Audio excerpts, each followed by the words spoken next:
Your attention, please, ladies and gentlemen. You're watching the Yes Network, the home of champions.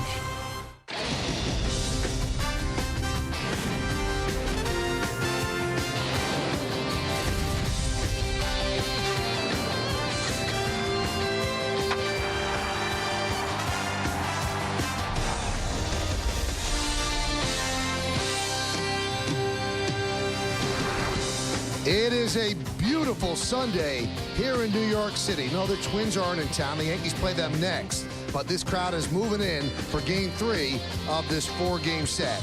As today, the Yes Network presents New York Yankees baseball.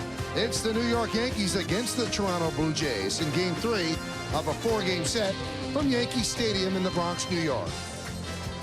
Hello, everybody, and welcome to Yankees Baseball. Along with David Cohn, I'm Michael Kay. The Yankees have been red hot. They are 9-1 in their last 10 games. Yesterday, another walk-off victory. It took 12 innings, and the Yankees won that one 6-5. This time, the hero in extra innings was Jorge Posada. It was Posada, and really bailing out Robinson Cano on an ill-advised 3-0 bunt prior to this hit from Jorge Posada. But the difference maker, Jorge Posada, a great switch hitter in the middle of your lineup. He was sorely missed last year. Gets another walk-off hit for the Yankees, a no-doubter. You can see the reaction from the Yankee teammates. And the next thing coming is maybe a little pie in the face. You get the sense, Michael, he's thinking about it right there. Absolutely. Comeback kids. There's been a lot of pies. 8 walk-off wins this year.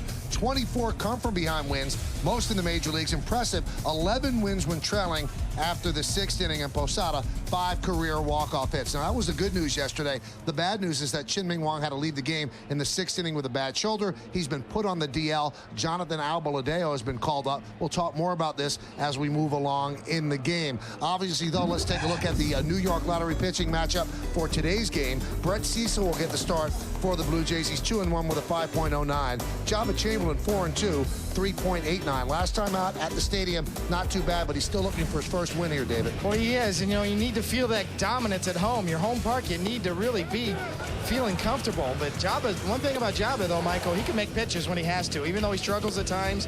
You see that fastball's got life on the outside corner. He bends, but he doesn't break. But also, as you see there at home, in 8 starts, he's 0-2. He needs to get on the board and feel good about pitching here at the new Yankee Stadium. In his 15 starts this year, the Yankees as a team are 10-5, which happens to be very, very good. You win pennants with a .667 winning percentage. Well, he doesn't give you length, Java, so the Yankees might have to turn to the bullpen. That's not a bad thing, especially the way they've been pitching of late. They have been lights out. We'll break it down when we return right here on Yes. Premium Nissan, right here in New Rochelle. We're the Yes We Can dealership. Yes. 1-800-Nissans. Yes. Huge selection of Nissans to choose from. Yes. The best deals on new and used cars. Yes. Leasing and financing to fit your budget. Yes. 1-800-Nissans. Yes. Low, no haggle prices. Yes. No appointment necessary for car maintenance. Yes. Change your oil for only $19.95. Call or visit us now for that great Yes deal at Premium Nissan, New Rochelle. 1-800-Nissans. At Arrow Exterminating, we've always believed it's the people that make the company. Our warm and friendly staff will answer your questions and help with your pest problems. We take pride in knowing that our customers comment on the excellent service they receive from our technicians. Known in the industry as a leader in training, we have a board-certified entomologist on staff keeping us up to date with the latest in pest control. We are large enough to give excellent service, yet small enough so that it's personalized. Arrow Exterminating, always on target. Call 1-877-ARROW-90. When buying appliances and electronics, you want the largest selection and the guaranteed lowest prices. You want friendly and knowledgeable salespeople, a company that delivers the next day and has their very own expert installers. You want a company that provides service, should you ever have a problem. While others come and go, you want a company that will be here, a company you can trust. PC Richard & Son. Why buy anywhere else?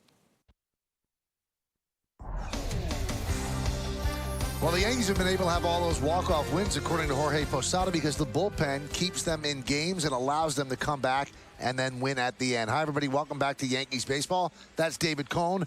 I'm Michael Kay, and the bullpen's been a lot better of late because of Phil Hughes. And yesterday, Phil Hughes, again, pitching 2 days in a row, pitched very well. Well, a real good test. I mean, Phil Hughes has been so dominant in his new role. coming out of the pen, but it's the first look we've got at him on a good 3-2 pitch there, too. The thing about Phil Hughes is he throws quality strikes, Michael. He's been on the black. His velocity's up. An easy 1-2-3 inning for Phil Hughes. Look at that pitch, right hitting the glove where Posada puts it. That's the thing what Phil Hughes has done since he's come in. His velocity's up. His control is better. No problem. Back-to-back days for Phil Hughes. And he's been so good, that's why he's not going to be the one who replaces Chin-Ming Wong in the rotation. Now, speaking of relief, since June 1st, the bullpen's been outstanding. 6-2, 2.44, 3-1, a strikeout to walk ratio. Opponents hit 177 against the pen, and they've rung up 11 saves. Coming up, we've got big-time stars in this one. Vernon Wells, he's unbelievable when he's certainly clicking on all cylinders. And then Derek Jeter. Lineups, first pitch, baseball, next on Yes.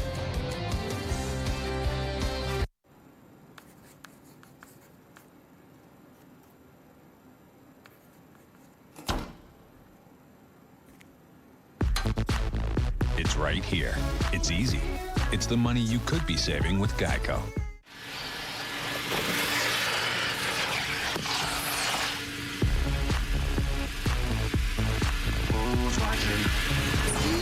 It's right here. It's easy. It's the money you could be saving with Geico. Frost brewed Coors Light. How cold is it? It's chilled down to 34 degrees.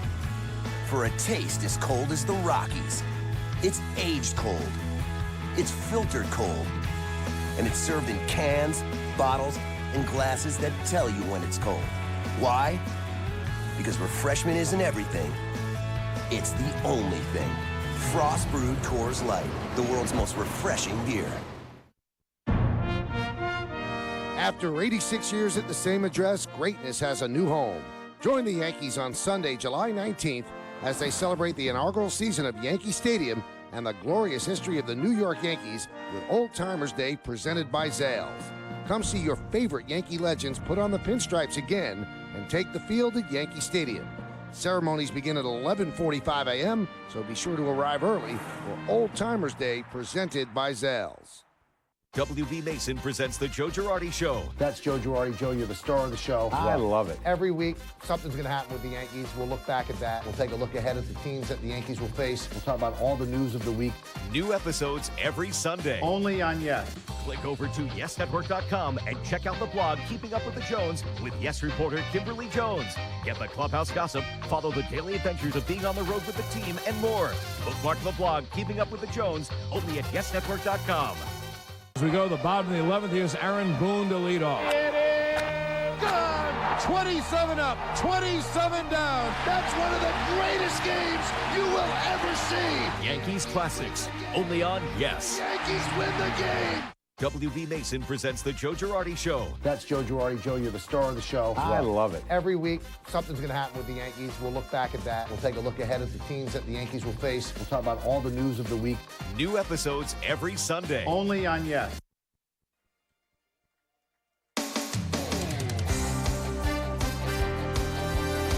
New York Yankees Baseball on Yes is brought to you in part by Geico. 15 minutes could save you 15% or more on car insurance. By Honda. You can depend on your Honda dealer for great leases and low financing. And by Avis, the official rental car company of the New York Yankees.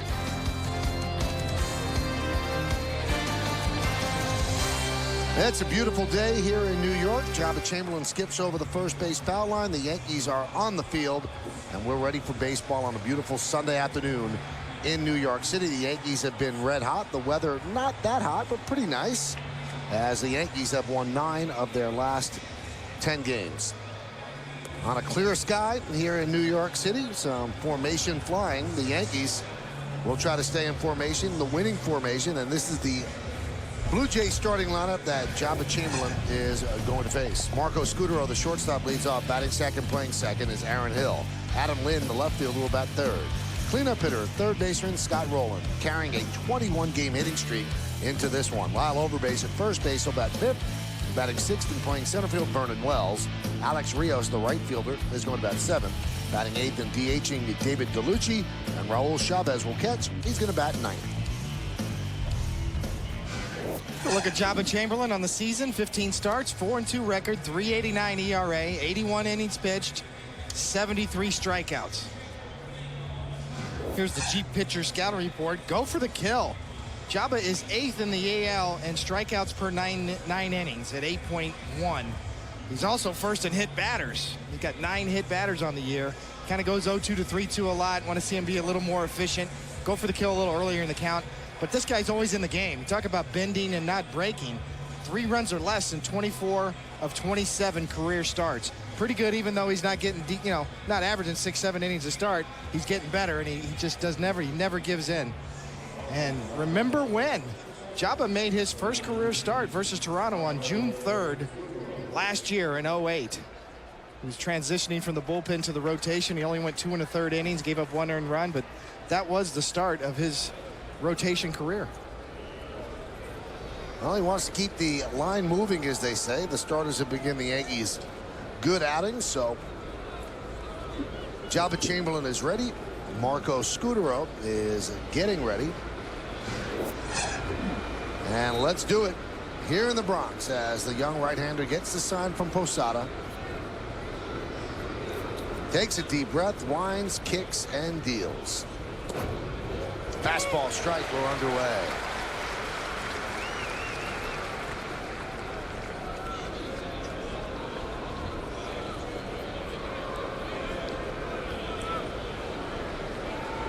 Scutaro 5 for 14. And he takes a pitch high, 1-1. Told you it's a beautiful day. Let's look at the game time weather conditions. Presented by Bigelow Tea. 77 degrees, 39% humidity, 7 miles per hour is the wind. And the forecast is from our favorite group, sunny and clear. Pitch is high. Gorgeous day out here, Michael. No Very humidity nice. almost, just perfect weather.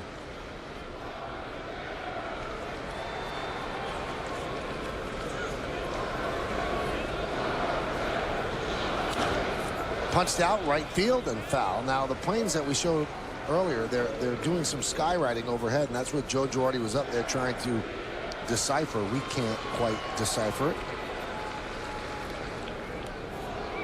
And that is spelling out the Yankee starter on Thursday, if you can decipher it. Yankees are trying to decipher. 2-2. Got away from him, 3-2.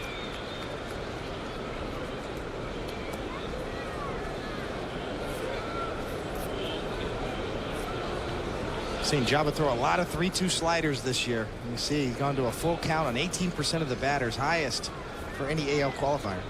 That's why he has high pitch counts. The 3-2 missed outside, so Scutaro walks. Let's take a look at the Yankee defense behind Jabba Chamberlain. Is brought to you by our good friends at the Home Depot. Outfield, Damon Cabrera, Swisher, left to right. Infield, Ransom, Jeter, Cano, and Teixeira. Cody making his 15th start at third as A-Rod does get that day off. Posada behind the plate. And Chamberlain is on the mound. Here's Aaron Hill. Hill 1 for his last 8. And the pitch. Fouled away. Now, I was talking to Girardi today, David, about how Jabba always seems to go from 0-2 to 3-2. And there's always been an unwritten rule in Major League Baseball. You can't give up a hit on 0-2. Managers frown on it. But he said he has told Jabba, you go for it. You just try to get people out, be aggressive. I'm not saying throw one right down the middle, but don't try to make too perfect a pitch, because that's when you go to 3-2. Well, it is. I mean, the old waste pitch, that you used to see on 0-2 counts in years gone by is really a thing of the past. You want to be aggressive. You want to be able to expand the strike zone, but at the same time, you don't want to throw a pitch just to get to the next pitch in terms of throw one up and in or way off the plate that really does you no good. You have to throw a pitch with meaning that leads you to the next pitch. There's nothing wrong with going after guys and getting them out on an 0-2 count. Well, he's at 0-2 right now, so we'll monitor if he changes or if we look up and it'll be 3-2. The pitch. Now, that's not a bad pitch because he's trying to make the nasty one on the outside corner. Good pitch. Trying to expand the zone a little bit. See Posada setting up away. Just a little movement on the catcher's glove, just off the plate, but certainly a pitch with purpose on an 0-2 count.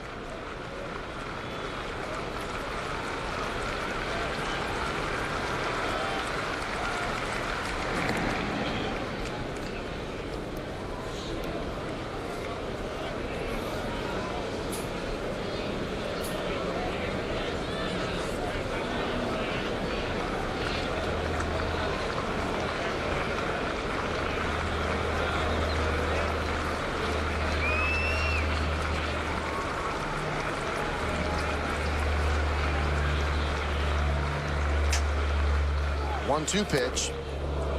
Almost clipped him in the count, 2-2. Job of trying to bust a fastball inside. Wanted to make sure he got it in there. He certainly did. You know, and there's nothing wrong with making hitters move their feet. I think that's an effective pitch, and I don't think Jabba was trying to do that there, but certainly that's how you can make hitters move their feet effectively, by throwing at the belt buckle, just making them move, stand them up a little bit.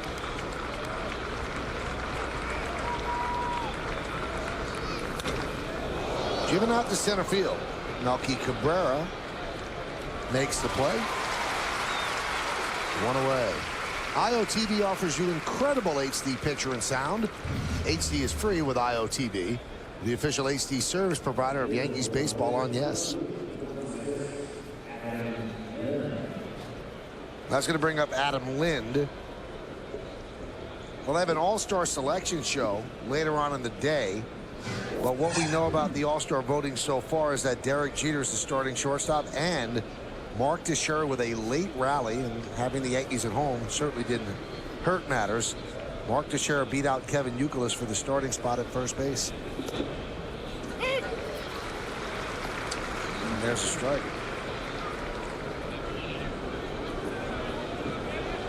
So half of the Yankee infield going to the all-star game as starters. I guess Robinson Cano would be in play in terms of an extra player, but there's so many good second basemen, and Alex's early injury and operation have kept his numbers down, so he's not going for once.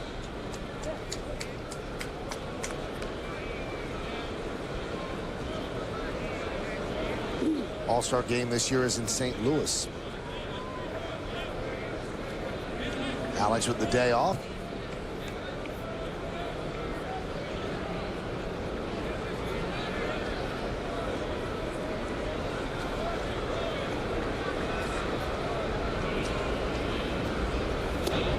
Pitch outside, 1-1.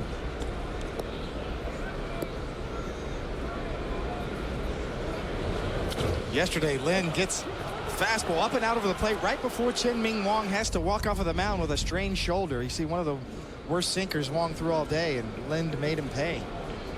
And that was the first warning flag to the Yankees about Wong.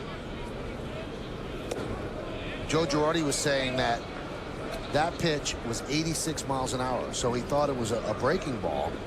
And then when he came out, Posada said, no, that was supposed to be a power sinker at 92. And then the next pitch, Posada knew something was up. It just wasn't coming out of his hand, had no life to it at all. That's when they knew that Wong's shoulder, something had happened in there. I really feel bad for Chen-Ming Wong. He's been through so much this year, and then last year after his Lisfranc injury in his foot, really disappointing day. He looked like he was on the right track, getting it going yesterday. See that pitch right there? That was his final pitch of the game, and that's what Posada saw. Almost like he cut off his finish and just couldn't throw the ball properly. Lynn skies one to left field. Johnny Damon flips down the glasses and puts it away on the warning track for the second out. You know what? You watch Johnny play left lately, it seems like he's on ice skates. He seems very uncertain out there, but most of the time he's getting the job done. See, reaching for the shades, the flip down. Right at the last minute. And that's one of the toughest things for outfielders to do on a humpback line drive like that. When you're moving backwards, do you go ahead and get the shades down, flip them down, find the ball? You can see kind of a high sky today at Yankee Stadium. Breezy, too. You see the flags up top. Blowing out to right. There's Scott Rowland, 21-game hitting streak. And a strike.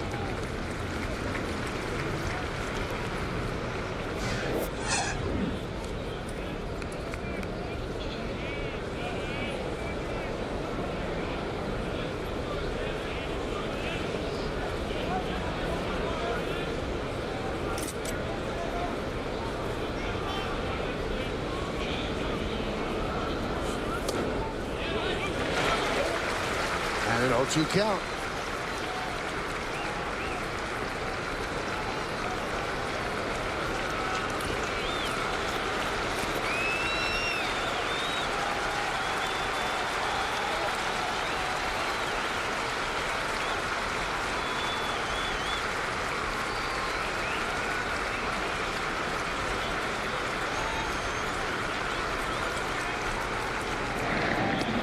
Courtesy tosses, Scudero was actually standing on the bag. After Jabba gets an 0-2 count this year, after a 0-2 count, batters are batting 114 off of him so far this year.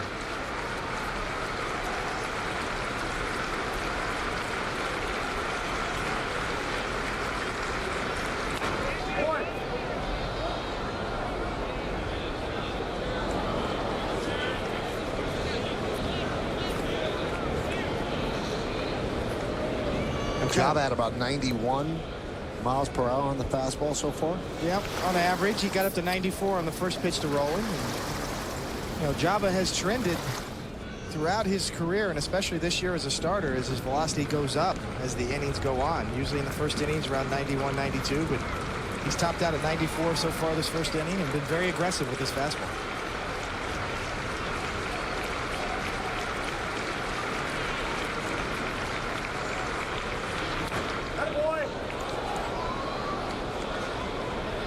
That was 94 again as Roland fouled the bat. It really is amazing. Jabba doesn't ever get roughed up, but you always look up and he's throwing 20 to 25 pitches an inning. And you do the math, you're not going to go much beyond the 5th inning if that keeps going on. Girardi said today before the game, you know, he's got to have 11 or 12 pitch innings in order to get him into the 7th. This will be his 20th pitch of the inning. Outside.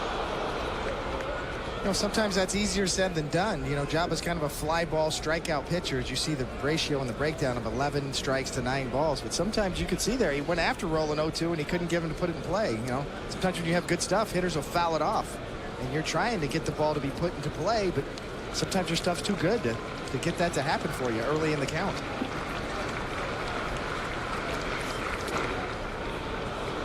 Two-two.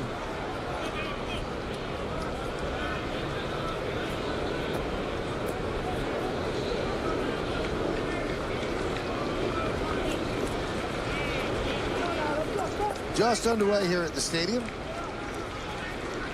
Blue Jays and the Yankees. Game 3 of a 4-game set. Tomorrow afternoon, the finale.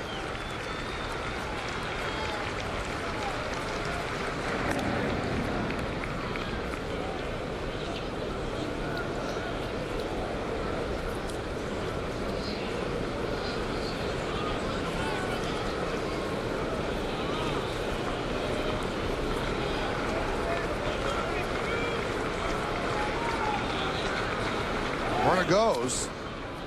Grounded foul. Now it's imperative today to get some modicum of length out of Chamberlain because you're working with a bit of a compromised bullpen. They're not going to use Phil Hughes 3 days in a row. They're not going to use Phil Koch again. Brian Bruni threw a lot of pitches yesterday. Joe said, I'm not using him today. There you have it. 3 of your relievers are out of commission. So that leaves you Aceves, Robertson, Mariano, and Tomko. The 2-2. Foul back.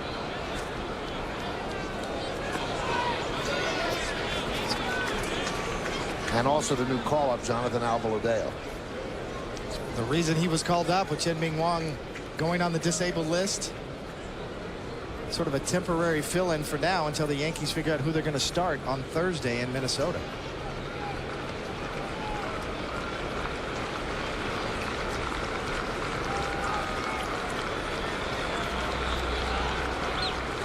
Two-two.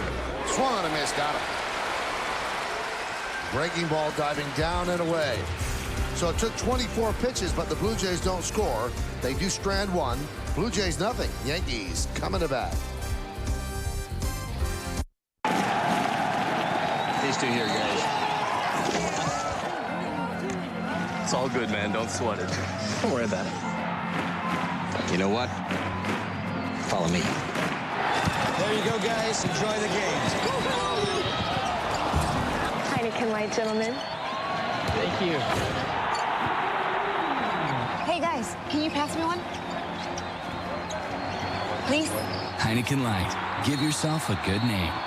Why do so many people who drive a Honda Accord buy another one? Well, when you have a reputation for quality and reliability, a proven track record for low cost of ownership, and been recognized as the longest-lasting car in its class, is it any wonder the Accord has the highest owner loyalty? Yeah, we came up with the same answer. Go to Edmunds.com for an independent report on the true cost to own an Accord. And then check out the affordable leases and low financing you'll find at your Honda dealer.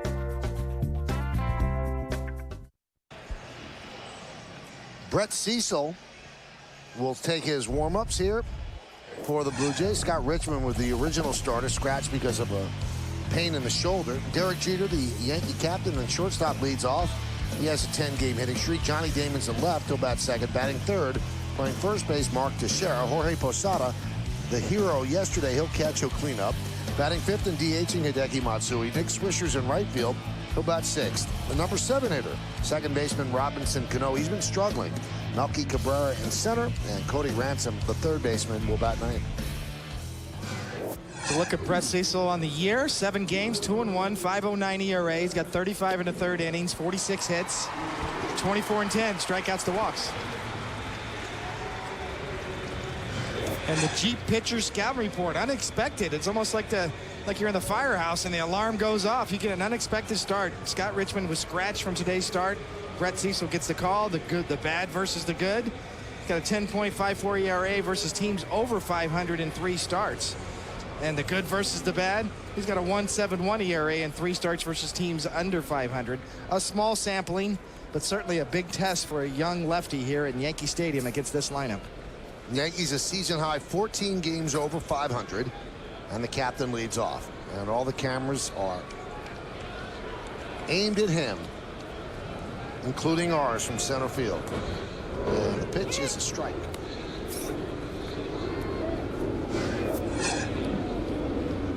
Good numbers against the Blue Jays lifetime. Got off to a nice start. The starting shortstop in the American League lineup for the All-Star game.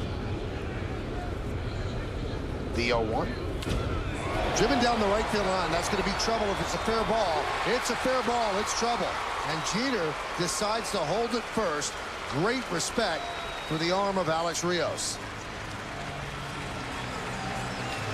11-game hitting streak for Derek. Well, it really is. You see Jeter going out over the plate, getting a fastball on the corner, but up a little bit. And this is down the line. You got double written all over this, but Rios gets to it quickly. He does have a good throwing arm, and Jeter thinks better of it, leading off the inning especially.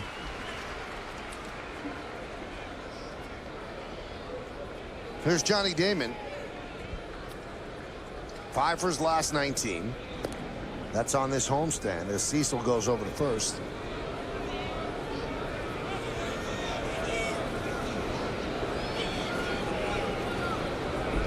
Rolling in on the grass at third for Damon.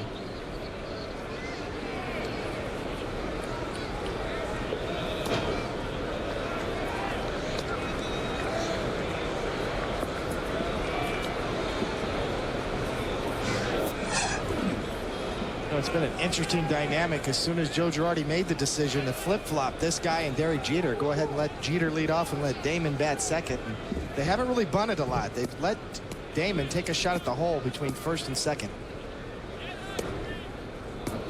Take a look at the umpires this afternoon. Marty Foster behind the plate. Chad Fairchild at first. The veteran crew chief John Hirschbeck at second. And Wally Bell is over at third.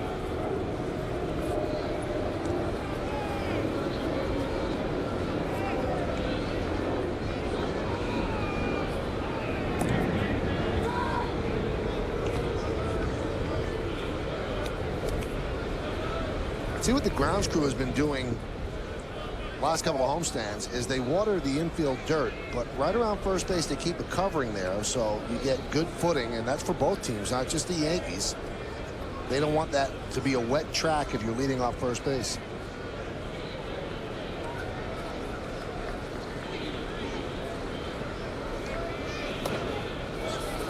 Count 2-1. It's like that little patch in that NFL playoff game where they came out with the snowblower in Buffalo and cleared off a spot for the place kicker. I think that was New England. That was New England, yeah. right? And it was a guy on a work furlough program. Brought him out and sweep off a little spot.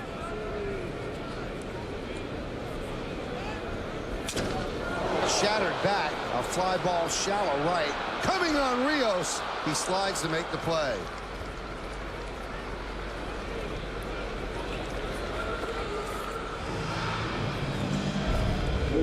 Oh, Johnny Damon gets a slider up the end of the bat, full swing. And that's the thing about Johnny Damon. Even when he breaks his bats, it looks like he's on it. You see Rios kind of gets a slow start because of the full swing off the end of the bat, but makes up for it with the speed and a nifty little play with a hook slide. Right in the heel of the glove, lucky to hold on. Gets a clap out of the pitcher. Big out for a young lefty here. Got your first out in the first inning. Here's Mark Teixeira. Mark 7 for his last 20. And as we mentioned, voted in as the American League starting first baseman in the All-Star game. And when you consider the type of April that he had, he just couldn't get a hit, couldn't do anything. For him to get his numbers up to where they are now, pretty impressive. Had a 3-hit game yesterday.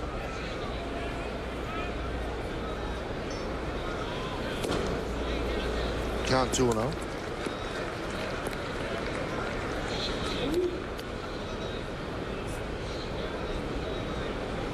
Versus left-handed pitching this year, Mark Teixeira in 74 at-bats is hitting .351. 4 homers and 18 ribbies.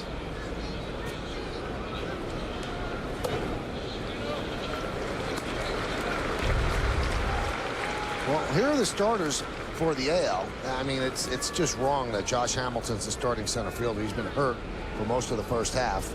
It's Bay, Hamilton, Suzuki, Longoria, Jeter, Pedroia, and Teixeira.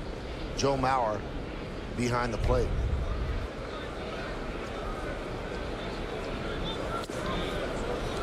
And a walk to Teixeira. Now, you always have answers for me, David, when I have questions that I just don't understand the rational thought behind it. If the All-Star game counts, as they say, if it counts, and it decides home field advantage in the World Series, which is important if there ever becomes a 7th game again, why would you allow the fans to vote? If you had a game that decided whether or not a team was going to the playoffs, would you allow the fans to choose the lineup, or would you allow the manager to choose the lineup? It either counts or it's an exhibition game. If it's an exhibition game, the fans should choose the lineup. Well, you can't take the vote away from the fans. You know, you have to keep them involved in the All-Star game. And I understand what you're saying, Michael, and there's more flexibility. The managers in the American League and the National League have more flexibility to pick more players. They've expanded rosters. Obviously, there's a lot riding on who gets postseason advantage in terms of home field advantage. But you can't take the fans out of the equation. Here's Posada. Time is called. Well, I have a little bit of a solution. Let the fans have a third of the vote. Let the writers have a third of the vote. Let the managers and coaches have a third of the vote. I'm certainly open to that, those sorts of suggestions. I'm just against the cutting the fans out of the equation altogether. You know, I know over the long haul, home field advantage probably means something, but really, since it's been instituted, it really hasn't made a difference. I think it's 3-3 in terms of World Series records. Teams with home field advantage because of the All-Star game outcome really hasn't made a big difference as of yet in terms of the outcome of the World Series. But you know what? Fans want to see Dustin Pedroia, even though his first half numbers are not up to his MVP numbers last year. They go on the body of work. The fans generally get it right. It's not about the best first half of the season. The fans have a right to pick who they want to see in the All-Star game. And I agree with you. Then it shouldn't count for anything important. That's my only point. It shouldn't be the thing that decides what team gets the home field advantage. The game's too important to have. If the fans are choosing it, it's an exhibition game. And I agree. I think it's great that the fans get to see the players that they want. But Josh Hamilton has played, what, 20 games in the first half of the year, and he's a starting center fielder. That's not right. And also, fans, I think they voted Manny Ramirez 7th. So, I mean, the guy was suspended for 50 games, and he still got enough votes to finish 7th or 8th. So, I just think there's a lot of issues in that voting. The 1-1. Line drive, left field. Coming on Lynn. He'll have the plate on a hop. Runners had a hold up. Didn't know if it was going to fall in. And the bases are loaded with the Yankees here in the first.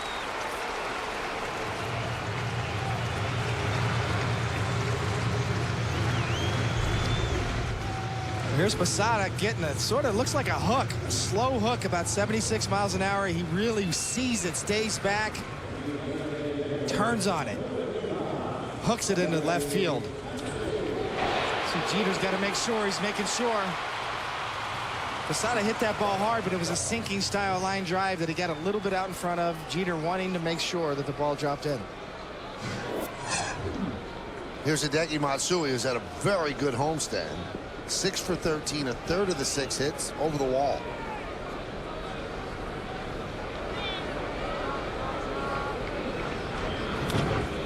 Soft ground ball toward first, and through the legs of Overbay. Jeter scores. Here comes Teixeira. He is out as Posada moves to third. So Overbay boots the ball, allowing a run to score.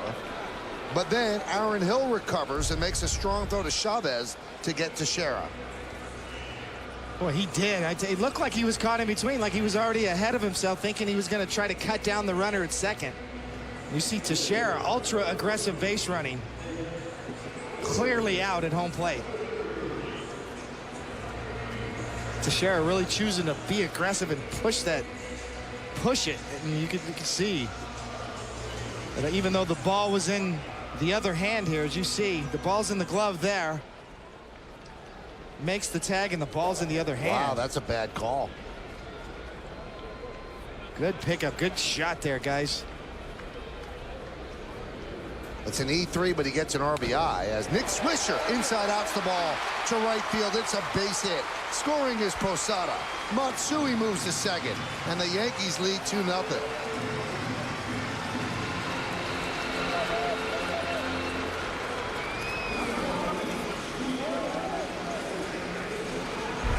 We've got a lot of action here in a hurry. Nick Swisher, first pitch swinging. Middle end, fights it off away. Taking a shot to right field. Gets it done. Cito Gaston's going to have a talk with Brett Cecil. You know, the play at home plate, I don't know if you had this in Kansas City, but in the playgrounds of New York City, David, we call it electricity. If you had the ball in one hand and you made the tag with the other, the electricity carried to the other hand. And I'm told that they had that in Jersey as well, but I guess they don't have that in the big leagues. There's no electricity in the big leagues. No electricity in the big leagues. And it was a tricky play because, you know, Chavez caught the ball in his glove and went to make the tag, and all of a sudden his hand and the glove separated, and the ball stays in the hand, and he makes the tag with the glove. He never even tagged him with the ball, ever. Take a look at the Coors Light freeze cam, frozen right there. The ball's in the right hand. The glove is tagging him, and he is safe. And to Marty Foster, the home plate umpire's credit, he's looking at the tag. He sees that the ball hit the glove. Chavez went to make the tag, and he's got to concentrate on the tag. So easy to miss that the ball stayed in his bare hand. So there's electricity in the ballpark, and not at home plate, but the umpire just didn't see it. Now Robinson Cano has to break out of this. He is 0 for his last 20 with runners in scoring position. 0 for his last 20, and he's up again with runners in scoring position. Now he's dropped from the lineup today against the left-hander. He's batting 7th rather than 5th. And Joe Girardi said, wherever you drop a player, he's going to come up with runners in scoring position. But when you're the protection for Alex Rodriguez, you have to be able to drive in runs, because they'll do what they did yesterday, and they'll just walk Alex Rodriguez. That's the longest streak without a hit with runners in scoring position for any American League player this season.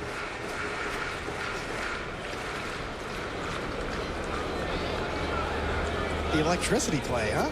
Never had that in KC? That was pretty good. I like that.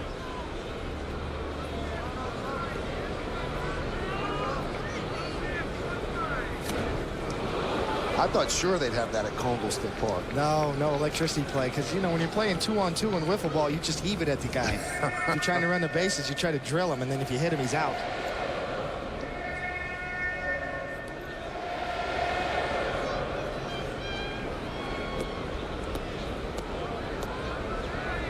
Count 2-2 with 2 outs, 2 on. Yankees lead 2-0. We're in the bottom of the first inning.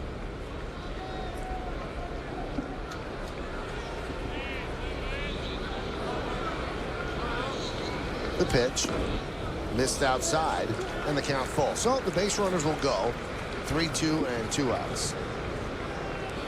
And Robinson Cano knows exactly what's going on. He might not know the exact numbers, but he knows he has not come through with runners in scoring position. So he's putting pressure on himself right here. The 21st pitch for Brett Cecil this inning. And now he's 0 for 21 as Hill makes the play here in the first. Yankees get 2 runs, 3 hits, 1 error, 2 men left. 2-0 Yanks after 1.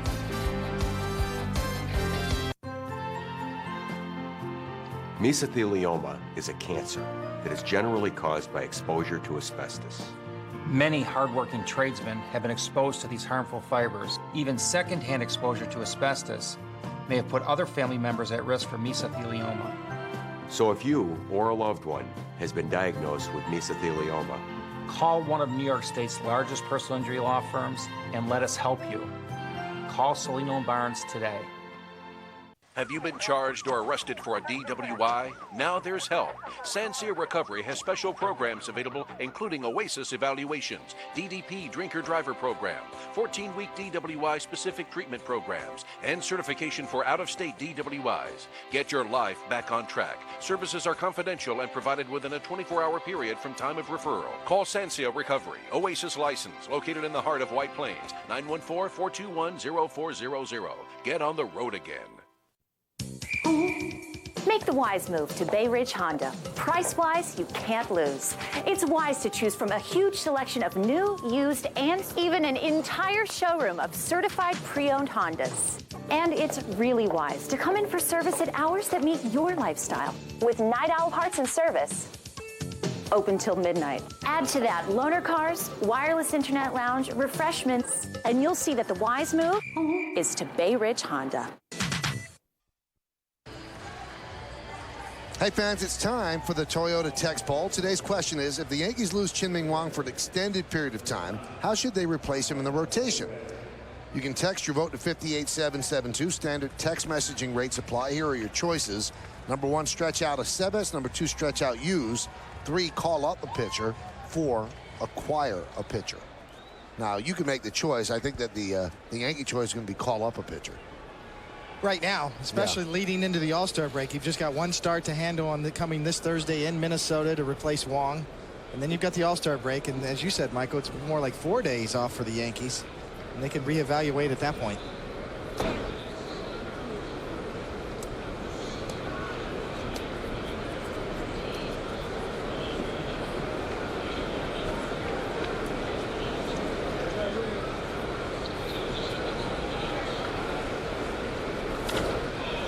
High fly ball off the bat of Overbay. Nick Swisher there, and he makes the play. 1 away. Overbay is now 2 for his last 25. Let's take a look at tomorrow's starting pitchers, brought to you by Verizon Fios, over 100 HD channels and the fastest internet. This is Fios. This is big. Andy Pettitte coming off his best stadium start. He gets start for the Yankees, 8-3, 4.25. Really interested to see Ricky Romero, former #1 draft pick, has a great changeup, 6-3, 2.85. Again, mark this down. It's a rare Monday afternoon start. So we will come on the air earlier than usual, noon, then 12:30, and then 1:07 first pitch. There's Vernon Wells. Carries a 4-game hitting streak into today. And the 0-1. Outside. So what do you think of these 4 straight day games, Michael? I wish it was 3.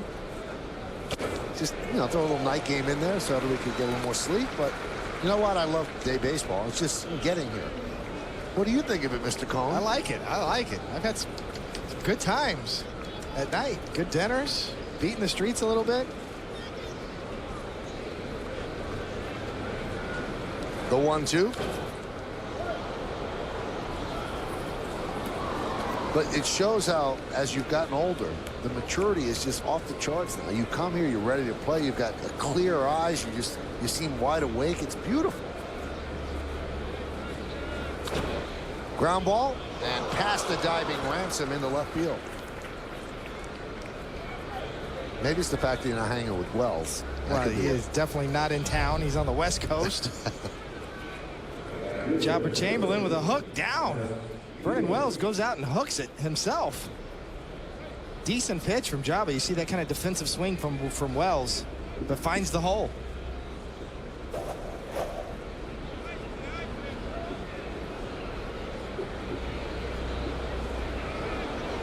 Here's Alex Rios. A lot of rumors swirling around Alex Rios.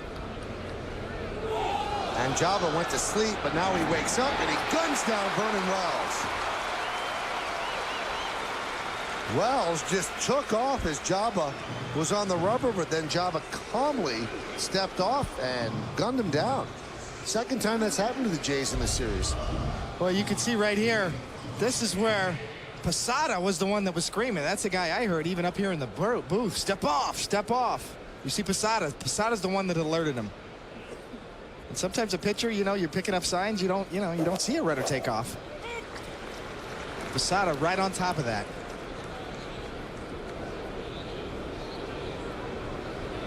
Don't know what Wells was thinking about there.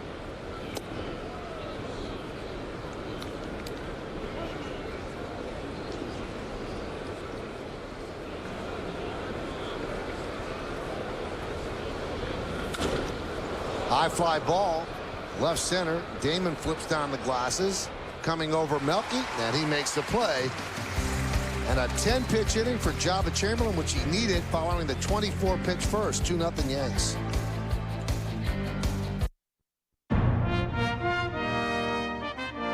After 86 years at the same address, greatness has a new home. Join the Yankees as they celebrate the inaugural season of Yankee Stadium on Friday, July 17th, when the Yankees play the Tigers.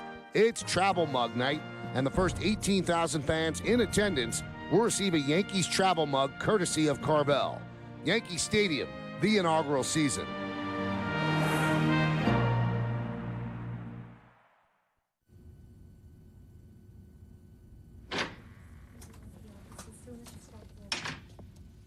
You have lung cancer. You have heart disease. You have emphysema. You have bladder cancer. You have kidney cancer. You have throat cancer. You have... If you're not planning to quit smoking, what are you planning? For help quitting, talk to your doctor or visit nysmokefree.com. It is the most advanced automobile we have ever created. A car that can help awaken its driver if he begins to doze. Keep him in his lane if he starts to wander. Even stop itself if he becomes distracted. If you want to see the future of the automobile, just look at the new E-Class today. This is the 9th generation E-Class. This is Mercedes-Benz.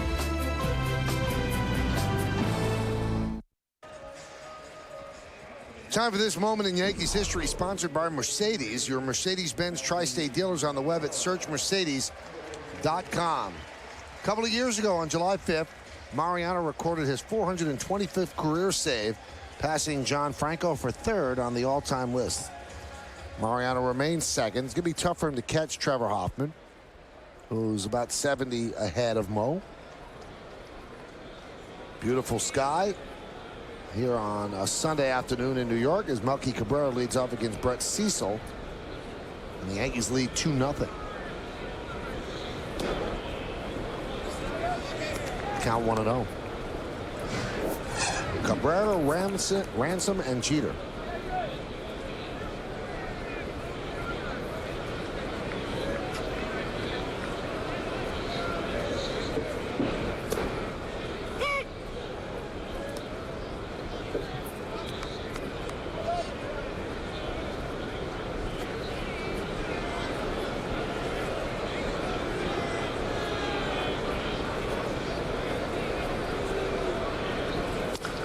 Grounded foul. After tomorrow afternoon's game, the Yankees hit the road before the All-Star break. 3 games in Minneapolis against the Twins, and then 3 games in Anaheim against the Los Angeles Angels of Anaheim. Then 4 days off for the All-Star break. Pitch is high. This is how July shapes up. After the All-Star break, they're home for a while. 3 games against the Tigers, 3 Orioles, 4 Oakland, then back on the road. 3 against Tampa Bay and 4 against the White Sox in Chicago. 2-2. Tapped up the middle, backhanded by Hill. Nice play by Aaron Hill to get Melky Cabrera.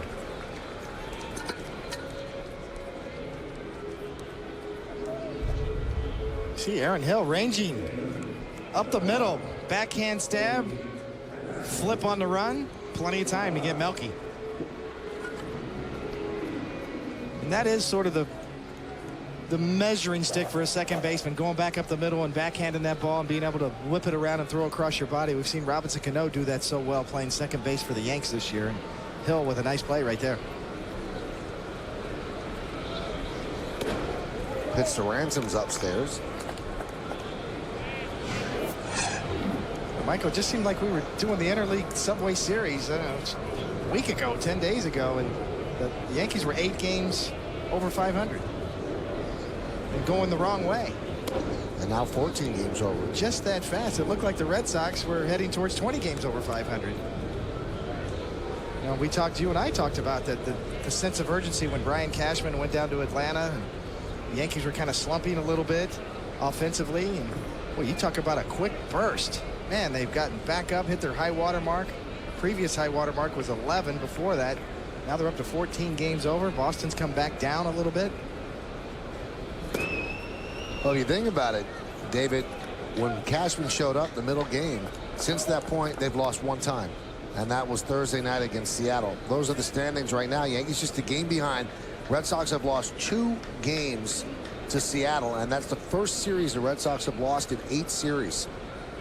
So Seattle that lost the series here to the Yankees goes into Fenway and takes the series, and they could sweep today.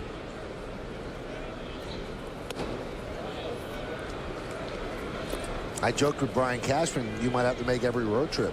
And he said, if I know they're going to win every time I go, I'll make every single trip. He said, but I don't think it had anything to do with me. He said, we're just too good of a team to continue to play that way. Well, the Yankees have shown signs of really putting all phases of the game together. Now that their bullpen is solid. A little blow yesterday, obviously, with Wong walking off the mound. Driven down the left field line. Fair ball, it's gone. It is a foul ball.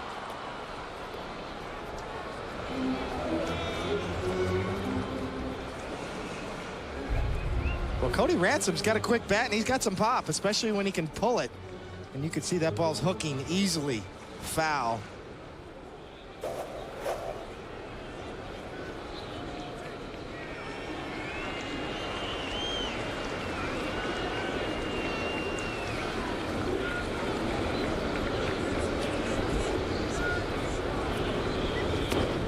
And Ransom works a walk, so Cecil walks the number 9 batter in the Yankee lineup.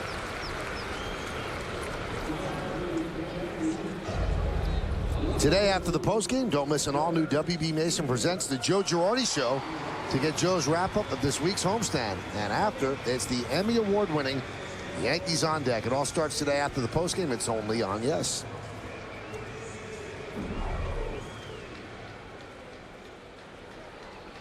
I told you that Derek Jeter was voted to start at shortstop for the American League. He's not going to like this stat at all. He became the oldest shortstop voted to start an All-Star game since Luis Aparicio got in at the age of 37 in 1971. I can't believe that time has flown so quickly, David, that we're actually talking about Jeter being the oldest anything. I keep thinking he was 21. He's 35 years old. 35 years old. Back to another All-Star game for Derek Jeter, and deservedly so. He's had a good season in the field as well. I think Mick Kelleher, the first base coach for the Yankees this year, and a great infield coach himself, has really helped Jeter with defensive positioning this year.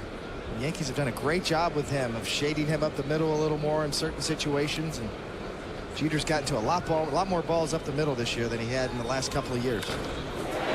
And he rips a single to left field. So Derek, who's going to his 10th All-Star game, picks up his second hit of the afternoon. Derek Jeter, a little cutter, turns on it inside.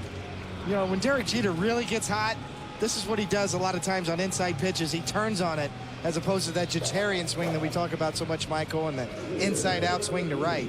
When Jeter starts pulling the ball a little, just enough, that makes him double trouble, and his average coming into that at-bat was .311. Going to be better than that after that hit. 2 for 2 on the day.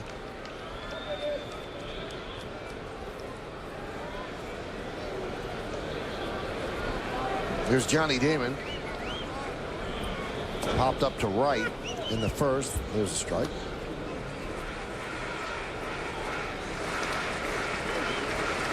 Johnny, 1 home run away from matching last season's total and 1 home run away from 200 for his career.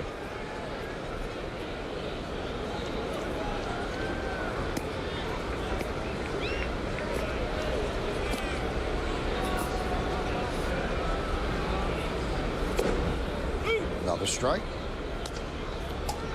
Damon hit a home run in yesterday's game that tied the game at 5, and to see Roy Halladay with a look of incredulity on his face, he never thought that ball was going to get out. They just got out just over the W.B. Mason sign in right field, over the leaping try of Alex Rios.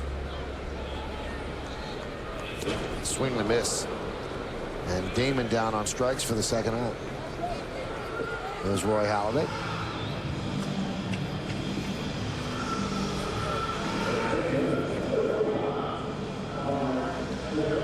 Here's Mark Teixeira, who walked in the first inning.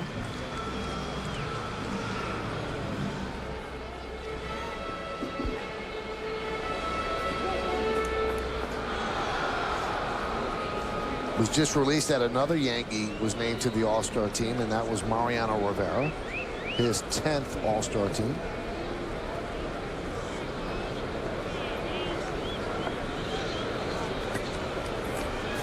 And if you think about it, David, the Yankees have played pretty good baseball. They're a game out of first place, but nobody's had an unbelievable season.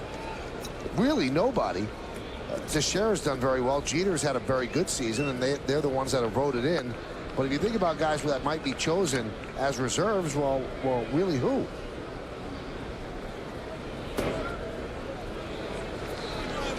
Alex missed 28 games with a hip injury, so his numbers have been compromised, although for the amount of time he missed, his power numbers are there, but he has a low batting average. So really, no one's had this breakout season. Sabathia has done well, but he hasn't had an eye-opening first half.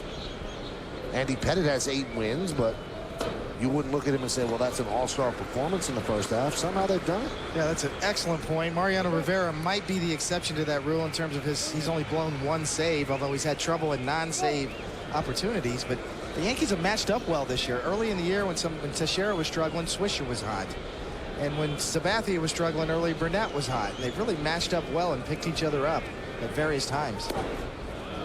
And Teixeira walks to load the bases, so Mark walks for the second time. I think the Yankees have really gotten a boost this year from a lot of their young players. Both Melky and Gardner, Hughes and Jabba, 2 #1 draft choices. Hughes now in the bullpen dominating. Jabba Chamberlain here trying to have a good start today and build on what he's doing in the rotation. And I think, you know, you talk about Cervelli catching. Yep. And the list goes on and on. The young players on the Yankees, the farm system has really helped this team out this year and really produced.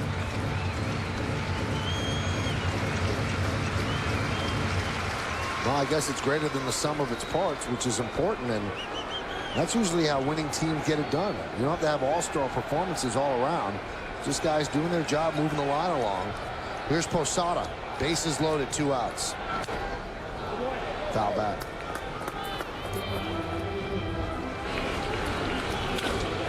Posada sitting on a changeup. We saw Sean Camp throw a lot of changeups yesterday and a lot of good ones. That was probably the only one he threw that he probably liked back from yesterday's outing. He had a great outing, but Posada hurt him in that situation to win the game.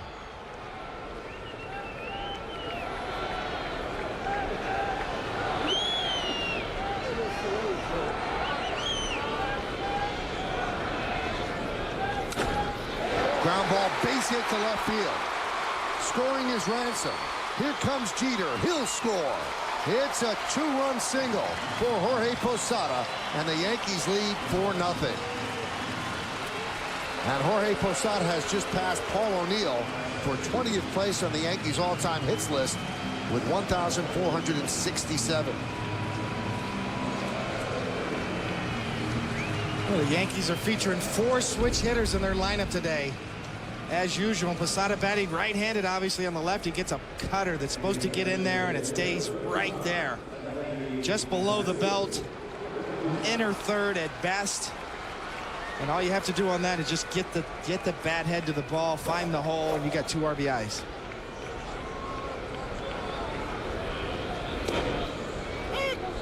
And a strike. And the fans now are told what we just told you.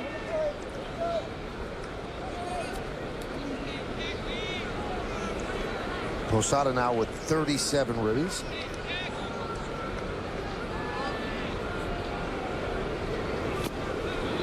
Count 0-2.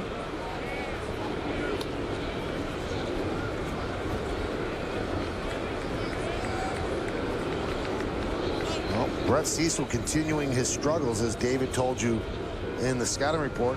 When he faces teams over 500, he has an ERA over 10. Teams under 500, an ERA under 2.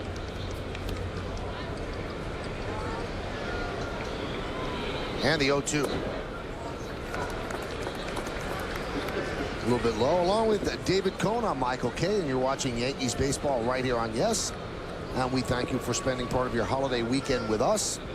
Close to a full house here at the stadium, watching the Yankees with a 4-0 lead over the Blue Jays. 2 in the first, 2 in the second. Still batting here in the second. First and second with 2 outs.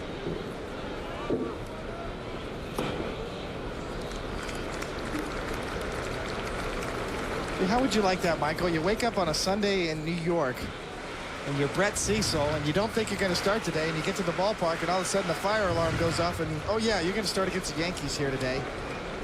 No clue. Scott Richmond, the scheduled starter, was scratched. Sometimes that works to your advantage. You don't have time to think. Sometimes it doesn't. And so far, Brett Cecil kind of struggling here in the first couple of innings. Jabba Chamberlain got to feel pretty good right now. Grounded foul. It's the type of start the Yankees envisioned for Jabba Chamberlain. He hasn't won at home yet this year. You get him some runs early in the game. We've talked about Jabba trying to be more aggressive, and it's certainly on a pitch count. But this is tailor-made for that guy right there. You got 4 runs now. Now you can just kind of pin your ears back and be ultra aggressive when you get back out there in the next inning and try to really go after guys and get quick outs.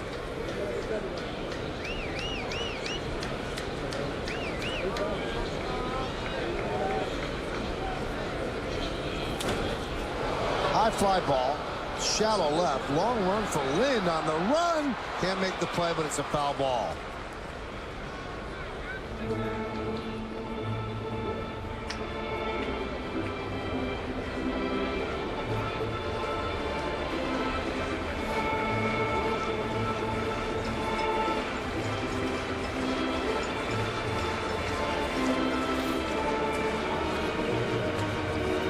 A lot of running on a hot day and taking their time getting back.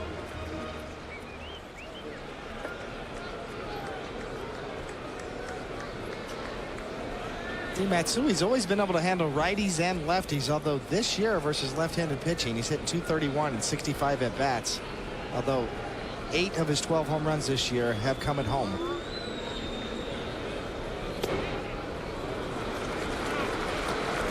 That's the intriguing part about Matsui. Even though he can't play the outfield anymore, it's well documented about his knee troubles, and the Yankees originally thought he might get some outfield time. That's obviously not going to happen now. But in this ballpark, as the DH, Matsui can do damage. And he's starting to get it going. He's starting to look better and better every at-bat. Runners will go, the 3-2. Drilled deep to right field. Fair ball? No. Kept hooking, and he missed a 3-run home run by that much, and also broke his back.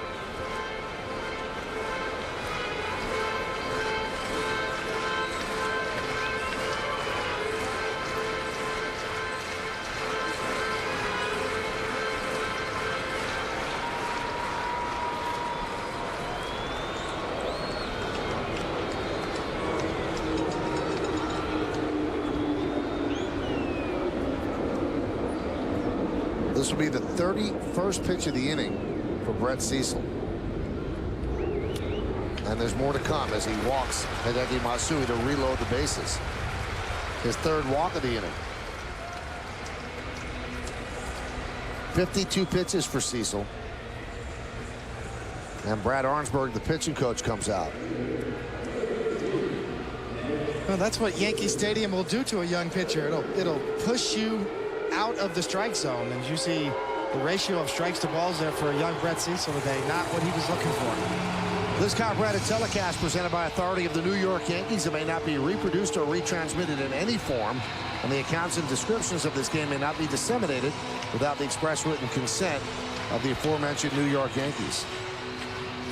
I used to hear stories about games in the 40s and 50s. I don't know if they did it when you pitched. If you were getting an unexpected start, that there would be a ball in your shoe in the locker. Did that ever happen to you? That never happened to me. But you've heard that, right? I have heard that. That's how Don Larson learned he was going to pitch his perfect game during the World Series. He walked to the ballpark and found the ball in his shoe. The old ball in the shoe, Michael. You're getting the ball today. I doubt if that's the way it worked with Brett Cecil this morning. It's certainly a surprise starter today and finds himself in another jam. Bases loaded, 2 outs. Here's Nick Swisher, inside out at an RBI single to right field in the first inning. 41st ribby for him. And there's a strike. And despite his struggles, as you see the runners peppered around the bases for the Yankees, they don't have anybody up in the bullpen. As if they're saying, you know what, you got to take a bullet for the team. This is an emergency start. A bullpen's been used, and you're out there. You would think for the second time, bases loaded, 4 runs in, somebody would be warming up, and no one's warming up out there.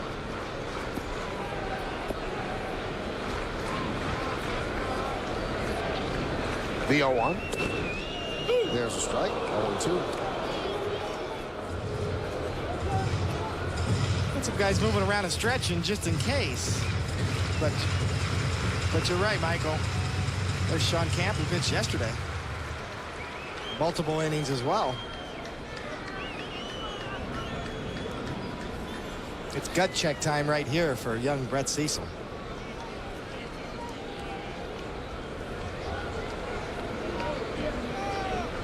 You know, a lot of times, Michael, with a young pitcher, obviously you're trying to win the game, but you can do some very good evaluation during this type of a game. You know, he's struggling, bases loaded, 2 outs. As a pitching coach or a pitcher on the Toronto's Blue Jay staff, you're really keying in on this guy and see how he reacts to adversity.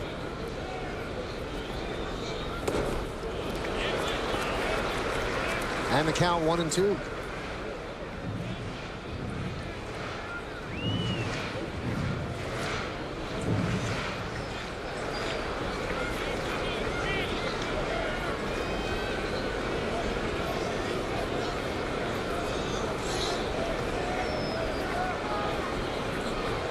A 1-2. Boy, he is really laboring. Now, I understand the plexiglass room out there in the bullpen is very air conditioned and is very comfortable, but I'm just amazed that no one's stepping out of that room to warm up. Some guys just getting sun, but no throwing. And Nick Swisher connects here. It's 8-0, and a reliever hasn't thrown a pitch yet. Second inning, but we'll see if he connects. The 2-2. Strike 3, so Cecil works out of problems. Kind of. 2 runs on 2 hits, and the bases are left loaded. We played 2. It's 4-0 Yanks. Fios guy, where are you headed? Just installed Fios in the whole building. Now everyone has the fastest upload speeds. And we're giving them a mini netbook. Well, I'm sticking with cable. So is Ted. No, I'm not. He's just goofing. No, I'm not. Ted has betrayed me. Okay. Unlike cable, Fios brings 100% fiber optics straight to your home. And when you switch now, you can get a free compact mini netbook. Just pay shipping, handling, and taxes. With Fios, you get razor-sharp TV, blazing fast internet, and crystal clear phone service. All for just $109.99 a month with a 1-year agreement. Sign up today. Call 1-888-GET-FIOS. And for a limited time, get an incredible compact mini to get the most out of your Fios internet. Get it all together with a great deal on Fios TV, internet, and phone. Plus, get a free compact mini netbook. Just pay shipping, handling, and taxes. So call 1-888-GET-FIOS today before time runs out on this astonishing offer. This is FIOS. This is big. Introducing McDonald's new Mac Snack Wrap.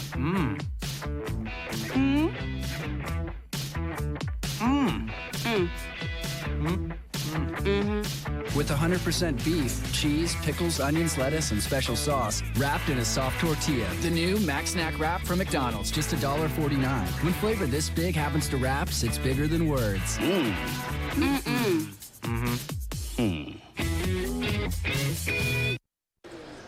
Yankees lead 4-0 on the Modell scoreboard. Modell's the official sporting goods retailer of the Yankees. Welcome back to Yankee Stadium, everybody, as the Yankees are leading this one 4-0. McDonald's McCafe, a new line of coffees made with fresh ground espresso and real steamed whole or non-fat milk. You're going to have them both. Mocha and latte McCafes are available hot or iced. Also offered are cappuccino and hot chocolate McCafes, available in a variety of size options and flavors, including caramel, hazelnut, vanilla, and sugar-free vanilla. How are they? I think I just made a new drink. You mix them together, Michael. Really? You know what? Here's what you could do too, David. Have a little French fry. Oh, fries. Mickey D's. Mickey D's are great. Thank you, everybody at McDonald's, for bringing us some of this stuff. And boy, is Paul O'Neill jealous. He missed a weekend. We had ice cream yesterday, McCafes and fries. This is living. I'm double fisting caffeine up here, Michael. Yeah, you need that.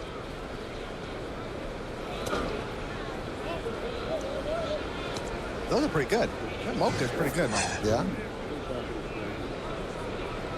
So when you tune in 2 innings and David is talking very quickly, you'll think you're listening to Al Leiter, but it's really David Cole. Jabba jabba da, jabba jabba jabba do.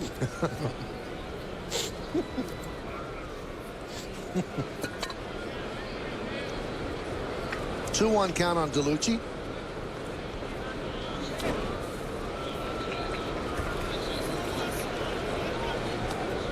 See, they know, David, that I'm not a coffee drinker, so they brought me hot chocolate. Hot chocolate and French fries. And a large fry.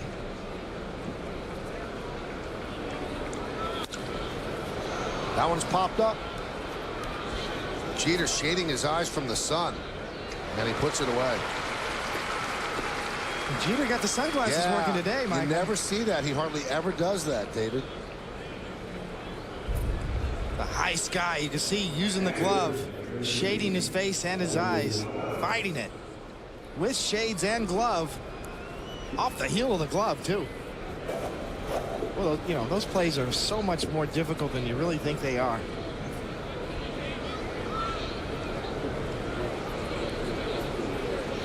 There's Raul Chavez. There's strike. I just don't recall him wearing sunglasses that often. Very rarely would you see Derek Jeter. He usually just shades his eyes with the glove, but it's so strong that he's decided to go with the sunglasses.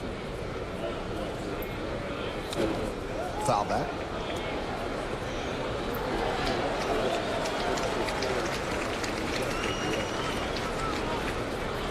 Job is holding true to form here in the third inning. His velocity is creeping up. 95 miles an hour on that last fastball. He touched 96 in the last inning. Came out throwing 91, 92 in the first. The 0-2 punched out right field. It is a base hit for Chavez. Up against the stands, fielded out there by Swisher. Chavez going for two. Here's the throw. He's in there with a double. Gutsy base running by Chavez, who is not blessed with great speed, but he took a chance on Nick Swisher's arm. Chavez has had some good at-bats. You see, that's almost an emergency protective type hack. Just trying to spoil it. Gets a line drive down the line inside the foul line. Swisher up. Heaves it in there. Just a little offline. But it would have taken a perfect throw to make that play close. Oh, that was like a belly flop. That could not have felt too good. That's a catcher. Sliding into second base. That catcher got himself a double. Back to the top of the lineup, and Marco Scutaro.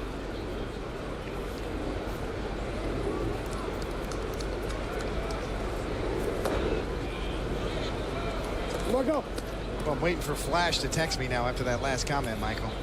Talking about catchers and slides, and if Flash is watching this, I know he's steaming right now. This might be a pool day for John. Think he's not even tuned into us today? I think he might be DVRing this. He'll check it out later, pitch by pitch. A little encore action.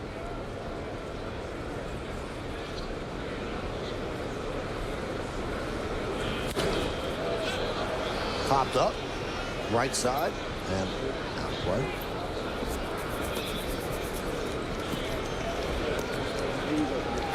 Chavez looks like he hurt his neck with that belly flop. Yeah, you're right, Michael. It looked like he, once his belly flopped, his head followed.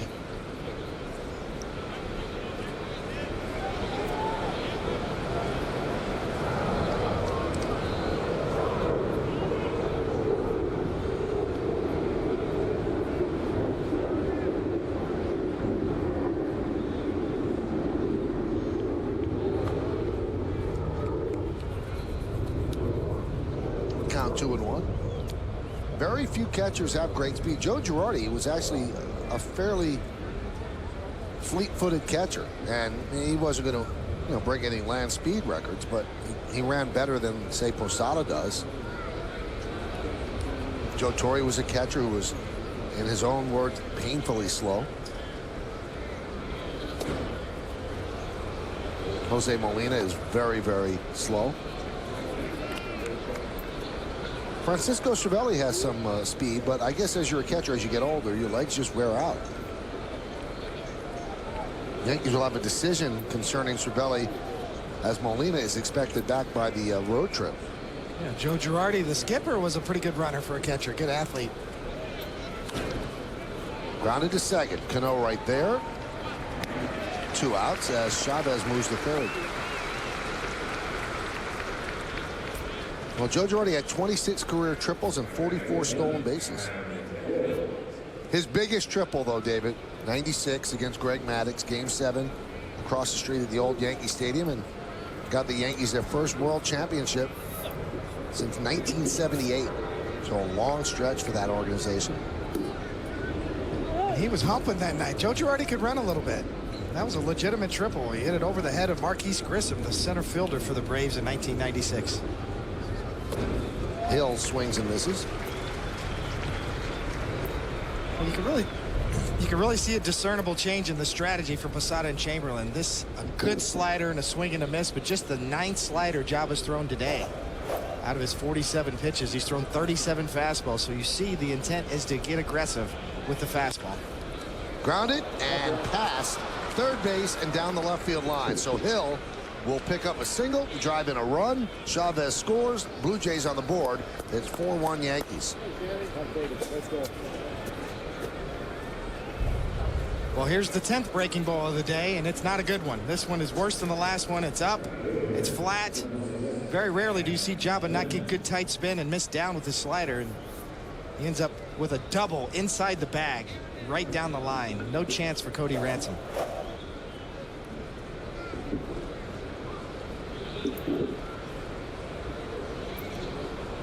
Aaron Hill celebrates his selection to the American League All-Star team with an RBI single, his 57th ribby.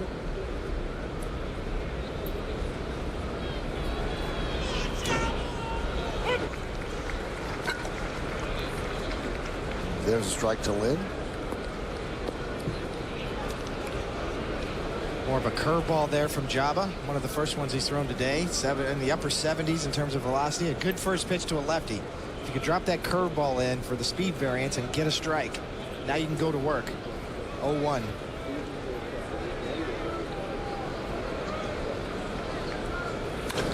That one is driven deep to right field. Swisher turns, looks, see ya. A 2-run home run for Lind. And all of a sudden it's a ball game. Yankee lead is now 4-3.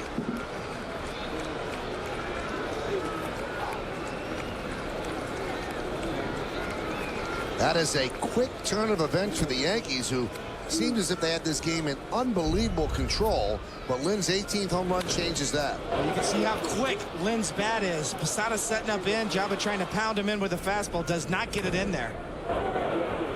Adam Lynn, number 18.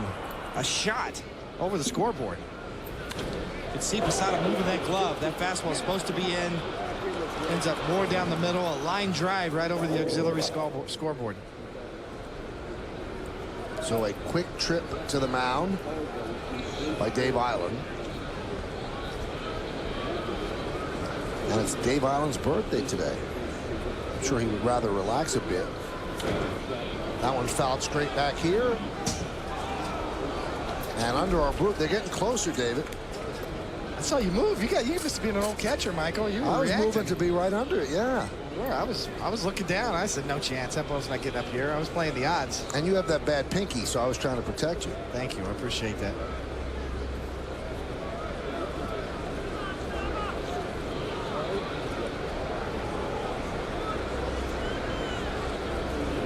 The 0-1. That's how close it came. Ooh, off the Yes Network sign. YesNetwork.com. There you go. There's your plug. Talk about hits. There's a hit for the network. You know, as we speak right now, Kimberly Jones is blogging on her Keeping Up with the Jones blog, which is a very popular blog. Third most popular. And just Kim up there. There she is. Hi, Kim.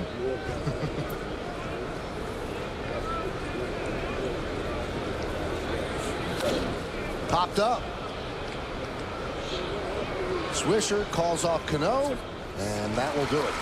But a big inning for the Blue Jays. 3 runs on 3 hits, no errors and nobody left. The big blow.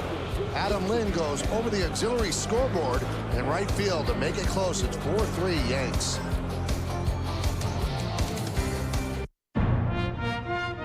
After 86 years at the same address, greatness has a new home.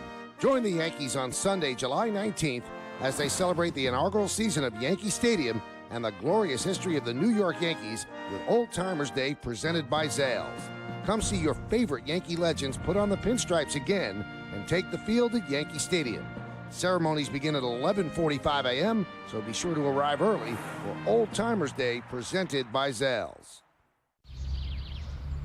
Lobby seating.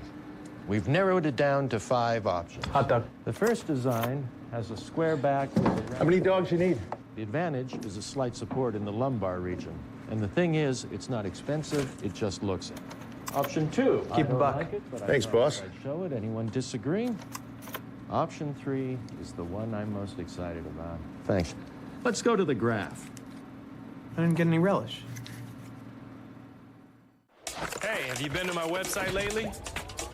You should really check it out. Go to JetersFordChallenge.com and find out why Ford's lineup is really turning people's heads. Enter to win some great prizes. You can even watch my latest Ford commercials, outtakes, and behind-the-scenes videos. And of course, you'll always find great deals like these from your Tri-State Ford dealers. Drive the Ford difference now and lease this Ford Edge for $299 a month. Get online today at JetersFordChallenge.com, then get to your Tri-State Ford dealer. Yankees Baseball on Yes is brought to you in part by Dunkin' Donuts. America runs on Dunkin'. By Firestone, a tradition of innovation. And by IOTV. IOTV offers you incredible HD picture and sound. HD is free with IOTV.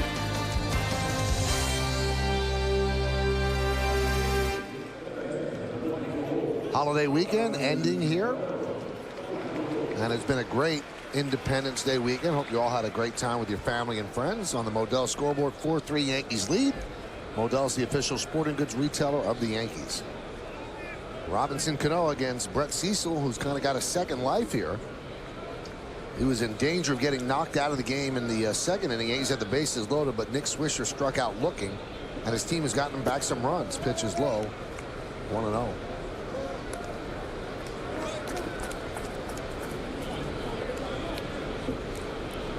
They announced to the crowd between innings the 3 Yankees that made the All-Star game. Mariano Rivera, Derek Jeter, and Mark Teixeira. Yankees really ran a heavy campaign the last couple of days before the voting ended to vote early and often for Teixeira, who was trailing Youkilis, and the crowd gave a rousing cheer when Teixeira's face was shown on the scoreboard, and they announced him as the All-Star first baseman. And I'm sure that the fans took an extra amount of delight that he beat out a Red Sox, Kevin Youkilis. So in his first year with the Yankees, he's an All-Star. Very tight race, too, between Youkilis and Teixeira. And I'm sure we'll probably see Teixeira in the home run hitting contest as well in St. Louis.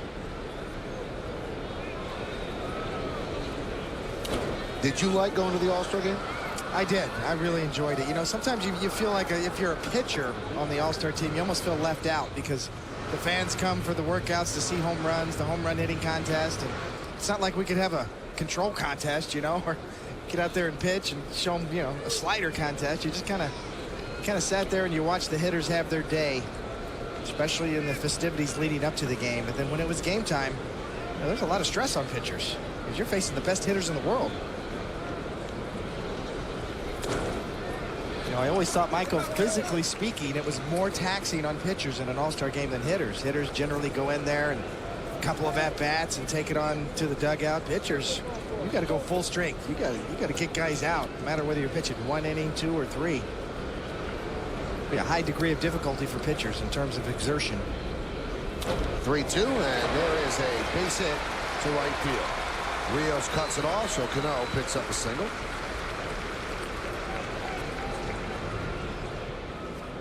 Tomorrow afternoon on Yes, the Yankees close out this wraparound weekend series with the Blue Jays. Coverage will start at noon with batting practice today. The Tri-State Ford pregame. It's the Blue Jays and the Yankees. Andy Pettit against Ricky Romero. It all starts tomorrow at noon, only on Yes. Now, David, you were a 5-time All-Star. Do you remember the first time you went, and were you overwhelmed? Yes, I do remember. It was 1988 when I was with the Mets. Whitey Herzog was the manager of the Cardinals. He was also the All-Star game manager, and Whitey picked me for the All-Star game, really my first full season in the big leagues. So certainly it was very memorable. It was in Cincinnati. I remember facing Paul Molitor. I did get to pitch in that game, pitched 1 inning, struck out Paul Molitor, looking on the inside corner. Got my inning in, no damage, and floated off the field. Foul ball by Melky. I'm always amazed by baseball players because people don't realize the grind of a baseball season unless you're right in the middle of it.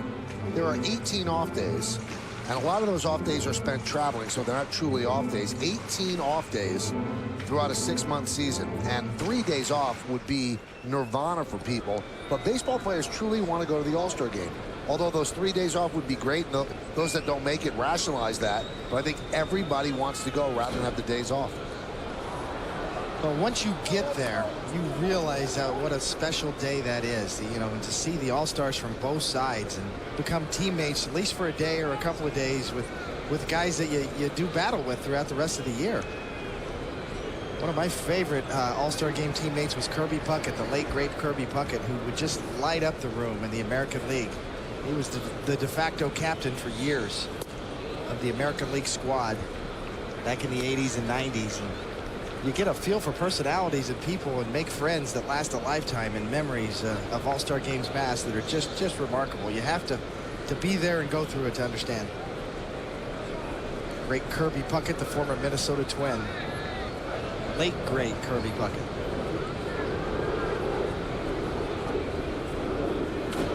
Fouled away.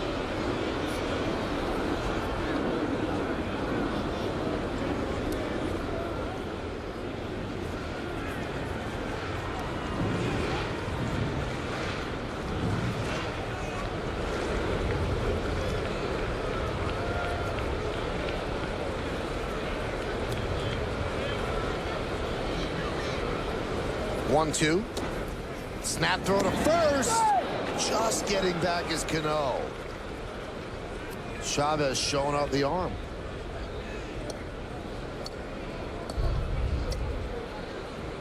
You see Robinson drifting, just gets back.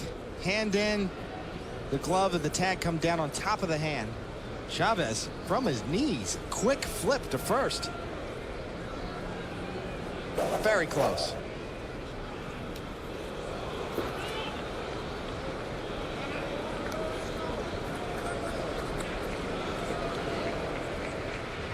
Now, David, I need you to help me out with something. A friend of mine just texted me and said that I said that Girardi's game was in the 7th game in '96. Didn't I say the 7th inning? It was the 6th game. There was no 7th game. There was no 7th game. So if I did say 7th game, I apologize, but it's the 7th inning of the 6th game. I want to get that right. I was there, so I do remember that. And that's when the great Mariano Rivera was the setup guy for John Wetland. And as soon as Girardi hit that triple and we took the lead, we knew Mariano Rivera was coming in that game. We felt pretty good about our chances to win the World Series in New York.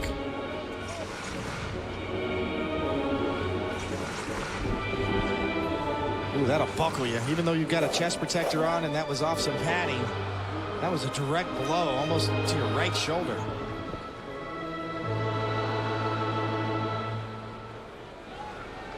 Boy, unless you're paying attention and you don't realize the beating some of these catchers take. Well, Posada recently, too, has taken a lot of foul tips, and Chavez with a dirty one right there.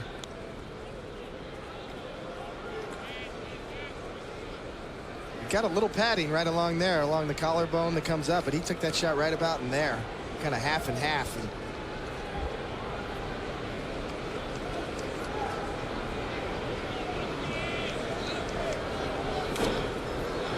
And we've been talking about All-Stars, and it looks like 3 Yankees are going to go. The Yankees are just a game, or 3 Yankees are going to go, and the Yankees are just a game behind the Red Sox, just a game, and the Red Sox have 6 that are going. Pedroia, Jason Bay, Kevin Youkilis, Tim Wakefield, happy for him, who's had a good season, Josh Beckett, and Jonathan Papelbon. So 1 game difference, but double the All-Stars. 3-2. Soft ground ball is short. They'll get 1. That's all they'll get.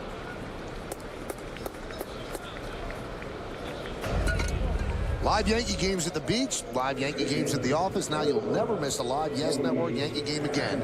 Starting July 8th, Bronx Bomber fans are going to be able to watch live Yes Network Yankee games on their personal computers and laptops. Now, if you're an Optimum Online and IOTV customer, go to yesnetwork.com to get more information and sign up for your subscription now.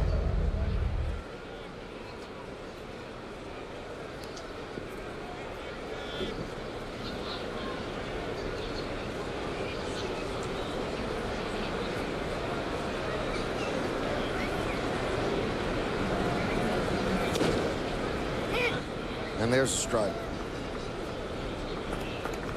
Quite a turnaround in this game in a short period of time. The Yankees with 2 in the bottom of the first and 2 in the bottom of the second. Looked like they were taking control of this game, and all of a sudden, Blue Jays throw a 3 spot in the top of the third, and Brett Cecil's got new life. Trying to get the ball down here, maybe get a ground ball and get back in the dugout. Fouled away. Speaking of the Red Sox, they lead Seattle 2-0 in the top of the 4th inning, trying to avoid a sweep. Very happy for Tim Wakefield, as you said, Michael. I mean, the guy who's had a remarkable career. See John Lester pitching today, up 2-0 in Boston. But Tim Wakefield certainly very deserving. His first All-Star game appearance of his career. Really, that is nice. And I know Yankee fans are programmed not to like the Red Sox, and I understand that. But Tim Wakefield is an incredibly charitable-oriented guy, runs a lot of stuff during the offseason that goes under-publicized, and just a real classy guy. I think a lot of people in baseball are happy for him. They don't like facing him, but they're happy for him. 42-year-old rookie All-Star game. 1-2. 2-2. You know what? The way he throws that knuckleball, he might make it again when he's 52, Michael. Just keep pitching. You know, I was a teammate of Tim Wakefield's in 01 with the Red Sox, and I told him, you know what? This is probably my last year of pitching, and you're going to have a whole nother career after I retire this year, and he really has. That was 01. He's still going strong, making the All-Star team here in 2009.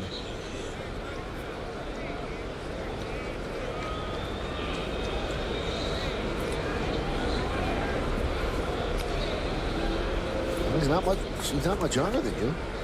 Should have learned the knuckleball. I'm surprised you didn't. That would seem like a natural for you. A lot more difficult than you think it is. Just getting it over for strikes. That's the thing he's mastered, is just being able to throw it. And there you see a little modified splitter changeup grip from Cecil. Strike three. Ransom down looking.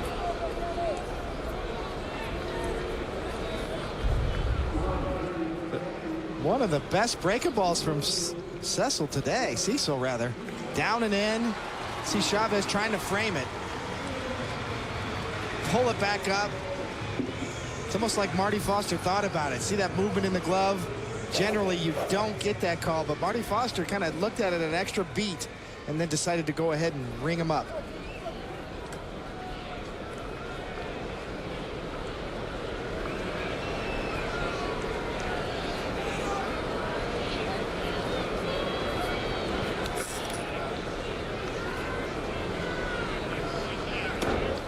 There's a strike.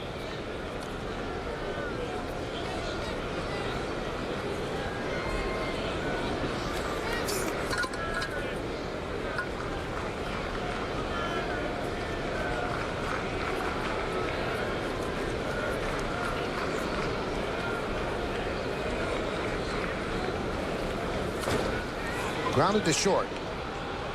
And that'll do it. So for the Yankees, in the third inning, no runs a hit and one man left. We played three at 4-3 Yankees.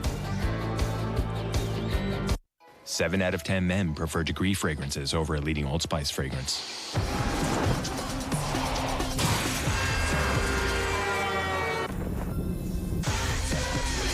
New Degree men's deodorant. Mind-blowing fragrance.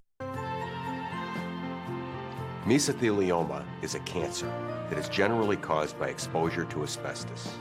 Many hardworking tradesmen have been exposed to these harmful fibers. Even secondhand exposure to asbestos may have put other family members at risk for mesothelioma. So if you or a loved one has been diagnosed with mesothelioma, call one of New York State's largest personal injury law firms and let us help you. Call Solino & Barnes today. Hi, I'm Keith Hernandez here at Coin Galleries of Oyster Bay. Now is the time with gold at historic highs to cash in your gold jewelry. So whether you're buying or selling, deal with the best, the professionals at Coin Galleries of Oyster Bay. Stop by one of our 3 locations or host your own Cash in Your Gold party. Come visit my teammates at Coin Galleries of Oyster Bay. Now in 3 locations, Oyster Bay, Lynbrook, and Levittown. Have you been charged or arrested for a DWI? Now there's help. Sancerre Recovery has special programs available, including OASIS evaluations, DDP drinker-driver program, 14-week DWI-specific treatment programs, and certification for out-of-state DWIs. Get your life back on track. Services are confidential and provided within a 24-hour period from time of referral. Call Sancerre Recovery, OASIS license, located in the heart of White Plains, 914-421-0400. Get on the road again. Well, it's time for the New York State Smokers Quit Line Quiz. Yesterday was the 26th anniversary of Dave Righetti's no-hitter. Who started the game for the Red Sox? Back in 1983. I think the answer was Tim Wakefield. Tim Wakefield. Threw 95 miles an hour back then. Here's Overbay. Fouled away. Tell you what, Dave Righetti was throwing 95 miles an hour that day. At least. You know, a job on the mound, it always serves to mention Dave Righetti. Dave Righetti was a great starter for the Yankees. He really was. Left-handed. Came over from Texas in a really good deal for the Yankees. And Goose Gossage got hurt. And they needed a closer. They had to have a closer. And they converted Dave Righetti to be a closer. And then Goose left as a free agent. And they never put Righetti back. I think it was a great regret for Righetti because he thought that he could have been a really memorable starter for the Yankees, and he became a very good reliever. So I don't think he was a great reliever. And that debate always seems to be raging with Jabba Chamberlain. Start or relieve. The Yankees seem intent on him starting. And the interesting thing, now that the injury to Chin-Ming Wang has surfaced, there's really no option there. Now they're down a starter. It's not as if they could just willy-nilly say, okay, now Jabba's going to the bullpen. They need him in the rotation. Now he's their 4th starter. You know, especially with the emergence of Phil Hughes doing so well in the bullpen, too.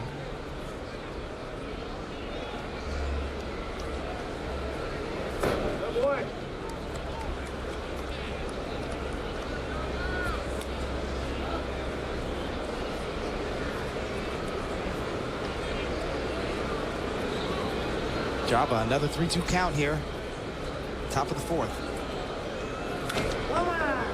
Line drive to left field, a base hit for Overbet.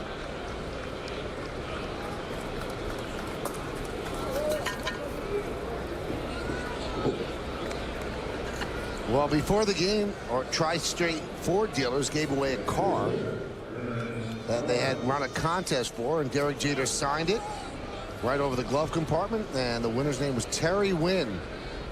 And when he drives around town in that car, Ford Mustang, they're going to know he's a Yankee fan. So congratulations to Terry Wynn.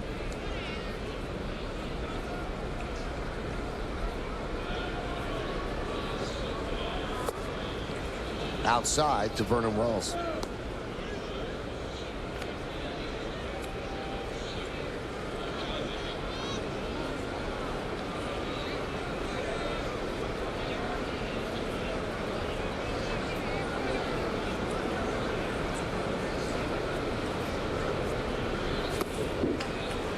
Swing and a miss. I've seen Jabba feature a lot of fastballs, but here's that slider, and that's the thing about Jabba's slider. It does something different every time. That one goes straight down off the table. It gets such tight spin on it. 43 out of his 63 pitches have been fastballs today. And you can see it, Michael. You can see with Jabba Chamberlain and Posada behind the plate, you can see that they're trying to throw more fastballs. They're trying to get away from too many breaking balls, a lot of 3-2 sliders. They thought Jabba maybe was becoming a little predictable.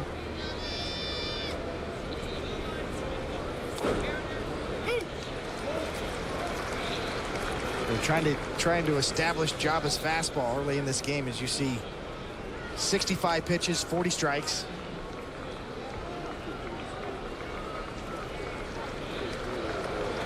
You know, when a guy's got a good slider, you've got to throw it enough, though, to be able to retain your feel for it. It's easy to say, let's just throw all fastballs, but when you do need your slider, you need to have that feel for it.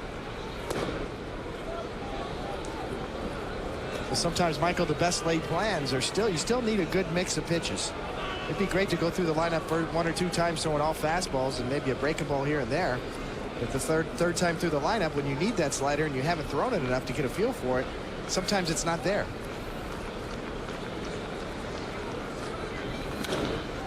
High fly ball, left field. Damon fighting the sun, and he puts it away for the first out.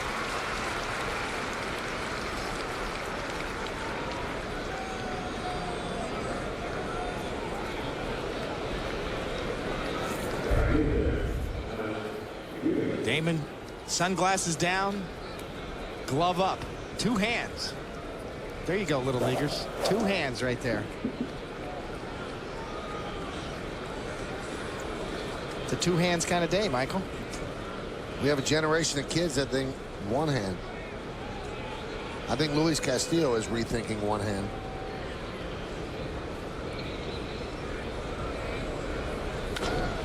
Grounded to third. Tough hop for Ransom. It's an E5. So Rios reaches. We'll see. Maybe they'll call it a hit because of the tough hop. But if you're a pitcher, you expect that play to be made. But he looked like he almost got a hop off the lip, and it came up higher than he thought it would. And it is an E5. He's got his glove going down. You see, didn't have time to turn the glove back over. He's expecting a lower hop. That's why the web of the glove is facing down instead of turning it back over to get sort of a higher hop. Although it did hit off the dirt. A lot of topspin.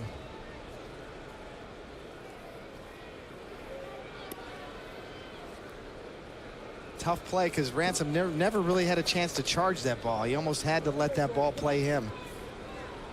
Tried to back up, backpedal a couple steps, and just couldn't get his glove up high enough.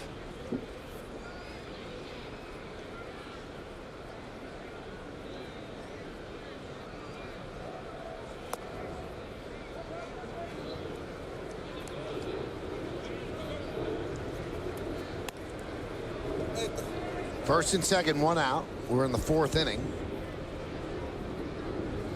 Slow moving game here in the Bronx. A lot of pitches being thrown. A lot of base runners. And the count 2-0.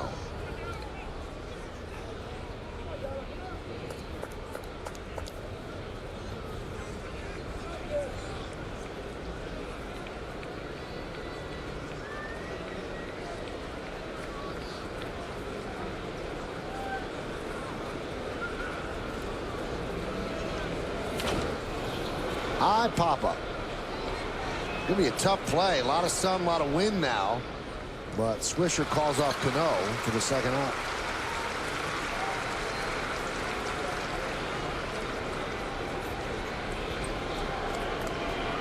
Well, you can see at this ballpark, the flags over the facade, those are the flags in right field. They're not moving. But if you look at the flags over the third base grandstand, they're straight out as if they're starching them. That's how much they're moving. So in different parts of the ballpark, wind whips a little bit stronger. And you can see, we talk about how the ball travels to right center. If you see the flags over the grandstand on third base, that's where the wind is really blowing. Up above. That's why the fly balls that get up above the facade seem to carry. And then if you look at the American flag, which comes out of the bleachers in left center, that one is very mild right now. Doesn't seem to be much wind whipping at all. So it's not blowing in from the outfield. From above the stadium, though, that's where the wind takes effect. Winds are up to 10 miles an hour out of the west. Once again, you know, and this ballpark is the same orientation as the old Yankee Stadium. You see those flags up high above the facade are whipping. Even more so yesterday on Johnny Damon's home run. The winds were up to same thing, comes kind of out of the west, but we're whipping up around 15 to 20 miles an hour yesterday.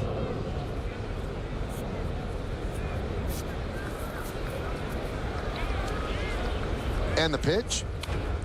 Line down the left field line. That is a base hit. It goes up against the wall. Overbay will score.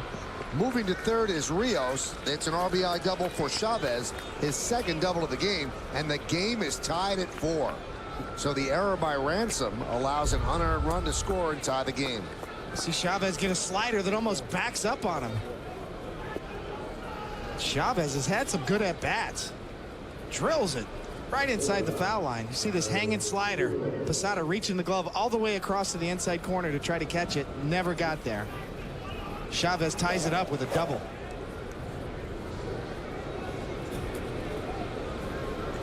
So Ransom's E5. That would have been the second out, and DeLucci's fly ball to right. Again, you can't say that it all would play out the same. Would have been the third out, and that means that Chavez would not have come to bat, so it becomes an unearned run. But it's on the scoreboard, and it counts, and now Job has to get tough, keep the 2 runners on base from scoring. Here's Marco Scudero.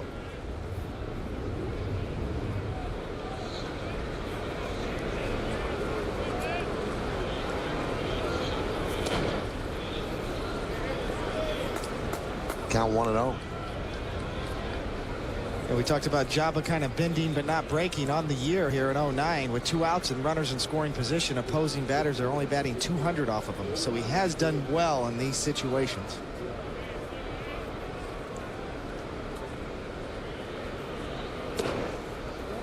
There's a strike.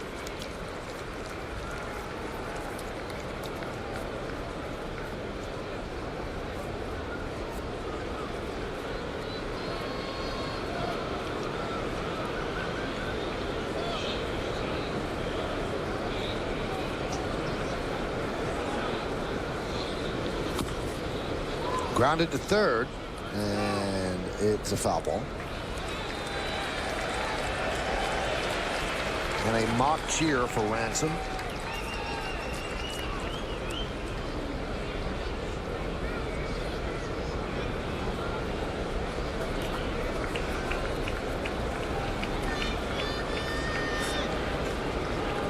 Jabba's pitch count now up to 77 pitches here in the top of the 4th.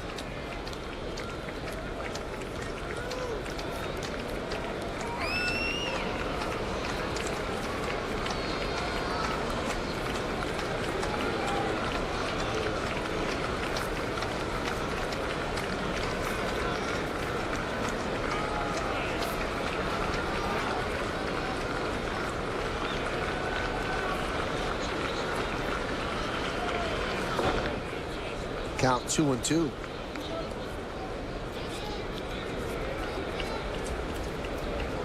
The Yankees have taken the first 2 games of the series 4-2 Friday afternoon, 6-5 yesterday in 12 innings. They led 4-0 in this one after 2 innings. But the Jays, with 3 in the third and 1 in the fourth, have tied it, threatening to take a lead, second and third, 2 outs.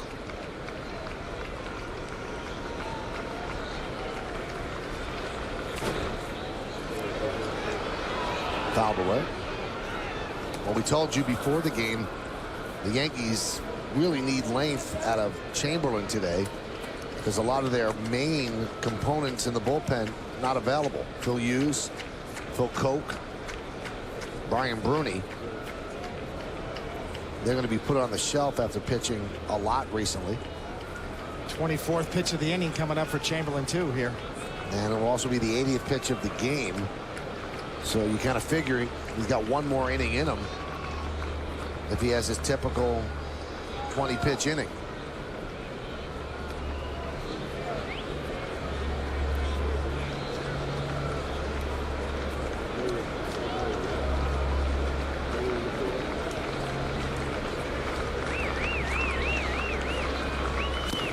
Oh boy.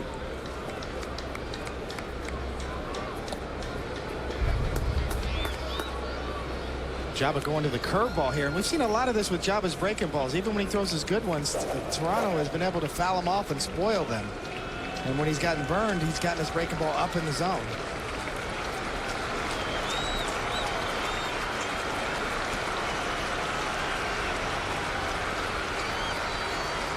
The 2-2. Count is full at 3-2. Brett Cecil was so dangerously close to getting blown out of the game. Now he has a chance to pick up a win as the team has tied it up for him.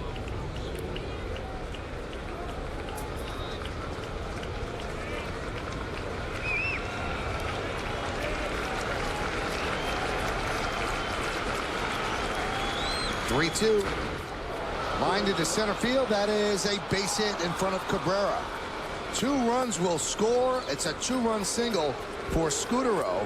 And what a tough turnaround for the Yankees. Up 4-0, now down 6-4.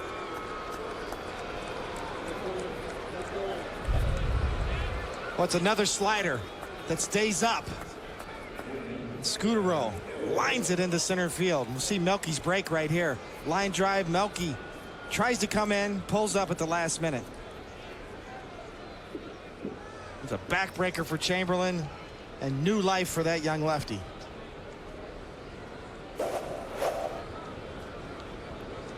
Seems like Melky was caught in between. Should I make or try to make the catch, or should I keep it in front of me? With 2 outs, it almost seemed like the thing to do to try to make the catch. He did pull up. Well, we've seen Brett Gardner, when he plays center field, plays a little more shallow center field and comes in quickly. And Melky more medium depth, and he's got good range, but he didn't really get a quick break on that ball, although the line drive off the bat right at you certainly is a tough play in this stadium during a day game. High fly ball deep right, going back. Swisher. That ball's gone. A home run by Aaron Hill over the auxiliary scoreboard. A 2-run shot, and it's 8-4 Toronto.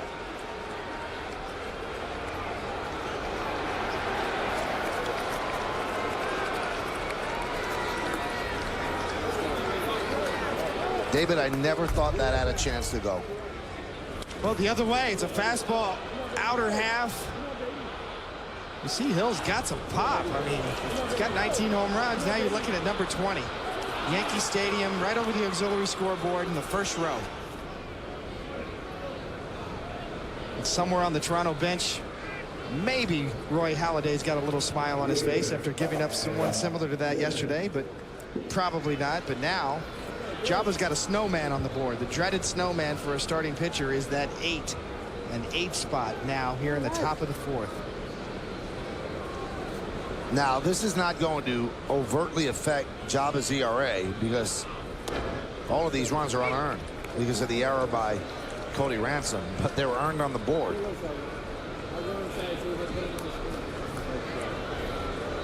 8 runs allowed in a start, the most that Jaba's ever allowed.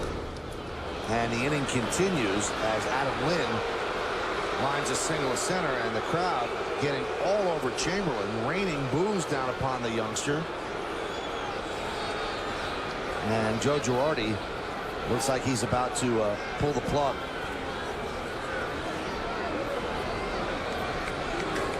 Jonathan Albaladeo is warming up in the Yankee pen, and he hasn't had a lot of time.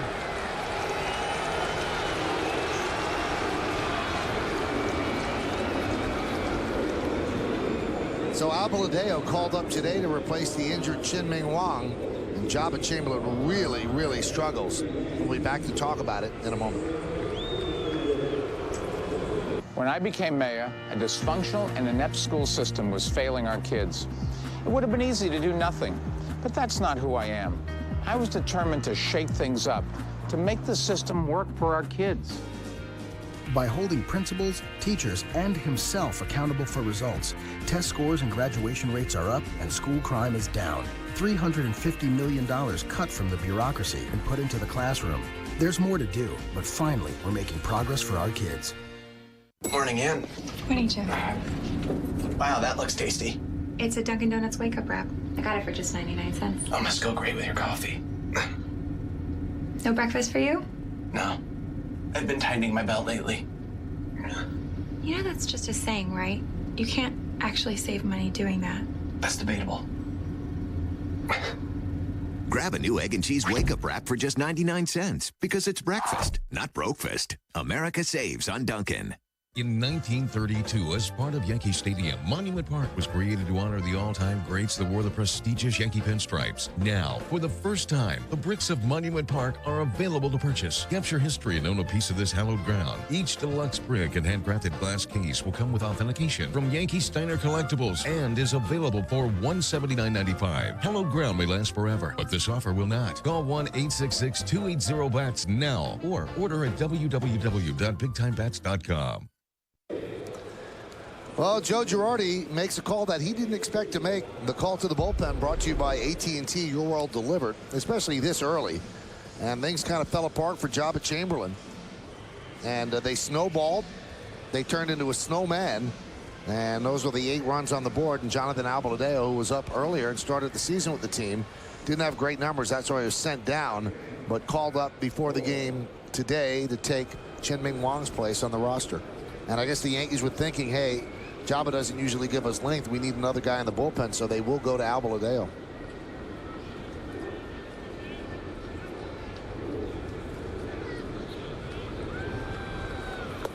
And the pitch is low. But Michael, with respect to Jaba Chamberlain, as you see him in the bench there in that line, 9 hits, 8 runs. As I said, the dreaded snowman. An 8 spot for a pitcher, given whether they're earned or not, still does not look good on that line. It's one of the first times I've seen Jaba without his good breaking stuff. You know, we've seen Jaba always being able to get swing and misses with that slider. The Toronto Blue Jays did a great job of battling, fighting off his decent sliders, and then when he did make a mistake, they made him pay. But the first times I've seen Jaba Chamberlain without a swing and miss breaking ball.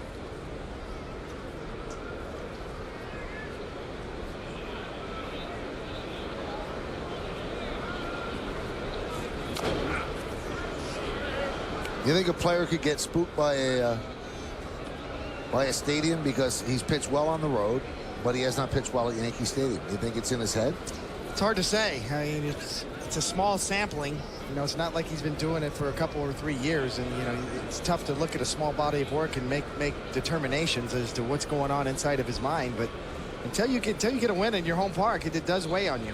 I'm sure he wants to pitch well at home and did not like getting booed today and knocked out of this game. Fouled straight back here and under our booth.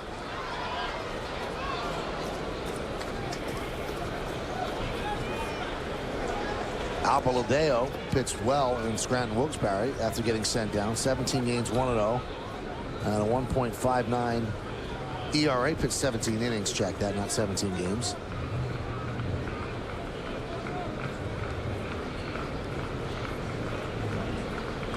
Two. 3-2. Along with David Kona, Michael K. You're watching Yankees baseball right here on Yes. Top of the 4th inning. And the Blue Jays lead the Yankees 8-4 in a game that the Yankees led 4-0 after 2 innings.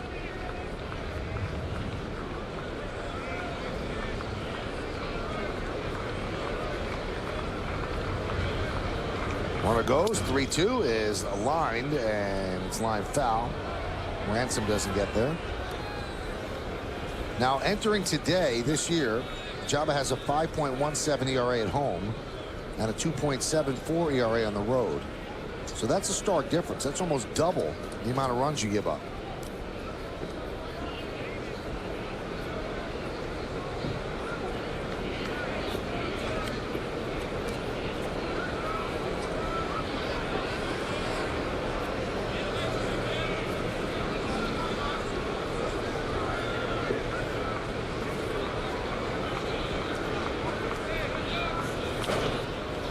Fouled away.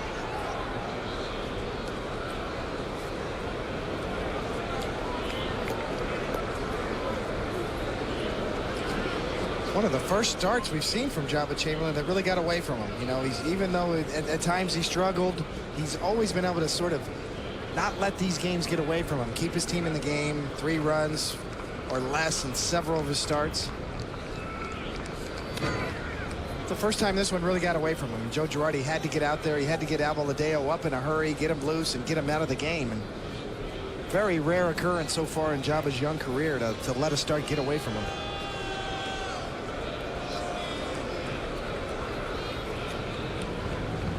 Happens to all of us, Michael. I certainly know that feeling. It happened to me many times. And one of the first times you've seen Jabba Chamberlain walk off the mound to some smattering of boos as well, although you never know where the boos are directed, maybe at the manager for not getting them sooner or at the pitcher himself.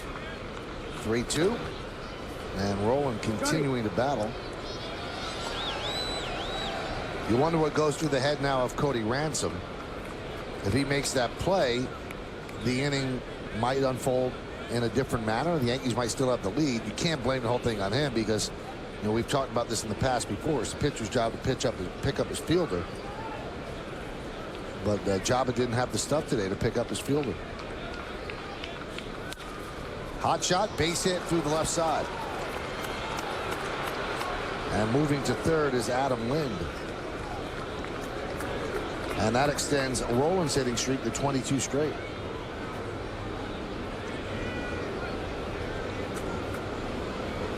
And here's Lyle Overbay. He started it all with a single to left, so the Jays have batted around and starting it all again. Boy, a great at-bat by Scott Rolen. 10-pitch at-bat. All fastballs from Abeladeo. Rolen finally breaks through, gets another hit.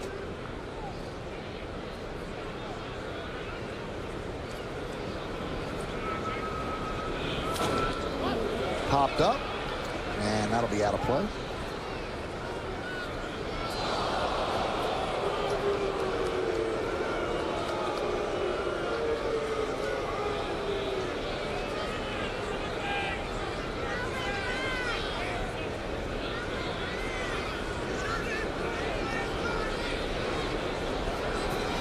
First and third, still 2 outs.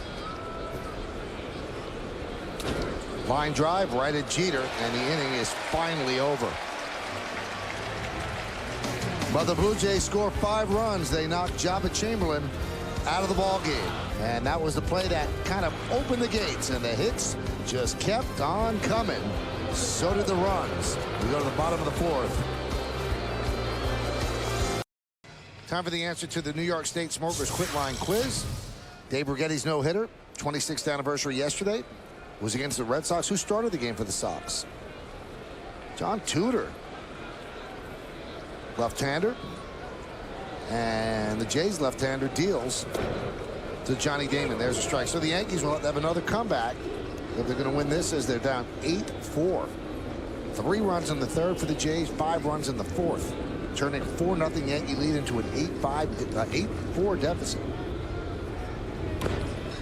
And Johnny Damon attempts the drag bunt and fouls it off.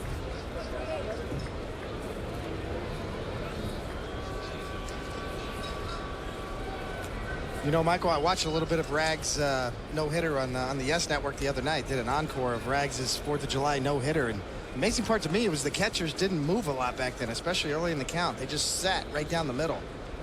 You see Chavez moves every pitch. Every catcher nowadays moves on every pitch, either to the inside or the outside corner. And you watch Thurman Munson catch back in the 70s and 80s, and he set up right down the middle until you got 2 strikes and then he moved, and you see him shift to the outside corner with the gloves right on the corner. That's something they just didn't do back in the 80s as much. And that's kind of the genesis of the strike zone change, where it used to be a little bit of a higher strike zone and gradually to progress to a lower, more off the plate strike zone. And it's almost as if Major League Baseball is trying to get back to the future, get back to that old 80s kind of strike zone where catchers set up on the plate and get more high strikes as opposed to pitches off the plate called strikes. And Damon swings and misses. He's 0 for 3 against Cecil. Butch Weiniger was the catcher that particular day for Rags, and his no-no on the 4th of July. Well, that's a strikeout for Damon. Mark that a K on your scorecard, and for a more delicious kind of K, try Green Mountain K-Cups from WB Mason. A perfect cup every time, a fresh cup when you want it.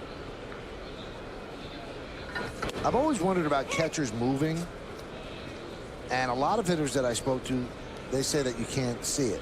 You can't feel it.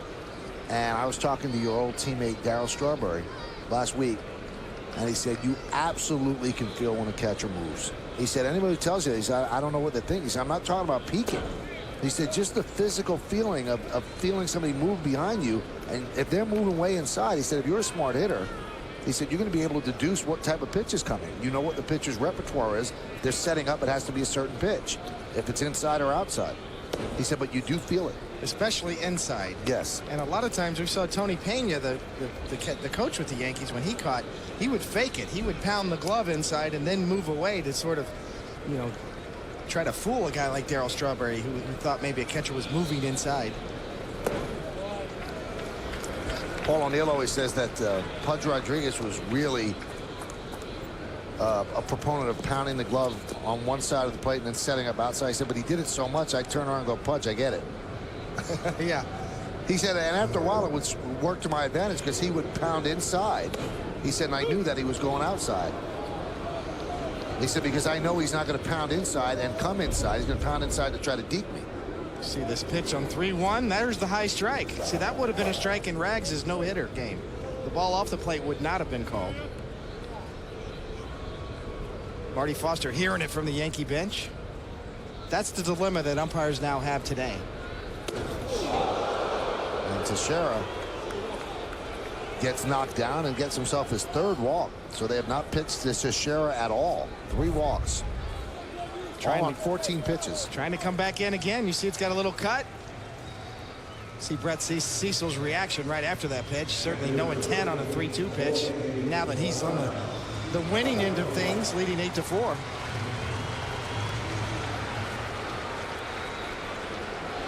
But it's a tough adjustment for umpires nowadays, especially veteran umpires, to change their strike zone and start calling higher strikes, more on the plate strikes. When you've been conditioned for years and years to call, maybe to give pitchers the outside corner a little bit off that outside corner.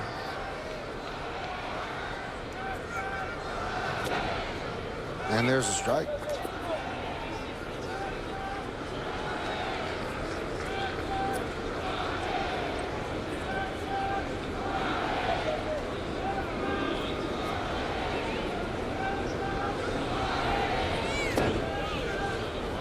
Posada got the game-winning hit yesterday, and because of that game-winning hit, a walk-off hit, you got a pie in the face. You can tell that Posada don't play that, and didn't seem like he was that enamored with it. He was kind of deked out by Jabba Chamberlain, and then A.J. Burnett came on and kind of got him on the side of the face. I never thought that they would do that to Posada because he's one of the old guard Yankees, and I just didn't think that he would be too happy about it. He's happy about that. As he lines a single, he's 3 for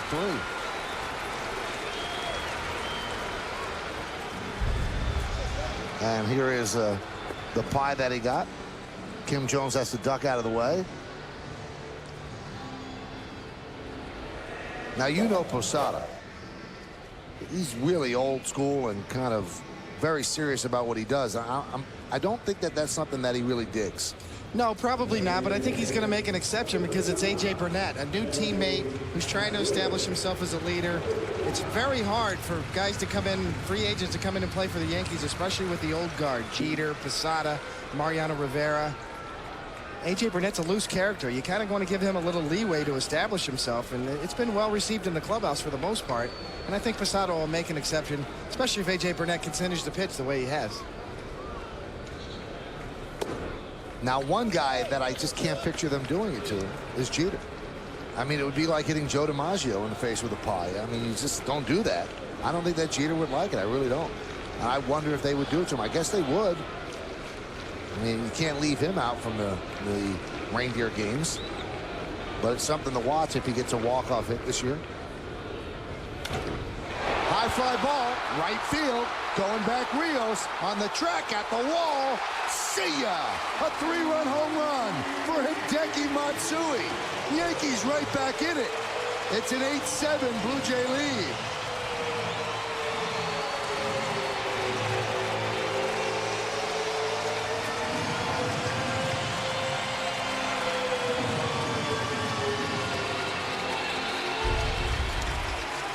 Hideki Matsui reaches out and hooks a slider middle of the way, and he knows it right off the bat.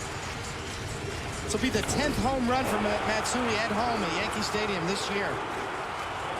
And this is what he can do for you. The lower half looking better. Look at that back leg, being able to drive and turn off of that back leg.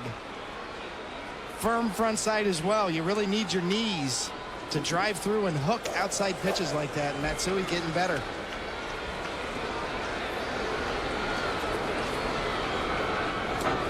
How about this stat? 8 of Matsui's 13 home runs have come against left-handed pitchers.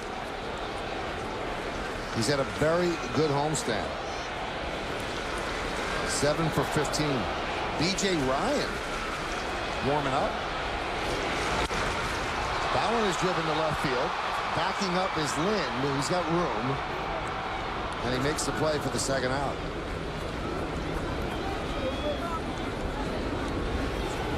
So, David, looks like it's going to be one of those games. Yeah, it makes sense. It's a 4th of July weekend. We've got some fireworks going off here today. Hideki Matsui with a big 3-run home run to change the momentum.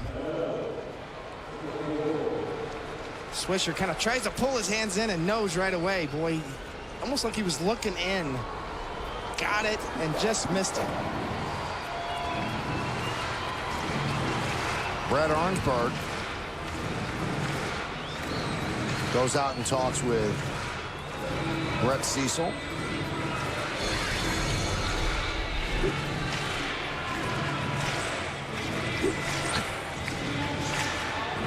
Well, he's in rhythm to the music of Queen.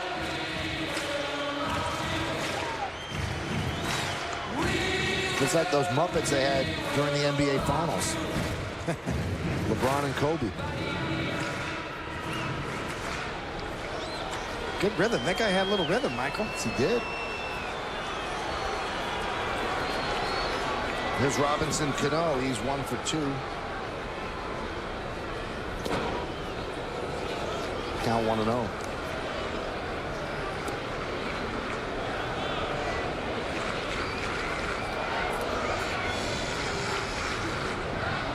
That was Brett Cecil's 97th pitch on the day.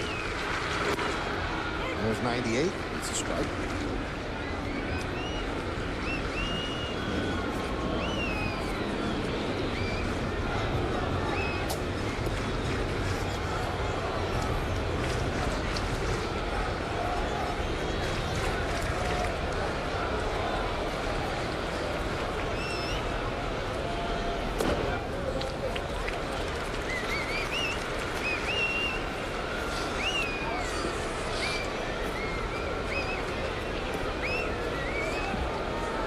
We're in the bottom of the 4th, and Blue Jays lead the Yankees 8-7.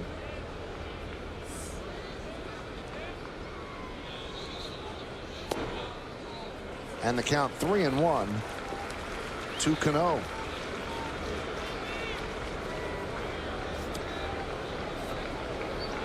Joe Girardi will try to get through this game. Had to go to the bullpen in the 4th inning. Certainly something a manager never wants to do. but today he had to. And Albaladeo, the first one to get the call. But now it's a close game.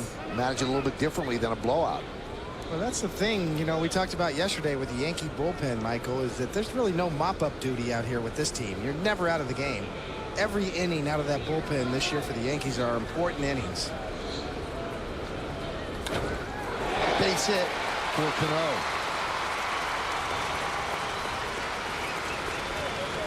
And that's going to do it. That's the last pitch that Cecil is going to throw. Another slider from Cecil that tries to get down and away, but just never gets there as Robinson Cano cuts it off, hooks it in the hole for a base hit. Well, he's going to signal to the bullpen. The veteran manager of the Blue Jays. A tough day for Cecil. We've only just begun.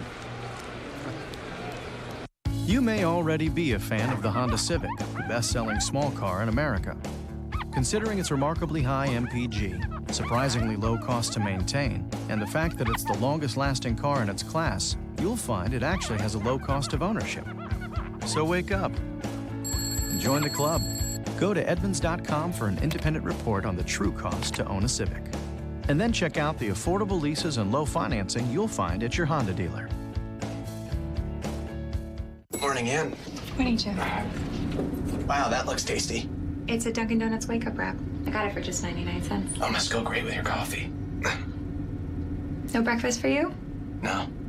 I've been tightening my belt lately. You know that's just a saying, right? You can't actually save money doing that. That's debatable.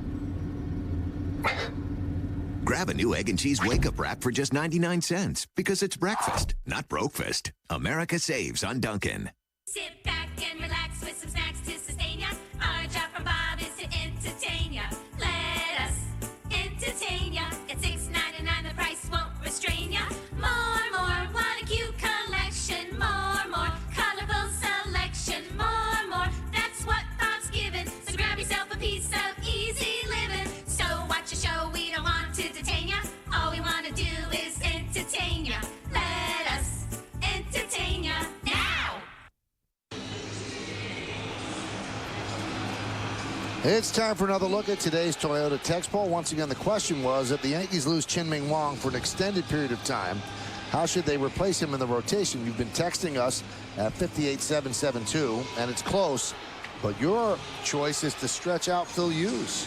Second choice, acquire a pitcher, then call up a pitcher, and you want Aceves to remain in the bullpen. But Joe Girardi pretty much said that's not the solution. We are not moving Phil Hughes into the rotation out of the bullpen. Well, if you combine the last two categories in that text poll, then the favors either acquiring a pitcher or calling up a pitcher, which is essentially the same thing. Here's B.J. Ryan, and boy, has he fallen. One-time closer now coming in the fourth inning of the game as he deals a strike. Ryan's had arm problems, signed a long-term deal with the Blue Jays. Closed for the Orioles, closed for the Jays, but here he is pitching in the fourth.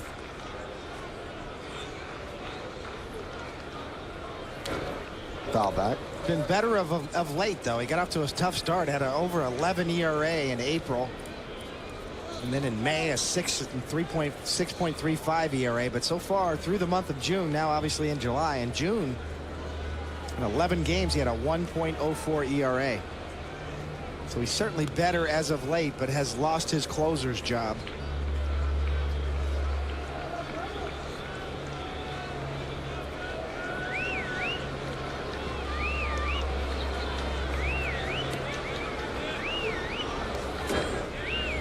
Count 1-2.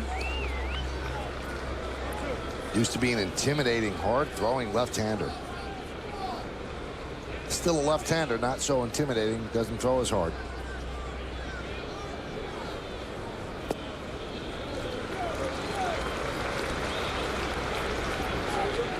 There's always double trouble on left-handed batters with that slider that you just saw there, kind of a sweeping hard slider. Certainly not all the way back from his injury. Runner goes. And the throw to second. Perfect throw by Chavez to now Robinson Cano. Just a great throw. But the Yankees creep closer as Hideki Matsui with a 3-run home run. A lot of runs scored in the fourth. It took 43 minutes. Yankees down by 1.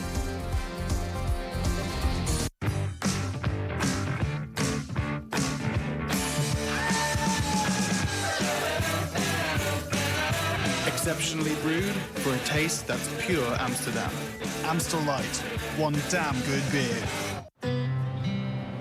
Would you one time let me be myself so I can shine with my own light? Let me be myself. Please, will you one time let me be myself so I can shine with my own light? Let me be myself for a while, if you don't mind. Let me be. Get into a Ford. You'll know the difference as soon as you drive it. Because it starts with Ford quality that can't be beat by Honda or Toyota. And the difference is in best-in-class fuel economy and features like voice-activated sync technology. Test drive Ford for yourself, and you'll see just how good different is. Drive the Ford Difference home, and we'll cover your first 3 payments. Plus, you'll get 0% financing on a Ford Edge. Get to your tri-state Ford dealer and drive one.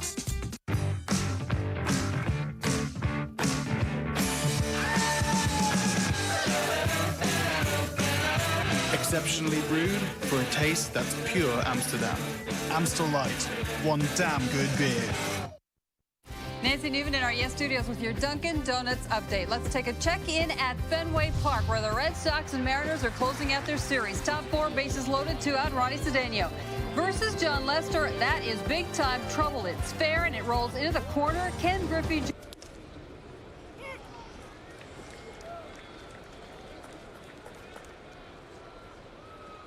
Thanks, Nancy. First pitch to Vernon Wells, a strike, and we are underway here in the 5th inning. It's 8-7. Blue Jays over the Yankees. Pitch is outside at 1-1. 8-10-1 for the Blue Jays on the Lexus scoreboard. 7-9-1 for the Yankees.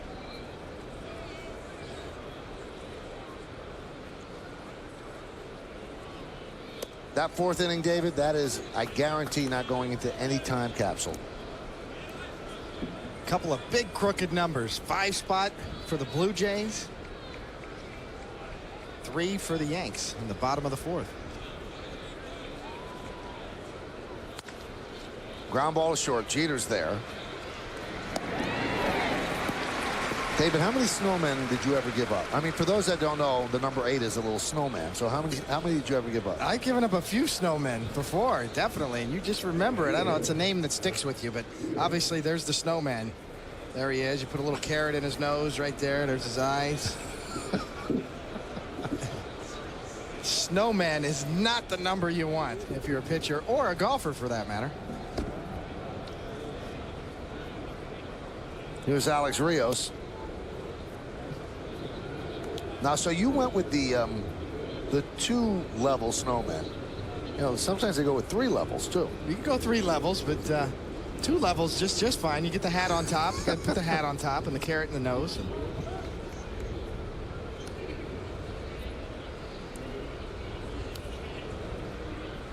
I can't picture you building a snowman in Kansas City, little David.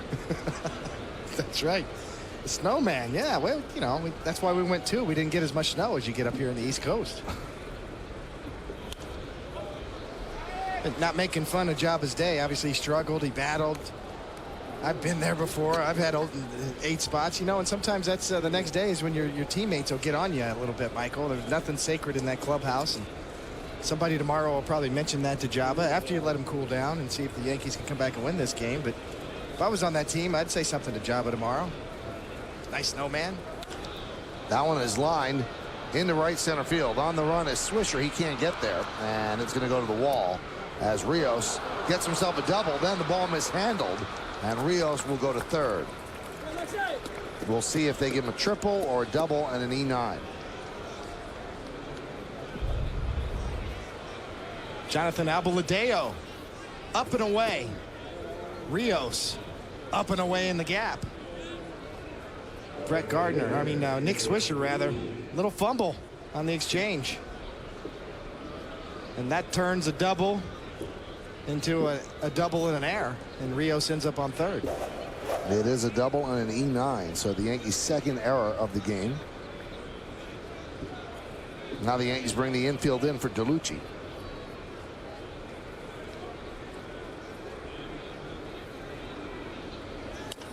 Popped up. Behind the plate, Posada gives it a look, but it's out of play.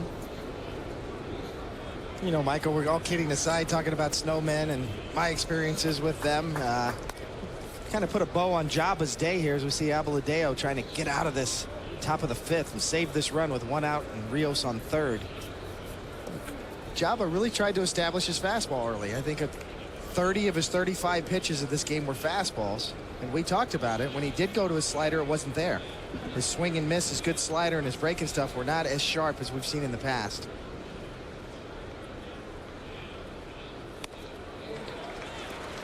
By fastball by Abeladeo, and the count 0-2. But as we said, in Jabba's young starting career, it's really the first game that's gotten away from him. We've seen him struggle, but he's always kept his team in the game. He's a real battler. Had a tough day today. Yankees, as we mentioned, in trying to cut off the run. And the 0-2. Count 1-2.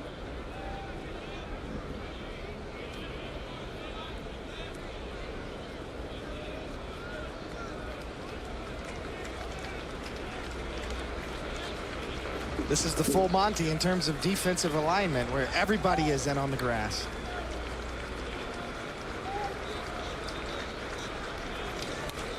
Fouled away.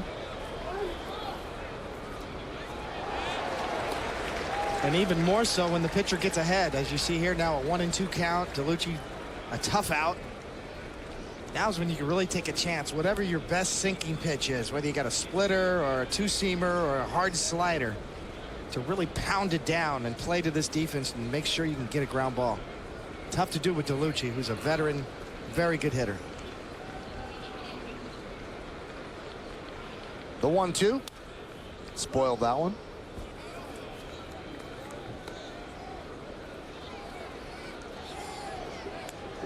Now Alfredo Aceves begins to throw.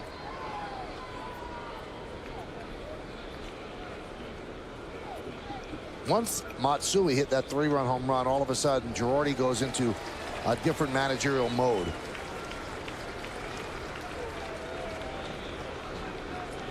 Swing and a miss. Big strikeout of DeLucci, 2 away.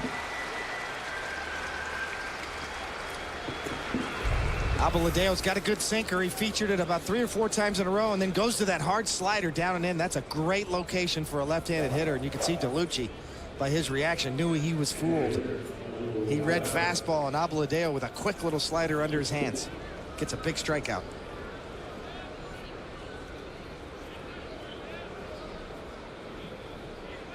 Here's Chavez, 2 doubles against Jabba. Infield backs up with 2 outs.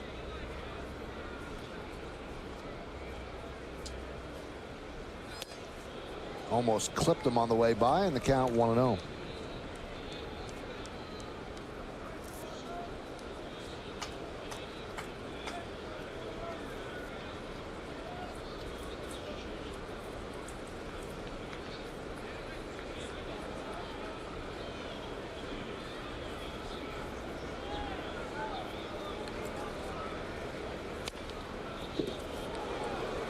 One and one.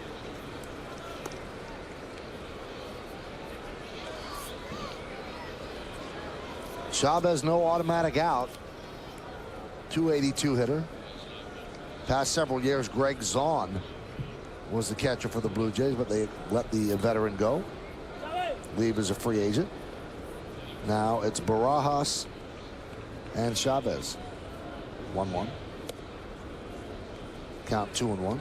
Well, you know, not all of Jabba's earned runs, or runs were earned, obviously, in his outing. We're talking about a snowman, but he's got a company. Bronson Arroyo in Cincinnati today. He's got a snowman. Giving up 8 runs. St. Louis playing Cincinnati today. Sometimes misery loves company, Michael, and that's that locker room humor that you get going, that clubhouse humor amongst pitchers. Of the 8 runs, 5 were unearned because of the Cody Ransom error. Bronson Arroyo, the Cincinnati right-handed starter, former Red Sox. 5 of his 8 runs were earned in 5 innings. As St. Louis leads, or since Cincinnati is losing to St. Louis 8-1.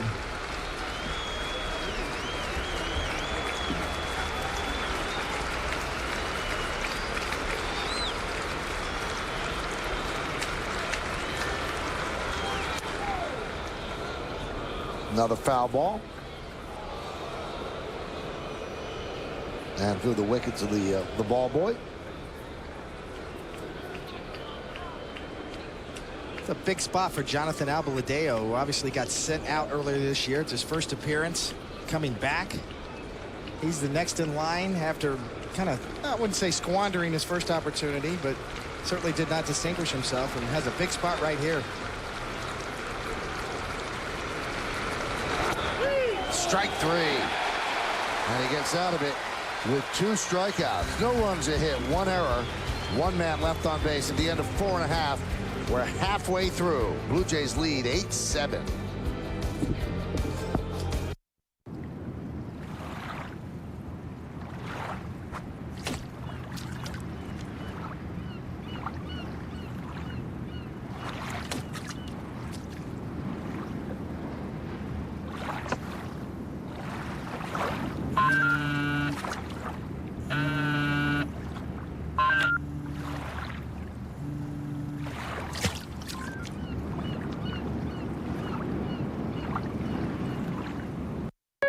There's no secret to building vehicles that retain their value. You design them to look and perform beautifully. You engineer them to last, and you infuse them with the latest technology. But of all the luxury brands in America, only one has been awarded for doing this better than any other. Acura, ranked #1 in expected resale value among luxury brands. Take advantage of attractive lease rates on the 2009 Acura TSX for well-qualified customers.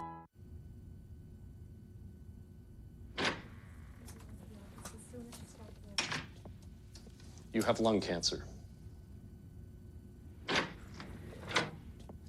You have heart disease. You have emphysema. You have bladder cancer. You have kidney cancer. You have throat cancer. You have... If you're not planning to quit smoking, what are you planning? For help quitting, talk to your doctor or visit nysmokefree.com. This just into the WCBS Mayor newsroom. Bloomberg is not. When you need the latest news. More than 500,000 jobs. When you need traffic and weather together. We have delays at least an hour. When you need to know, we've got you covered. WCBS 880 and WCBS880.com. We are News Radio. Well, fans, now's your chance to own a piece of history from the original Yankee Stadium. Seats and other memorabilia now on sale at Yankees.com. All items come with a Yankee Steiner letter of authenticity. For more information and to purchase original Yankee Stadium seats and other collectibles, visit Yankees.com today and click the shop tab. Well, we go to the bottom of the 5th inning. Melky Cabrera at the plate, and he takes outside from B.J. Ryan. Melky was at the plate when Robinson Cano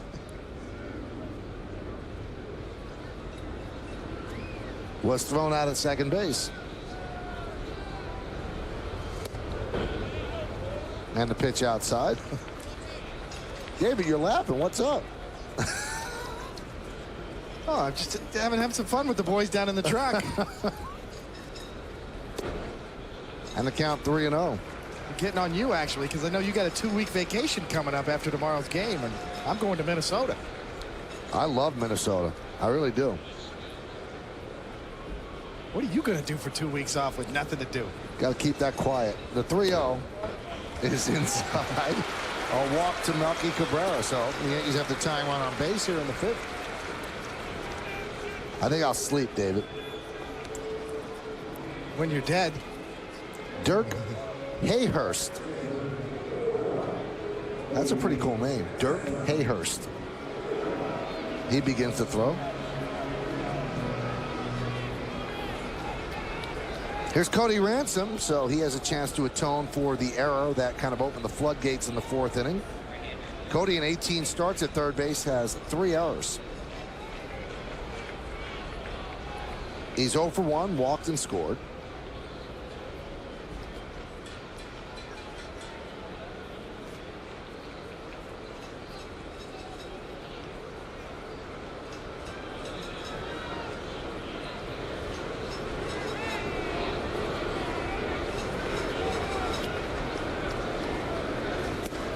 Pitch is upstairs, 1-0. So B.J. Ryan has lost the plate, and Chavez going to try to help him find it.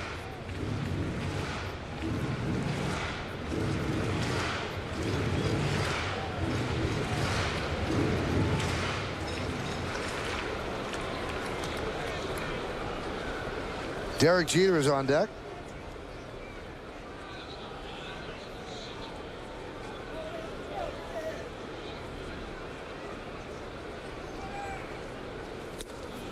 Weak hack there by Ransom. It's kind of weird, David. You're seeing him, that fastball was 85 miles an hour. This is a guy who used to dial it up to 97, so he has really lost a lot. Yeah, as you know, he was on the DL in late April and early May with tightness in his left trapezius muscle, which you need to throw a baseball. You need it to be loose too. You don't need tightness in it. The tight trap. What's the part of your arm that hurt the most? My brain muscle. Leading to my arm. A lot of times it's psychological. You know, the difference between injury and pain is a difficult thing for a pitcher to push through, to distinguish between one or the other. B.J. Ryan's had some serious arm problems in the past. He's had elbow surgery as well. And he's actually, his numbers are decent, as we said in June. His last 11 appearances, almost a 1 ERA. But he's not showing that dominating fastball, as you said, Michael, that he once had. Working his way back.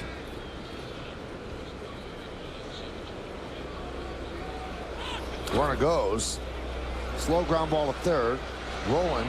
And they just get Ransom as Cabrera moves to second. Yankees Baseball on Yes is brought to you in part by your tri-state area Audi dealers. Audi, the official luxury vehicle of the New York Yankees.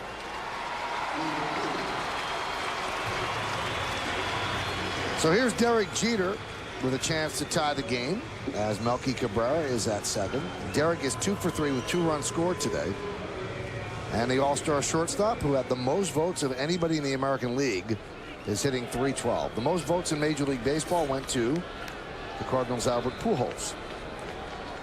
And it makes sense. He's having a great season, and the game is in St. Louis, so it all plays out perfectly for him.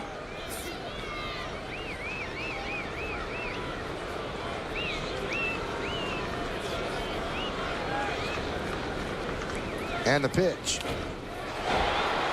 Fights it off and fouls it off. Crowd thought it was a fair ball, but Jeter never moved. You know, Michael, and Albert Pujols is not just one-dimensional. He's athletic, plays a good first base as well. He kind of underrated defensively. The Yankees have found out about Mark Teixeira. Two-way player. Great defensively and a power threat at the plate.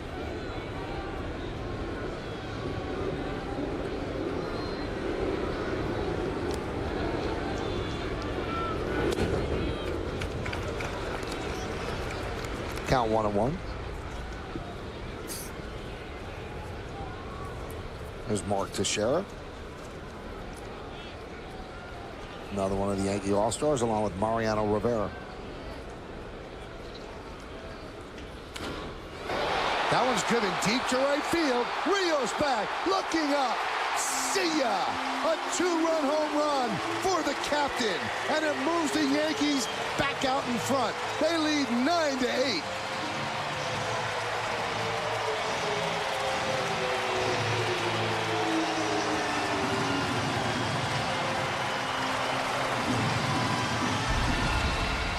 Derek Jeter gets a backdoor slider that comes in through the front door, rather, and leaves through the side door. Derek Jeter puts the Yankees ahead. And this barn burner of a game here on the 4th of July weekend. Well, you know, Michael, B.J. Ryan had that razor blade slider, nasty slider, when he was on top of his game. And that one was a little bit flat, and Derek Jeter roped it for his 10th home run of the season. Third hit of the day. Crowd with the Derek Jeter chant. And there's a strike. Derek doesn't seem as if he's inclined to have a curtain call here in the 5th inning.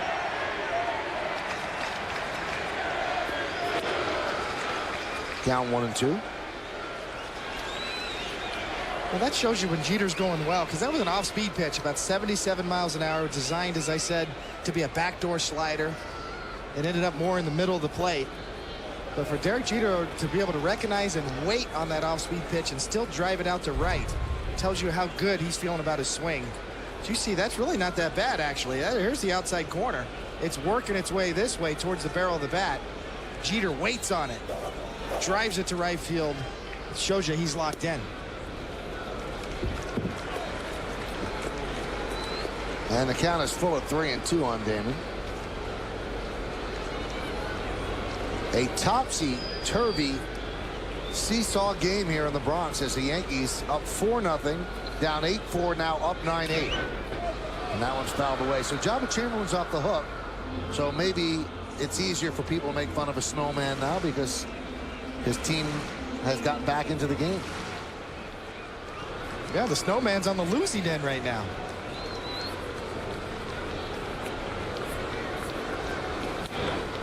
Foul below. Meaning, obviously, 9 trumps 8. The Yankees now lead by 1.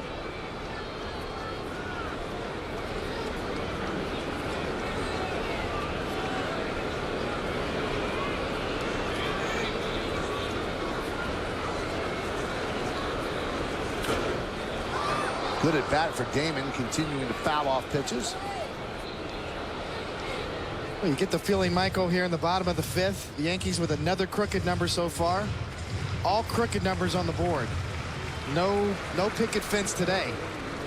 2 in the 1st and 2nd for the Yankees, 3 in the 4th, 2 in the 5th, and the Blue Jays 3 in the 3rd and 5 in the 4th. It's a crooked number kind of day. The Yankees trying to get more crooked as Johnny Damon walks.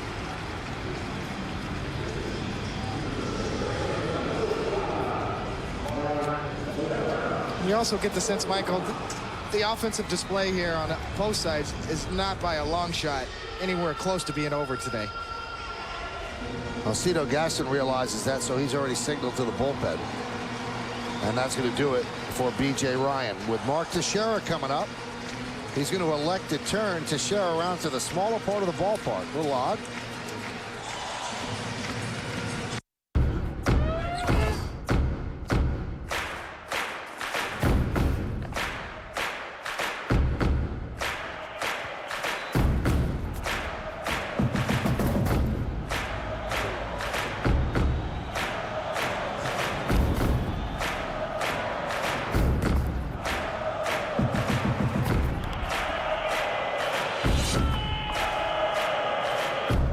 Gatorade.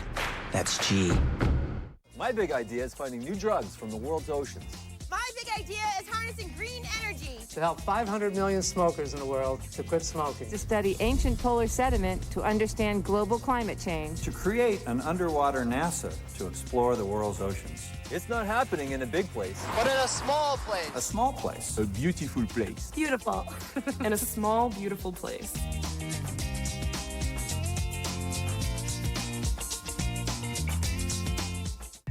Take one Honda Pilot and one Honda Odyssey. Add a 5-star crash safety rating to both, then make them a top safety pick, and it can help you lower your insurance costs, which is one reason why they have a low cost of ownership. That's how you become the best-selling minivan and midsize SUV. Go to Edmunds.com for an independent report on the true cost to own a Pilot or Odyssey. And then check out the affordable leases and low financing you'll find at your Honda dealer.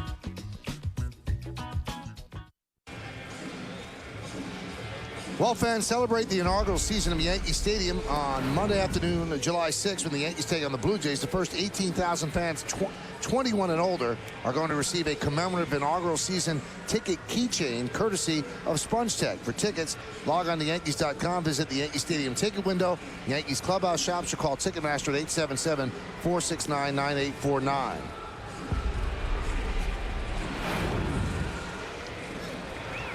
Tough outing for B.J. Ryan.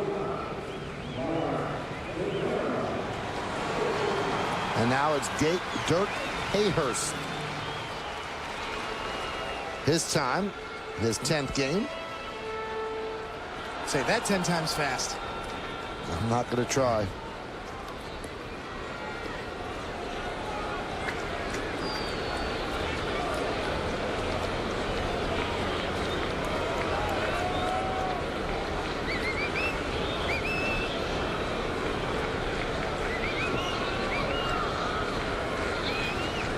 Teixeira's walked all 3 times today. No contact day for him. It is a little odd, though. I guess it is a testament to how Gaston feels about B.J. Ryan that you would turn a power hitter around to the short side here at the ballpark. You'd rather have Teixeira hitting from the right side, but he thinks that Hayhurst was probably more effective. Or he's just trying to find something. Yeah, Teixeira is a tough matchup because his average is from the right-handed side, even though it's obviously a smaller sampling, is up in the 340 range, I believe. Batting left-handed is his power side. I think he's had 16 home runs this year out of his 20 batting left-handed, but he hits for a higher average right-handed so far.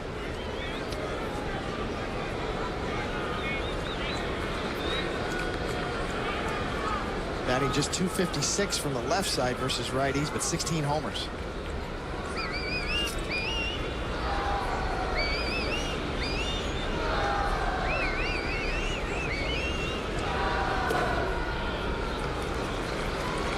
Well, Hayhurst has given up at least 1 run in each of his last 7 relief appearances.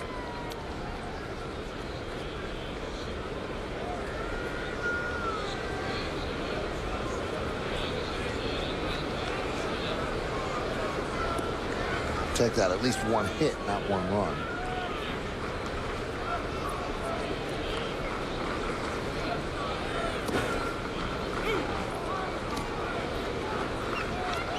Big slow curveball from Hayhurst right there.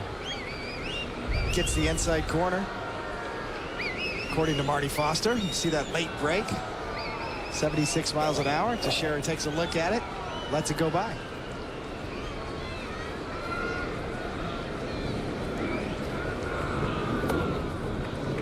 And now the count is full. So what do the Yankees do with Damon? Do they send him on 3-2 and 1 out? Posada is on deck. He's 3 for 3.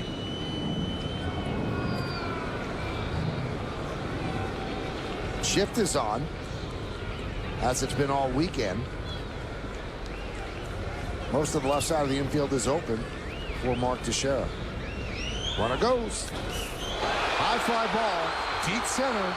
Wells back on the track. He'll make the play. Damon was all the way to second and hustles back to first.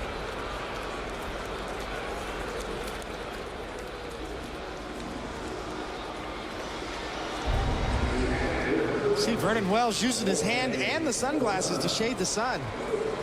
Teixeira, certainly in the right center field perspective, one of the deepest parts of the park. Almost to the edge of the Yankee bullpen. Good swing, just a little bit underneath it.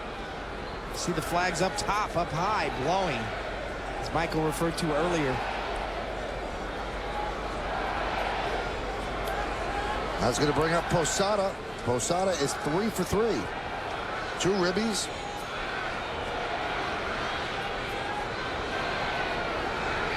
Couple of runs scored. And Hayhurst steps off.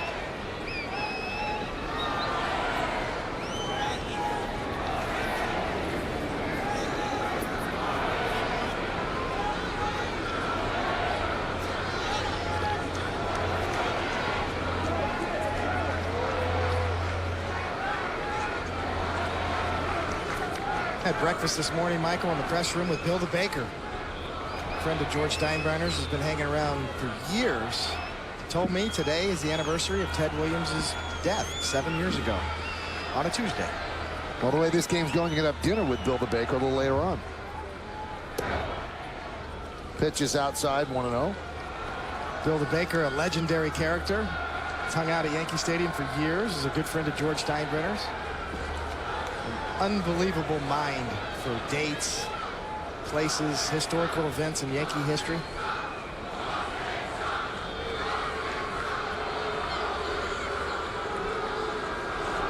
David and I walked past Bill yesterday, and David asked him, what was the date of Lou Gehrig's speech? What day did it fall on? And boom, Tuesday. He just knows these things. He does. You could add. There he is. There's Bill the Baker. You could ask him, hey, Bill, I was born in 1963, you know, on April 2nd. And about 2 minutes later, oh, that was a Wednesday.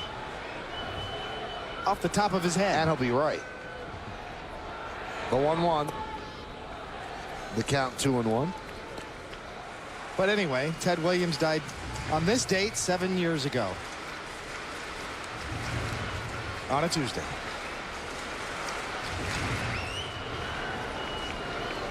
Teddy ball game.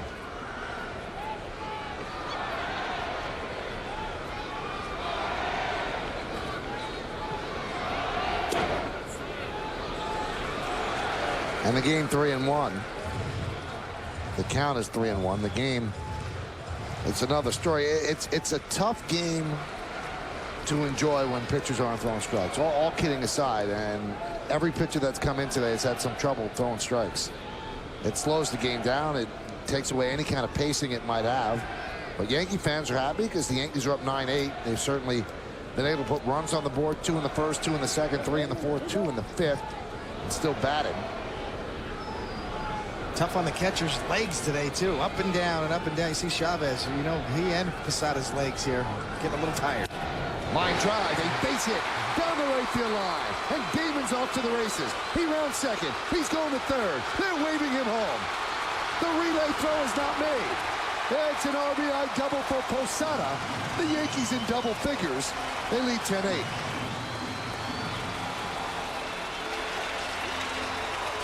Fourth hit for Posada. Gets a slider right there. Sits. Inner half. Posada is going to stretch out those tired legs. Line drive double down the line. And I tell you what, Johnny Damon does a great job of base running, but an even better read by third base coach Rob Thompson. Rob Thompson right here is making the call already, and Damon picks it up. See Thompson all the way down there. He had already signaled Damon in once he saw the bobble in right field. Good base running, good read by Rob Thompson there, the third base coach of the Yankees. Here's Matsui, got the Yankees right back in the game with a 3-run home run in the fourth. And he takes a pitch low.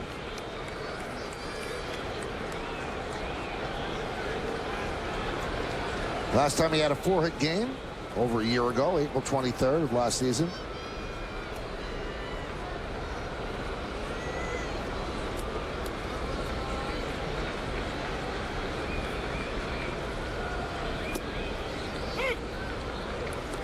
You know, if Posada's going to get 4 hits after getting hit with a pie, he's going to want to get hit with a pie all the time.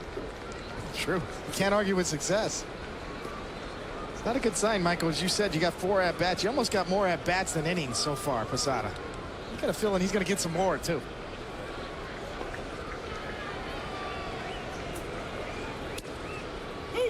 And there's a strike.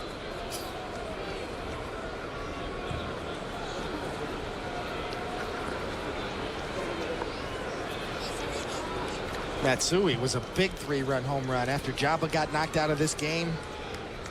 His 3-run blast changed the complexion of this game on a dime. 3-run shot. The 1-2.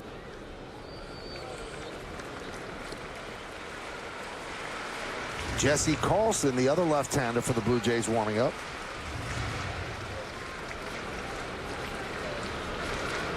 Blue Jays with 7 pitchers in the bullpen.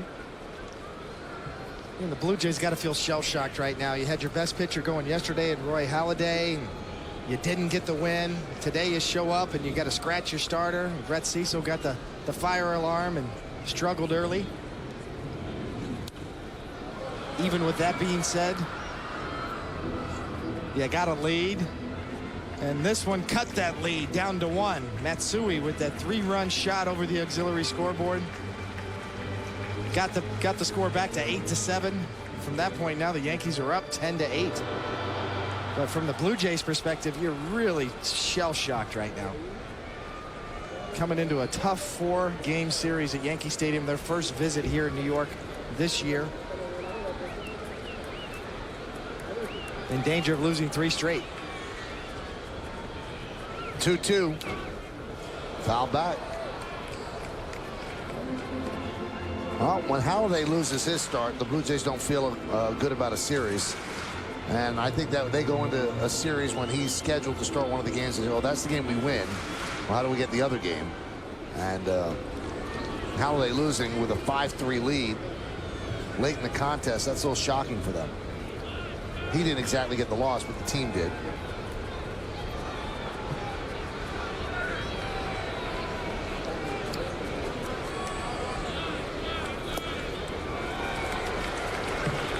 Count is full at 3-2.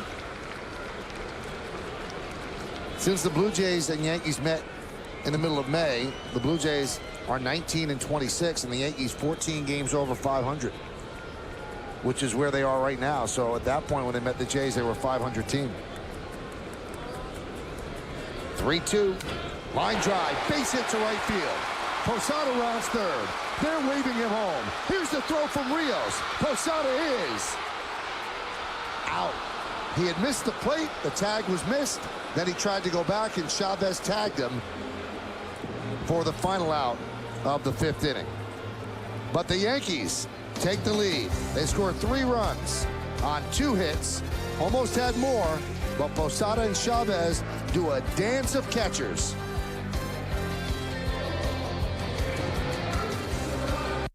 First thing I thought of was how upside down I was on my car loan. I'd still be making payments on a car I didn't have. Lucky for Ron, he had LoJack. His car was returned. LoJack, the most successful theft recovery system on Earth. If you've been waiting for an offer you can't refuse on the 2009 Nissan you really want, the time is now, and the place is Staten Island Nissan. For a limited time, you can lease a brand new 2009 Nissan Altima S for only $89 a month for 42 months. But it gets even better. Own a super efficient 2009 Nissan Versa 1.6 for only $7,900 with only $29.99 down. But hurry, these incredible offers cannot last. Get the deal of a lifetime right in your own backyard at Staten Island Nissan. What are you waiting for? 364,000 custom-made windows, 8,640,000 feet of vinyl siding, 48,128 satisfied customers. The Alpha Window Factory. For over 25 years, Long Islanders have relied on one name for the best windows and vinyl siding, Alpha. It doesn't cost more to go with the best. Call or visit Alpha today and save during our half-off sale. Premium Nissan, right here in New Rochelle. We're the Yes We Can dealership. Yes. 1-800-Nissans. Yes. Huge selection of Nissans to choose from. Yes. The best deals on new and used cars. Yes. Leasing and financing to fit your budget. Yes. 1-800-Nissans. Yes. Low, no haggle prices. Yes. No appointment necessary for car maintenance. Yes. Change your oil for only $19.95. Call or visit us now for that great Yes deal at Premium Nissan, New Rochelle. 1-800-Nissans. Yankees baseball on Yes is brought to you in part by J&R Music and Computer World, and by Toyota, the official hybrid vehicle of the New York Yankees.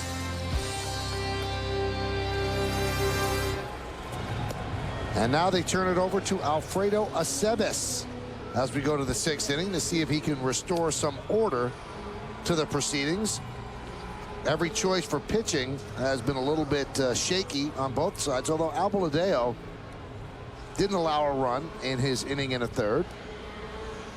And now they will turn to Aceves, and I would guess, David, that they're hoping to get 2 innings. Anything more than 2, Joe Girardi would be thrilled. Absolutely at this point. Barn burner of a game. Nothing but crooked numbers on both sides of the ledger.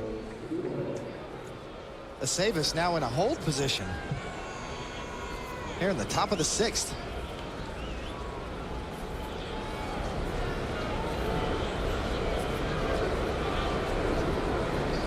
So Scudero will lead off.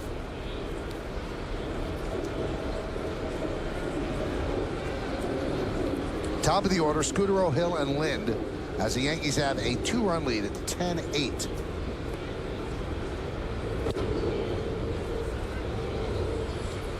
And the count 1-0. Aceves threw 35 pitches Thursday against Seattle, 2 1/3, 2 hits, 2 runs, 1 of them earned. Now, David, be honest. Slow-moving game like this, game you didn't pitch. Were you locked in on the bench, or did you go in the clubhouse and take a nap? No, you're bouncing off the walls right now. You definitely a cup of coffee. Well, I already got my Mickey D's. I drank both of them already, Michael. So we have no danger of losing you. No, I mean, no, I'm in. I'm locked in now.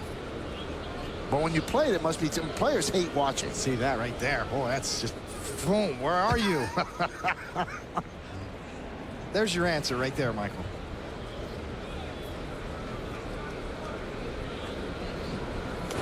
And it's tough if you're the Yankees not to be in that clubhouse. I mean, it's the most beautiful clubhouse you've ever seen.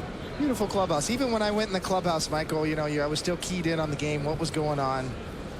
Certainly, I was a proponent of being on that bench as much as possible to cheer your team on as a starting pitcher who watched about 130 games a year and got to play in about 30 to 35. You know, we're joking about it, and certainly not going to ask you to name names, but there were a lot of big-time pitchers over the years. I mean, big-time pitchers. You'd say stars.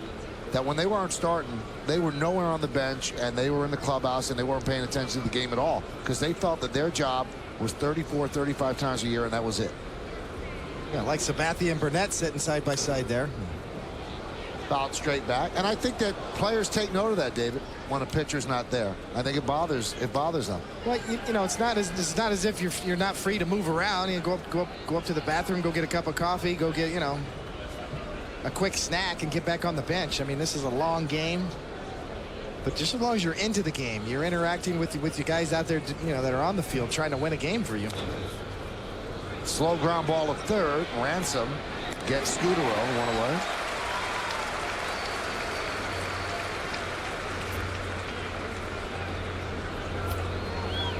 You know, and you brought up the whole point. We saw A.J. Burnett and Sabathia sitting together on the bench. You brought up the whole point about the pie incidents with Posada yesterday, and A.J. Burnett really leading the charge. You know, and this is the new guard right here. Sabathia and Burnett are the new guard. It's very hard for those guys to come into that Yankee clubhouse and interact with the old guard. The Posadas, the Jeters, the Mariano Riveras. And A.J. Burnett's trying to break the ice. He's trying to create a loose atmosphere around there, along with Nick Swisher. You know, and I applaud that. You know, I know some people would say that's not the Yankee way, and Posada did not like getting pie in his face yesterday, but you know what? A.J. Burnett is now going to be a leader on your team, and he's trying to loosen things up. He's trying to integrate himself in that clubhouse and become a leader himself. And I certainly understand it. And you know what, A.J.? I applaud it. He's doing his best to be himself and stay loose, and also at the same time integrate himself into a very difficult clubhouse with veteran leaders that have World Series rings. The 1-1. Really interesting, because I was talking to a lot of Blue Jay people today, David, and they're stunned at how he has integrated himself and acclimated himself, because they said he kind of like reset himself back from everybody in Toronto. Not that he was standoffish, but not that outgoing. They're amazed by the A.J. Burnett that's put on pinstripes. So he must be very comfortable here. Yeah, absolutely. He's making a big effort. He wanted to come to New York. He waited in the offseason, much like Mark Teixeira. And you get the sense that even though they were highly sought after free agents, that this was their first choice. Swing and a miss, and Aaron Hill down on strikes.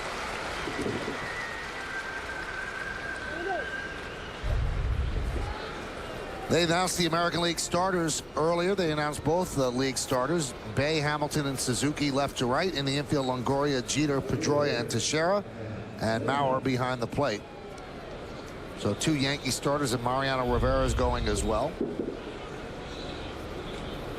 A lot of people, as you said, Michael, said that same thing about Teixeira. As you see, there he is, the future Hall of Famer, Mo Rivera. But Teixeira asserting himself more, too, now. And obviously, Teixeira bounced around a little bit when he got traded to the Angels last year. And see the reserves.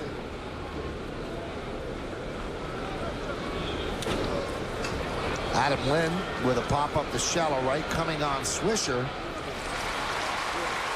And there's one away. We'll take a closer look at those reserves as we move along, as we go to the bottom of the 6th. Yankees lead 10-8 here on Yes.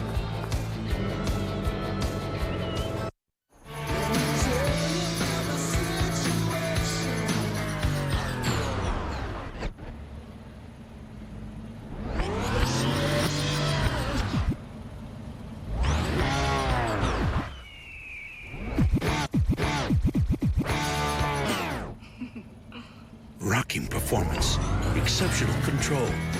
Destination tires with Unity technology, only from Firestone. Some days my 8:15 bus is just a bus. But other days, like today, it's my office. The boss just emailed me and wants the new proposal ASAP. No worries, though. My smartphone, it's from AT&T. I'm on the nation's fastest 3G network. So that proposal, delivered. The nation's fastest 3G network. Another reason why twice as many smartphone users have chosen AT&T. Get a Nokia E71X, the thinnest smartphone, for $99.99 after mail-in rebate. 2 top government agents have just been reassigned. You're to be in South Dakota at those coordinates at noon tomorrow? To the middle of nowhere. This summer. Welcome to Warehouse 13. What is this place? The unknown. You're both joining me as fellow gatherers and protectors of secrets. Has an address. Hot damn. It must be super fun on a date. That's cool. A sci-fi original series, Warehouse 13, premieres Tuesday, July 7th at 9. Click over to YesNetwork.com and check out Keeping Up with the Jones, a behind-the-scenes blog that goes inside the clubhouse with Yes reporter Kimberly Jones. There are no boundaries with blogs. Wow. That's the beauty of it. Find out what Swisher's pregame playlist was, get the clubhouse gossip, and follow the daily adventures of being with the team. Bookmark the blog Keeping Up with the Jones, only at YesNetwork.com. Well, back here at Yankee Stadium, Aaron Hill, one of the Blue Jays All-Star representatives. In fact, he is the Blue Jay All-Star representative. Those are the reserves in the American League. Victor Martinez having a great season for the Indians. Then you've got Morneau, Youkilis, Hill, Bartlett, and Michael Young. Bartlett really has had a great season. And the outfielders Crawford, Gunderson, Hunter, Adam Jones, and Ben Zobrist. Got some young guys breaking through. And here are the pitchers. So they bring 13 pitchers. King Felix from Seattle. Edwin Jackson, that looks like a pretty good trade there now for the Tigers to get him from Tampa Bay. Tim Wakefield, the 42-year-old knuckleballer. At the bottom of the list, a great choice. First All-Star game after all those years, as we said earlier, Michael.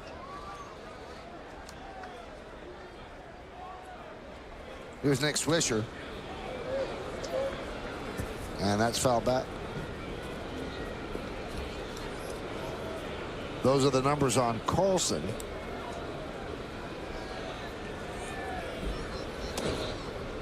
Now the top of the 6th inning is noteworthy in that it was the first 1-2-3 inning of the game for either team.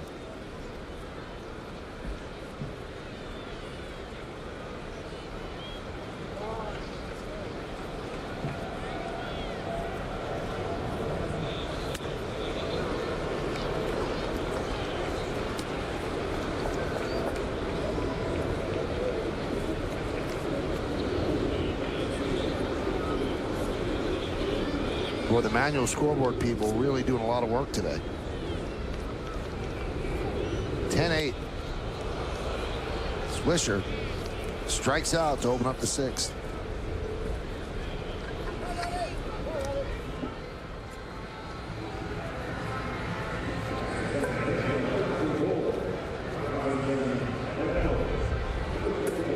Carlson kind of a sidewinded slinging slider in, and Swisher trying to hold up.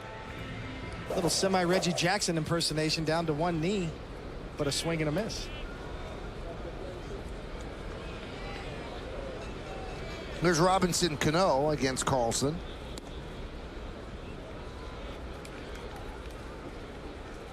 One 1-0. Mariano gets out into the bullpen. Usually gets to the bullpen around the 5th inning. He gets a massage.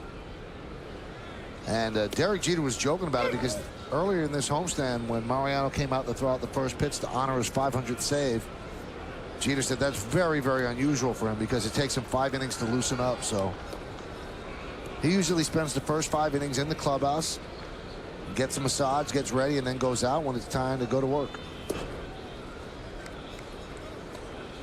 That guy can do whatever he wants. He's earned it. Whatever he needs to get ready, to get in his zone, to pitch the 9th inning, he's got a free run.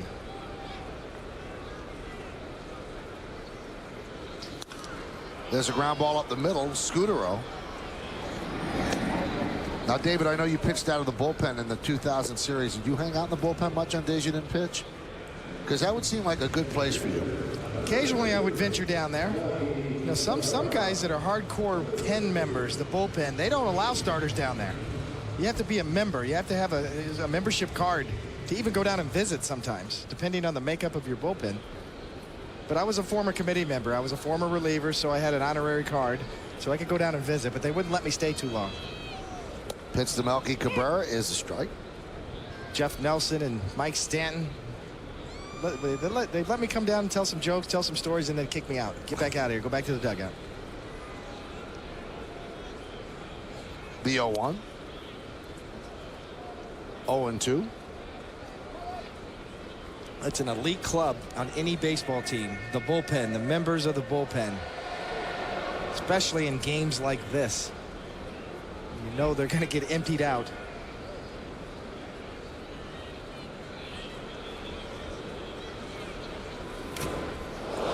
Bat goes one way, ball goes behind the plate.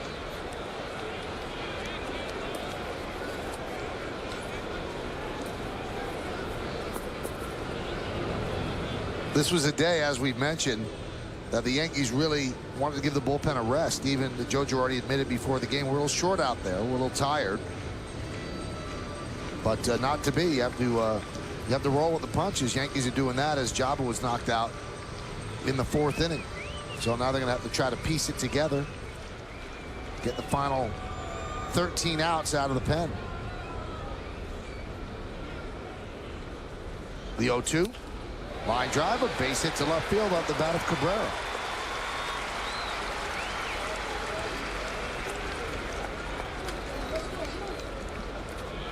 So the Blue Jays bid for their first 1-2-3 inning. Washed away by that single.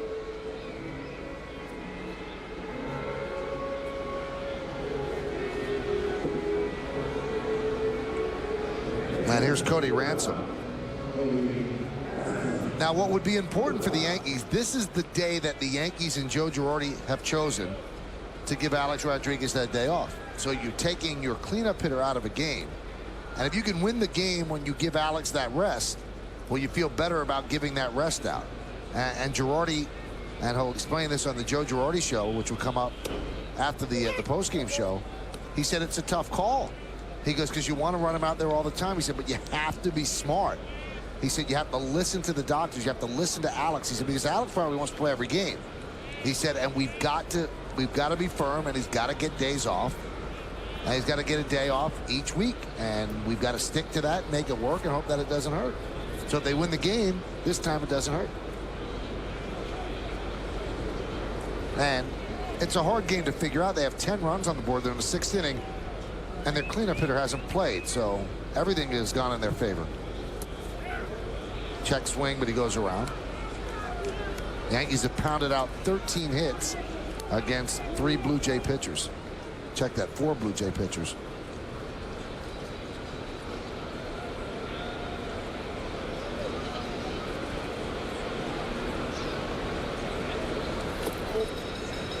Count 1-2.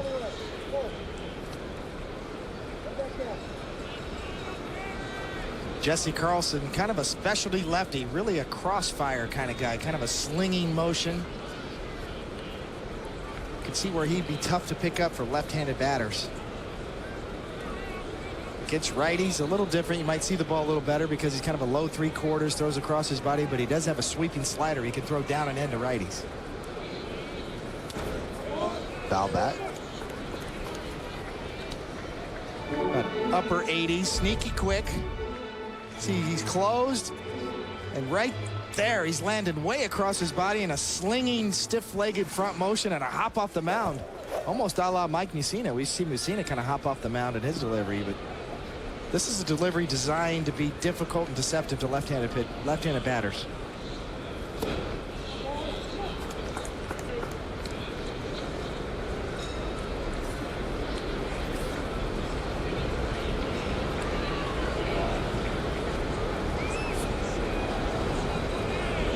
Two balls, 2 strikes, 2 outs. Here in the bottom of the 6th, Yankees up by 2, 10-8. Runner at first. Carlson deals. And the count now 3-2. So that releases Melky at first.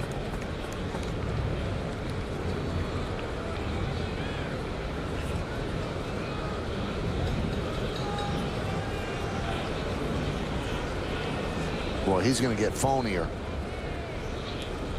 And when you have that 3-hour conversation with somebody you can't get off the phone, that's what he's going to get, phonier. Used to have that in high school a lot. The 3-2, swung on and missed. And Ransom angrily tosses away the bat and the helmet, mad at himself. No runs a hit. 1 man left. Let's take this baby to the 7th. 10-8 Yanks.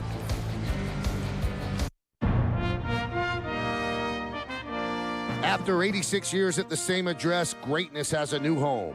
Join the Yankees as they celebrate the inaugural season of Yankee Stadium on Friday, July 17th, when the Yankees play the Tigers. It's Travel Mug Night, and the first 18,000 fans in attendance will receive a Yankees travel mug courtesy of Carvel. Yankee Stadium, the inaugural season.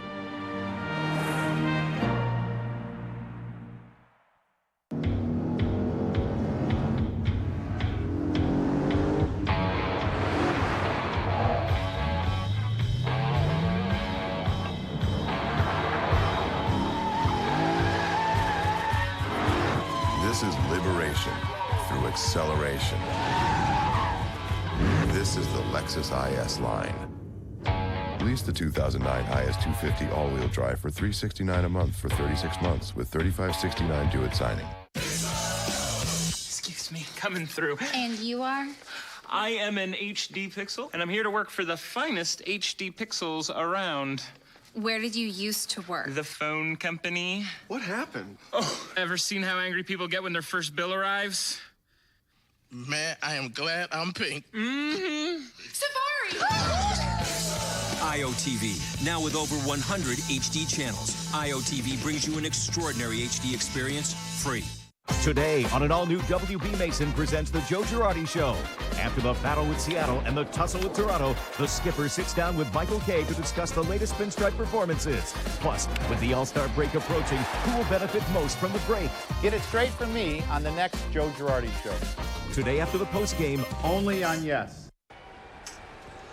Hey fans, today and throughout the Yankee season on Yes, we're allowing you to vote along with the two of us here in the booth for the Chevy Player of the Game. Text your vote to 58772. Today's candidates are number 1, Derek Jeter, number 2, Jorge Posada, number 3, Hideki Matsui, number 4, Aaron Hill. Vote now, make your voice heard. Standard text messaging rates apply. Roland with a high fly ball to right field. Swisher makes the play with a big smile on his face. He battled that one right into the glove. 1 pitch, 1 out here in the 7th. You can see Swisher drifting. We've talked about a little bit of a breeze out to right field. Ball keeps going towards the line. Swisher had to keep staying with it. Looked like he had a beat on it and had to keep going to go get it.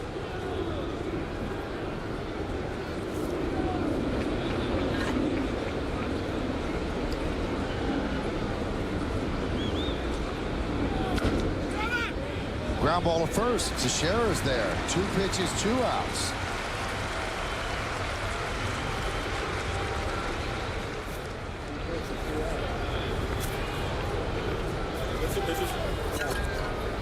Well, Sevis has been so impressive since he's returned to the Yankees.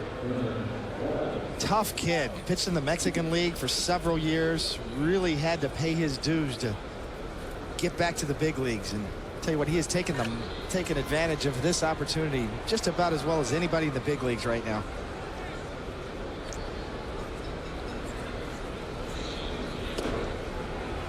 And once he gets the motor going, boy, he gets into a groove and throws strikes. He uses all of his pitches, uses the entire plate, up, down, east, west, north, south. And he pitches like a real savvy veteran. He's a kitchen sink kind of guy. He's got a really good changeup. He's got a cutter. He's got a curve. He throws his breaking stuff to both sides of the plate. He is now 5-1 with a 2.15 ERA on the year for the Yankees. Count 1-2. Everything he throws is a little different variation. Little cut to that 89-mile-an-hour fastball. You can see here, little late movement. You see that little spin, a la Roy Halladay. Little cut fastball. And the 1-2. Well, the Yankees have to make a decision on who's going to fill in for Chin-Ming Wong on Thursday. He's put on the DL. And the Yankees are talking about it. No decision has been made, although Joe Girardi said Phil Hughes not in the mix. Alfredo Aceves was a credible starter for them last September. Well, on the season now, Alfredo Aceves has had 136 at-bats, and opposing hitters in the American League are hitting .213 off of him.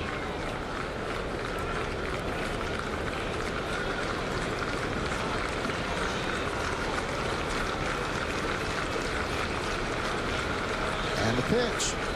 Swung on and missed. 6 in a row. And he did it on 8 pitches. The final one, a nasty changeup that well swung through. No runs, no hits, no errors.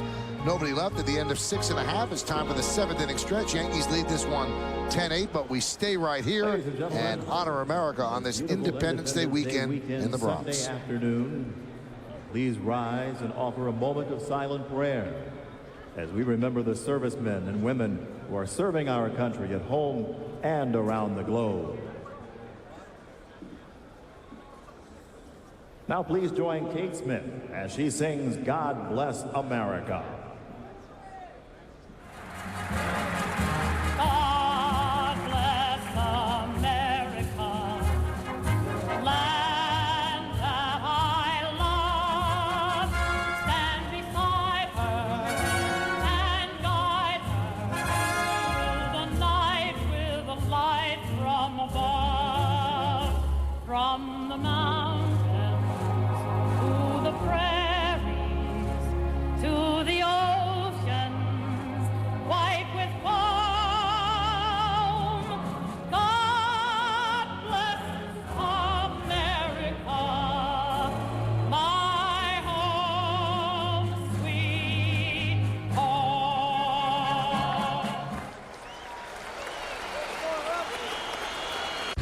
Live Yankees games at the beach. Live Yankees games at the office. See ya! Now you'll never miss a live Yes Network Yankees game again. Oh, what a play by Teixeira. Starting July 8th, Bronx Bombers fans will be able to watch live Yes Network Yankees games on their personal computers and laptops. If you're an Optimum Online and IOTV customer who watches the Yes Network, go to Optimum.net, Yankees.com, or YesNetwork.com to get more information and sign up for your subscription now. Every carton of delicious Turkey Hill Bronx Bomber Sundae and Pinstripe Brownie Blast is a chance to win Yankees tickets. Brain freeze. Bring in the closer. So get into the game with Turkey Hill, official ice cream of the New York Yankees. Get to know Ford. You'll know the difference as soon as you drive it. Because it starts with Ford quality that can't be beat by Honda or Toyota. And the difference is in best-in-class fuel economy and features like voice-activated sync technology. Test drive Ford for yourself, and you'll see just how good different is. Drive the Ford Difference home, and we'll cover your first 3 payments. Plus, you'll get 0% financing on a Ford Edge. Get to your Tri-State Ford dealer and drive one. Nancy Newman in our Yes Studios with the Tri-State Ford update. Another look at the Mariners and the Red Sox closing out their series in Boston. Bottom 7, 5-4 Red Sox. Bases loaded. Mark Kotsay facing Mark Lowe. The base hit to right. David Ortiz and Jason Bay score on the 2-run single. So the Red Sox led at that point 7-4. It is 8-4 now. The M's led early. We'll see if they can come back as the Red Sox try to salvage a game in this 3-game set. Complete details on the postgame. Back to our Michael and David. Well, thank you, Nancy. We go to the bottom of the 7th inning. She's grown up before our eyes. That's how long this game has taken. And Brandon League will take over for the Blue Jays. You see his numbers in 34 games. About a hit per inning, just under that. 34 strikeouts, 11 walks. And he will face Derek Jeter. League pitched yesterday through an inning. Allowed 1 hit through 10 pitches. And there's a strike. Jeter's had a good day, 3 for 4. His 2-run home run put the Yankees up 9-8 after they had trailed 8-4. Slow roller toward third, going to be a tough play. Barehanded by Rome. Not in time. Overbay started to toss the ball around the infield to try to sell the call to Chad Fairchild. Fairchild was not buying, so Jeter beat it out. Well, off the bat, this is a base hit all the way, except you got a 7-time Gold Glover in Scott Rowland barehanding this ball and winging it down there. You talk about bang, bang. I didn't think there was any chance. But I forgot about Mr. Rowland, who makes this play as well as anybody. Oh, boy, that's close. Wow. Well, Overbay thought for sure it was an out as he tossed the ball to the shortstop Scudero. Here's Johnny Damon against Lee. Grounded foul. So Jeter with a 4-hit day. One more. This is a base hit all the way up the plate. See, Jeter takes a peek back. Scott Rowland makes a great play. You make the call. Chad Fairchild did. Damon today 0 for 3 with a walk and a run scored.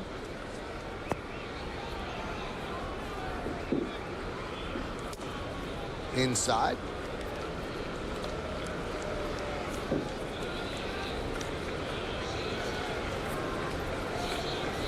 A lot of big games around the league with the first place ramifications. The Phillies just completed a sweep of the Mets at Citizens Bank. 2-0 they beat them and beat their ace, Johan Santana. Outdueled by Joe Blanton. You just heard Nancy tell us that the Red Sox are trying to salvage the final game of their 3-game set against Seattle. So if that holds up and this holds up, Yankees going to the final week of the first half of the season down by 1 game. Pitches outside.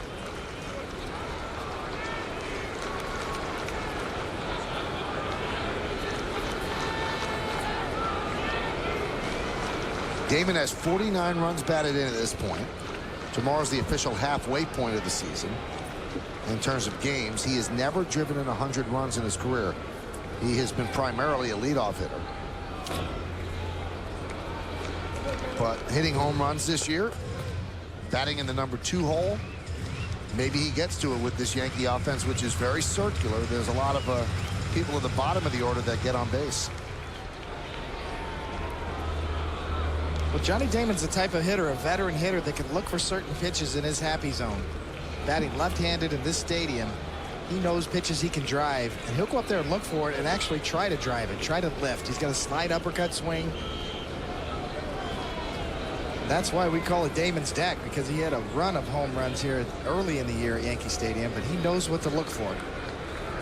Runner goes, and the pitch is fouled back. Talked about this 4-day games in a row for the Yankees and the Blue Jays. The Yankees will be heading to Minnesota from here after tomorrow's day game on Monday. Play a 3-game set. They're going to miss Nick Blackburn, probably one of Minnesota's best pitchers. He's working on a shutout today against Detroit. 6-0, although Slowey's also an excellent pitcher for Minnesota. Looks like, according to Ryan Rucco here, my trusted ally, Slowey went on the DL. So they'll probably miss him too, obviously. Pitching for Detroit today, the young Morristown kid, Rick Porcello, had a tough one. 4 innings pitch. He's given up 6 runs, 4 earned so far. Or actually, he's out of the game at this point.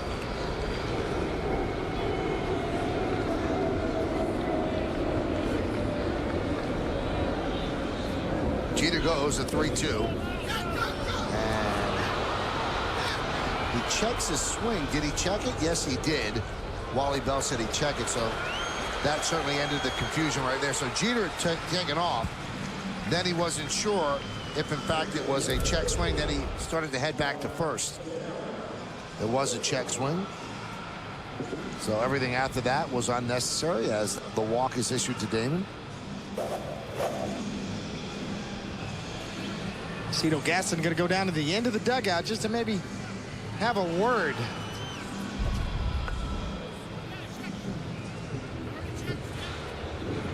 With the third base umpire. You see the check swing from the overhead right there. Looked like he checked it. Cito Gaston's not so sure. Got him up out of his chair. Go down and have a little talk with Wally Bell, the veteran umpire who was behind home plate yesterday and had a nice game. Although A little more strict interpretation of the strike zone than we've seen from him in the past. Teixeira skies one to center field. Wells makes the catch, and Jeter draws the throw. One out.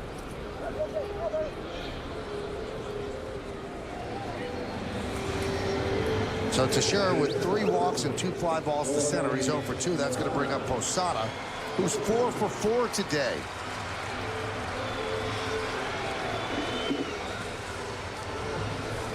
And in his career, which some might say could end up in Cooperstown, he has never had a 5-hit day.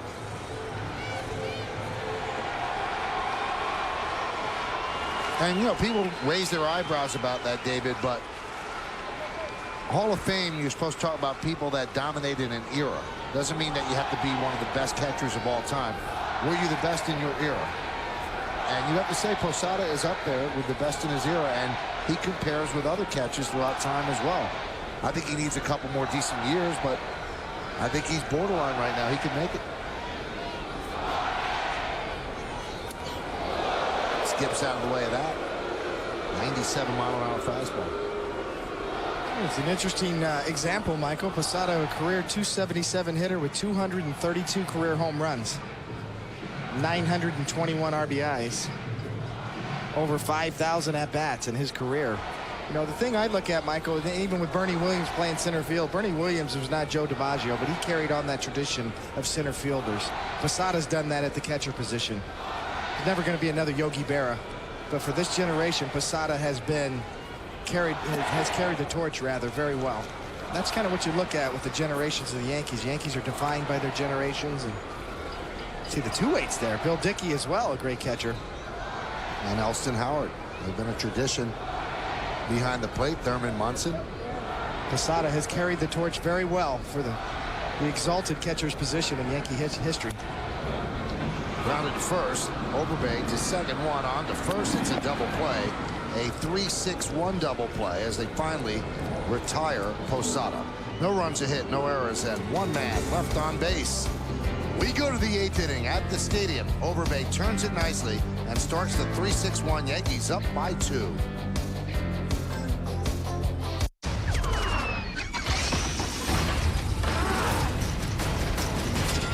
The wait is over. Transformers, rated PG-13, now playing in theaters and... I'm Jackie Graven. And I'm Debbie Tappan. And that's our dad. He's the reason Arrow Exterminating has become Long Island's most trusted name in home pest control. Dad taught us the Arrow philosophy. A home is a person's most valuable asset, and we promise to protect it like it was our own. Our family at Arrow has been helping families like yours for almost 60 years. If you have a pest problem, call us. Arrow Exterminating. Always on target. Call 1-877-ARROW-90. There's a big world of suppliers out there for your lumber and building supplies. So how do you pick one? It's simple. Riverhead Building Supply. At Riverhead, we've been a trusted partner to Long Island's builders and contractors for over 60 years. And no matter the size or scope of your project, you can depend on us to work with you every step of the way and to make sure the job is done right. Chances are there's a Riverhead Building Supply near your job site. Visit Riverhead online at rbscorp.com. Riverhead Building Supply. When buying appliances and electronics, you want the largest selection and the guaranteed lowest prices. You want friendly and knowledgeable salespeople, a company that delivers the next day and has their very own expert installers. You want a company that provides service, should you ever have a problem. While others come and go, you want a company that will be here, a company you can trust. PC Richard & Son. Why buy anywhere else? Hey fans, after the final out, Nancy Newman is back in the studio for the Emmy Award-winning WB Mason postgame. Get highlights from this game and the rest of the major leagues. Plus, Kimberly Jones will talk to the team inside the clubhouse. It's the WB Mason postgame. It's only on us. Well, Alfredo Aceves has restored order to the proceedings for the Yankees. He's worked 2 straight 1-2-3 innings, and he will deal here in the 8th. Alex Rios will start it off, who steps out. You can't really say enough about Aceves. There's nothing about his repertoire that will just knock your socks off and go, wow, what a great fastball. Wow, an unbelievable breaking pitch. But it's the combination of all those things that make him very, very effective. And he has been a star out in the bullpen for the Yankees in whatever role they use him. It's very true, Michael. Probably his best pitch is his changeup, but you can't sit on it because he features so many different looks and a couple of different kinds of breaking balls. Broken bat and a base hit to left field off the bat of Rios. His second hit of the afternoon.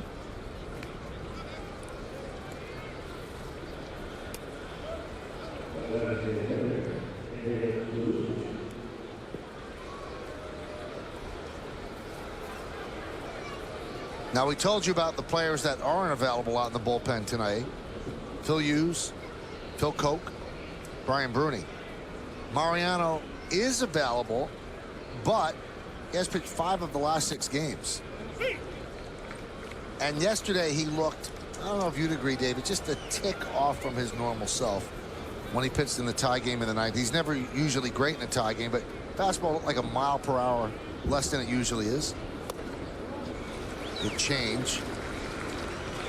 Yeah, the thing that saved Mariano Rivera yesterday was his first ground ball double play of the year. Threw a good cutter to Marco Scutaro, a tough guy to double up, down and away.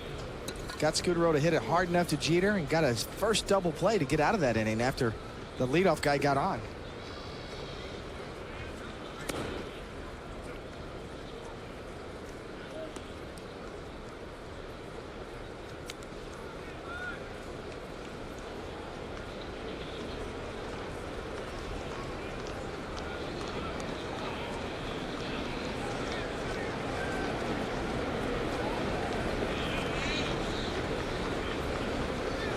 The 1-2. Tap back to the mound. Aceves goes to second for the out.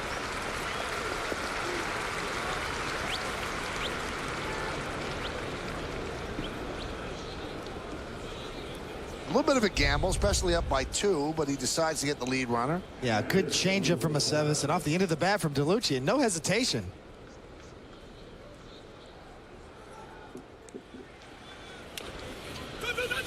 And you can hear Posada going 2-2-2-2-2. Throwing to second. Aceves never hesitated. Got the ball out of his glove quickly like an infielder, and a good throw to Jeter.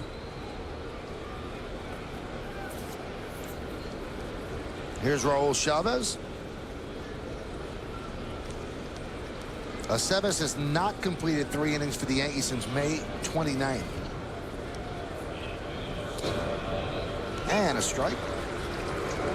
Well, we've got some good microphones down there. Pick up Posada's vocals a couple of times today, Posada.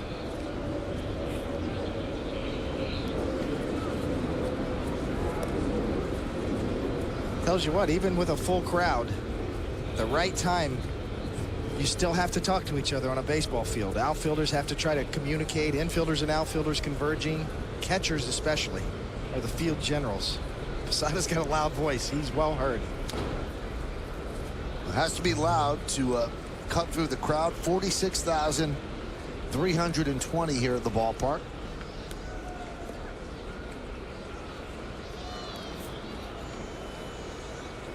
Still like Little League. I got it. You take it. 2-2-2. First base. Simple language among defensive players in the big leagues goes all the way back to Little League. The 0-2. Swung on and missed. Chavez chases a pitch up and out of the zone for the second out.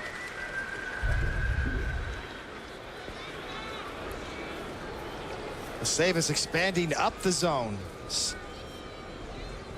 Sneaky quick, full swing all the way around, and not only do you get a strikeout, you get a little smack in the back of the head from yourself.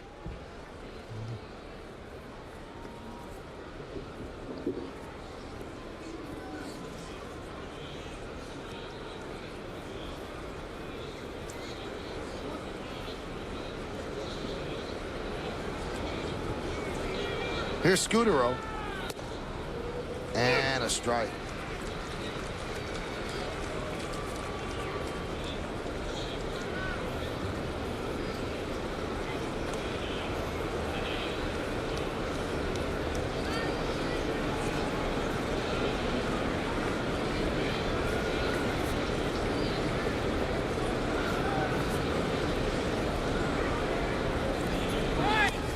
And it's bunted. Quickly fielded by Acebes. He fires to first and gets him. Acebes has had some day. In that inning, 2 outstanding defensive plays. He's worked 3 shutout innings, and we head to the bottom of the 8th. The Yankees up by 2. Let's go, Bill. 2 beers. Are you insured? Do you know when your beer is perfectly cold? Or do you risk drinking a warm one? If you have the new Coors Light cold activated can, you're covered. Because now every can turns blue and your beer is as cold as the Rockies. It's cold insurance. Only from Coors Light. Cold beer. That's our policy. You might want to put something cold on that. Frost brewed Coors Light, the world's most refreshing beer. He discovered a pattern. The numbers are a warning that predicts future disasters. Now he must decode the clues to stop them. The numbers are the key. Knowing, own it on DVD and Blu-ray and get pushed the same day.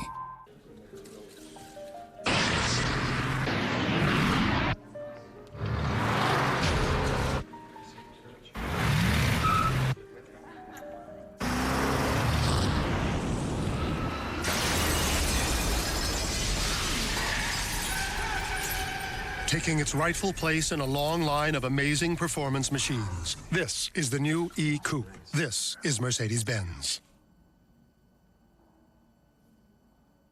Is it the rich dark chocolate, the freshly ground espresso beans, the steamed milk, or the fluffy whipped cream drizzled with sweet chocolate? It's all of these things that make a McCafe Mocha from McDonald's pure delight.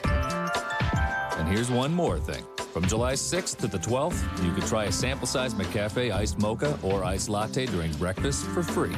That's right, free. So come in and get your free McCafe coffee. Only McDonald's. As we go to the bottom of the 8th inning, it's time to take a look at the Land Rover drive of the game.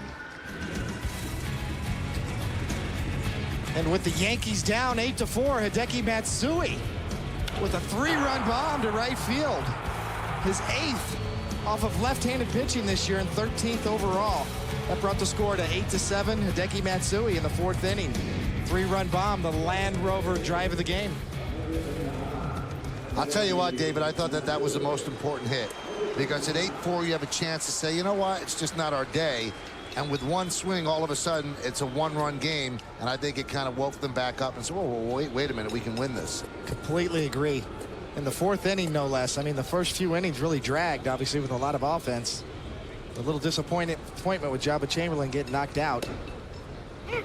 See the Blue Jays' new pitcher. You saw the numbers, Jason Frazier. And they are good numbers. And he will deal to Matsui.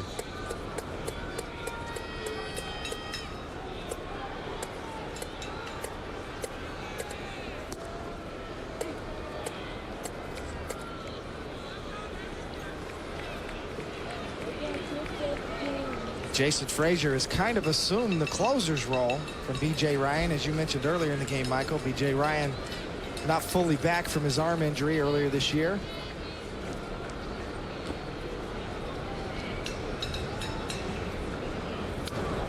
Foul back. Although you get the sense that Cito Gaston's trying to mix and match right now with his bullpen. So far this year, Frazier's had good numbers. He's 5-1 with a 1.95 ERA in 31 games. Cito Gaston has had that position on this bench for the first 3 games with his arms crossed, trying to figure out a way to get a win.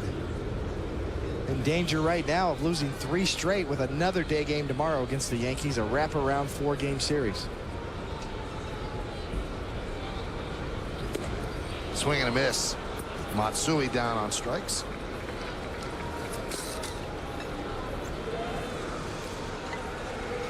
And that's going to bring up Nick Swisher.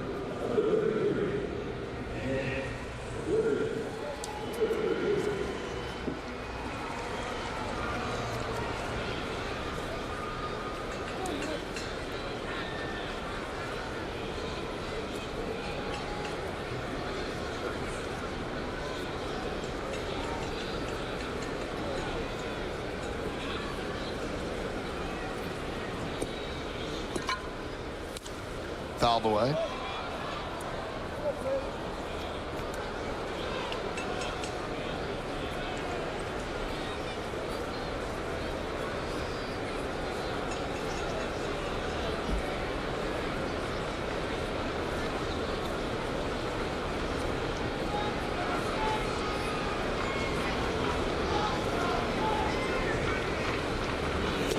Pitch outside.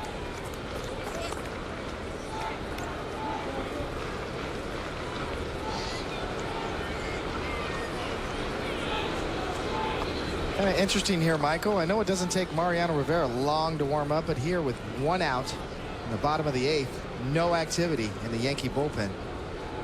And it makes you wonder if Joe Girardi's going to run Aceves back out there. Wow. He'd be up by now if they were bringing in Mariano, don't you think? He's thrown 34 pitches. And as we said, Mo has thrown 5 of the last 6 games, which is 5 of the last 7 days. Hot shot up the middle, grabbed by Scudero. 2 away. He doesn't look like Mo's he's got that getting chill ready. look. Yeah, he does. He got the shades working, hat off. No game face there. Although he can get it on in a hurry. It looks like Joe Girardi, the manager, is going to ride the hot hand of Alfredo Aceves, who's been very impressive in restoring order to this game, as you said, Michael. And also a great defensive play to end that last inning. Joe Girardi said that one of the laughs he gets all the time is that the most used phrase by Aceves is that it? Whenever he pitches multiple innings, he says to Girardi, is that it? Well, he's not going to get that's it, I guess. As Cano is out on a beautiful play by Aaron Hill for the final out of the 8th inning as Jason Frazier works a 1-2-3-8. Well, last licks coming up for the Blue Jays. A close play at first base. Wow, very tight. So is the game, 10-8.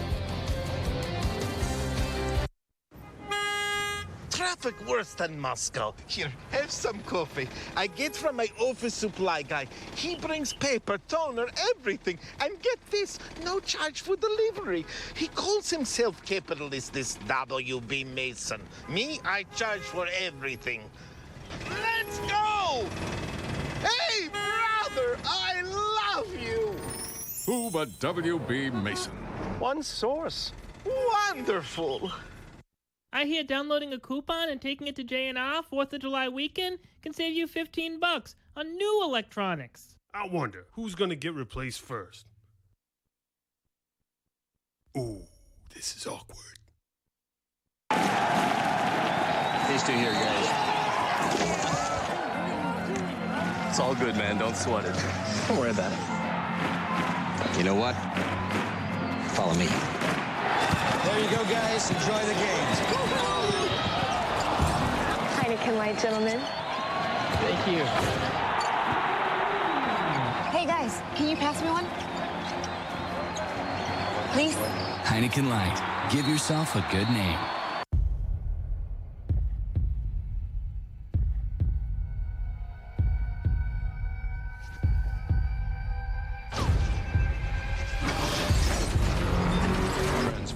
Rated PG-13. Not playing. It's a Monday matinee as the Yankees close out their series with the Blue Jays. Tomorrow, A-Rod has high hopes A long home run of finishing the Jays off in style when they wrap things up on getaway day in the Bronx. Blue Jays, Yankees. Coverage starts tomorrow at noon with batting practice today, only on Yes. So Alfredo Aceves will try to nail this down in the 9th inning. He will face Hill, Lind, and Rowland. And the breaking ball is a strike. Brett Gardner takes over in center field. Melky Cabrera moves over to right. So Nick Swisher out of the game for defense.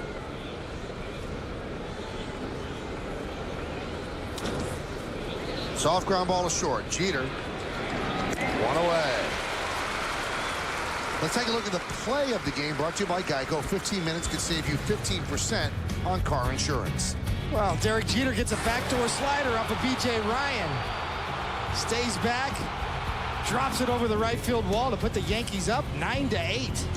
Derek Jeter with his 10th of the year, the Geico play of the game.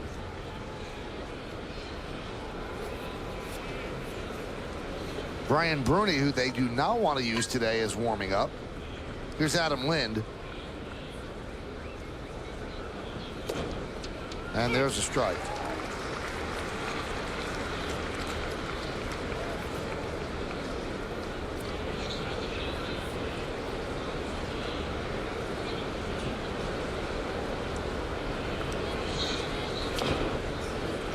grounded foul.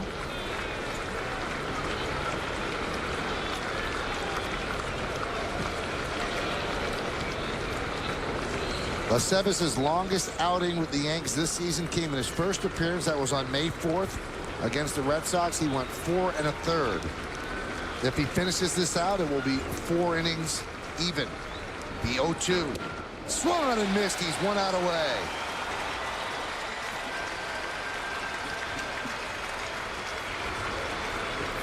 David, I know you're digging this performance. This is something else. This is Mariano Rivera-like. Look at that cutter.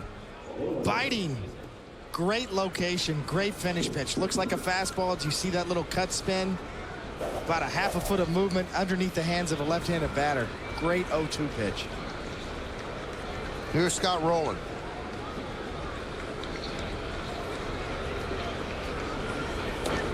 There's a strike. Jabba didn't have it today.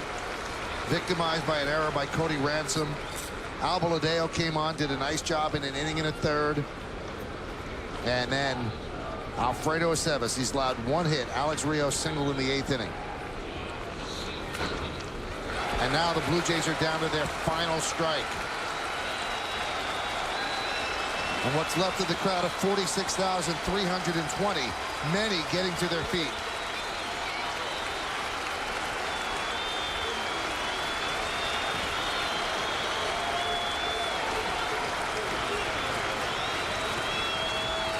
And the 0-2.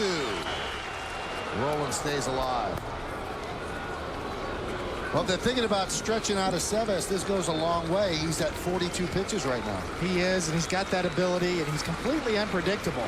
14 breaking balls, 15 fastballs, and 12 changeups. Try to guess with this guy. You just have no idea what he's going to feature. And the righty deals the 0-2. Ball game over. Yankees win this one 10-8.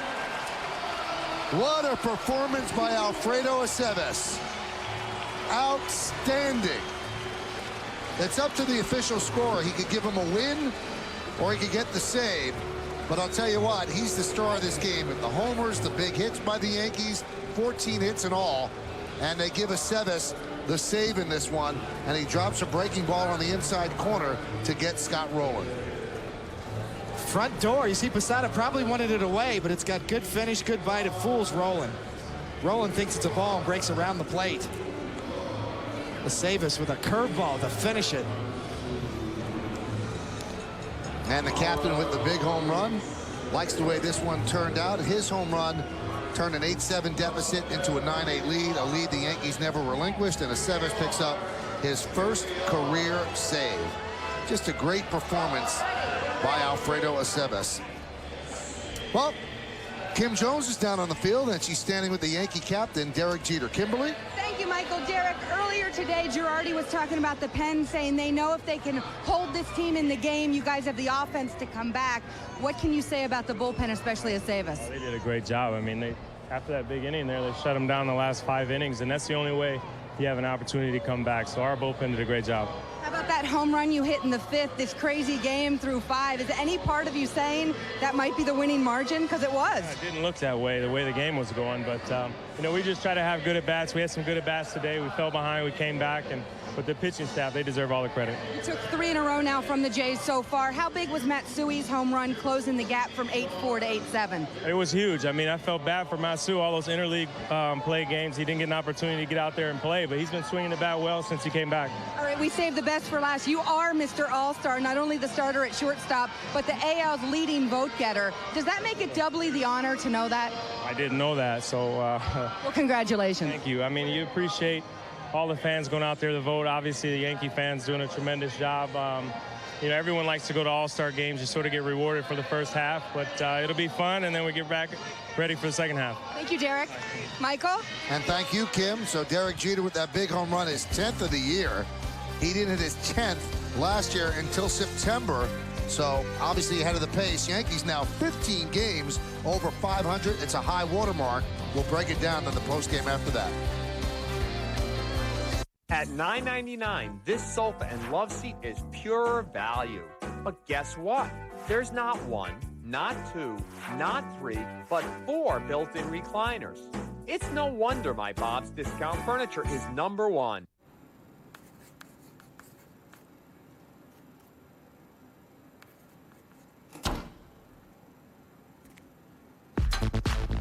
It's right here. It's easy. It's the money you could be saving with Geico.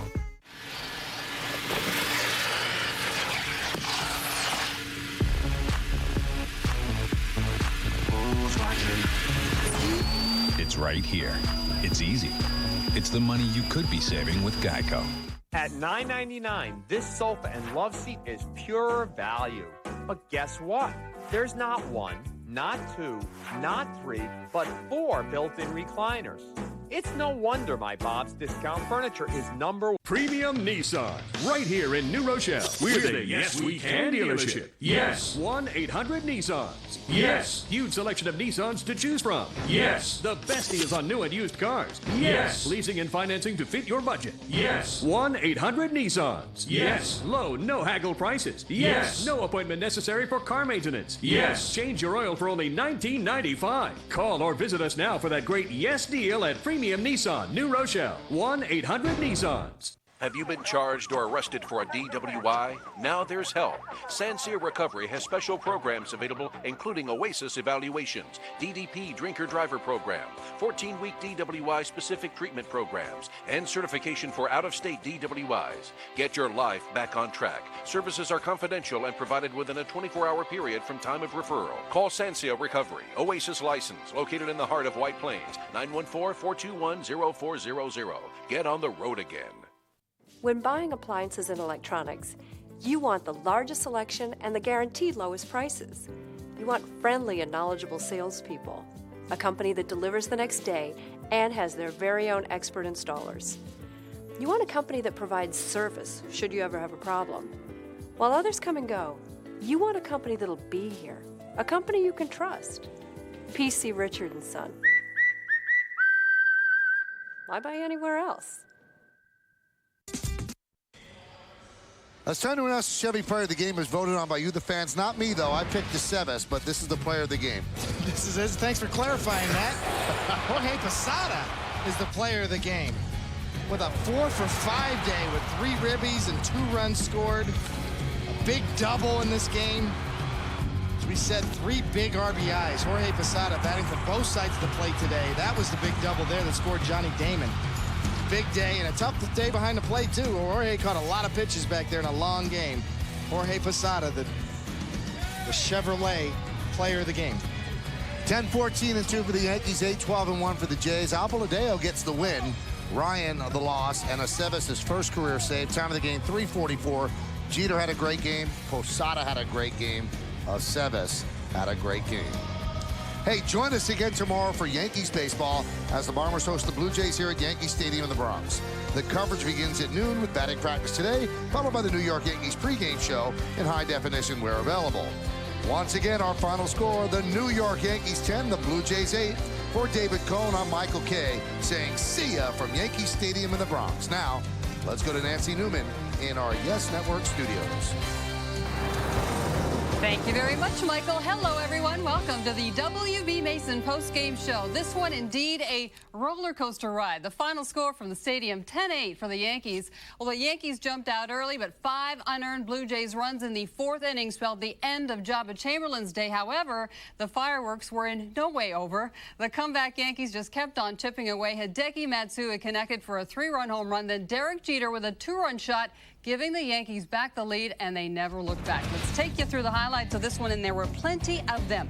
Bottom 1, bases loaded, 1 out. Hideki Matsui grounds one to first. That's off Brett Cecil. He gets past Overbay. Derek Jeter scores on the error. Mark Teixeira, though, called out at home.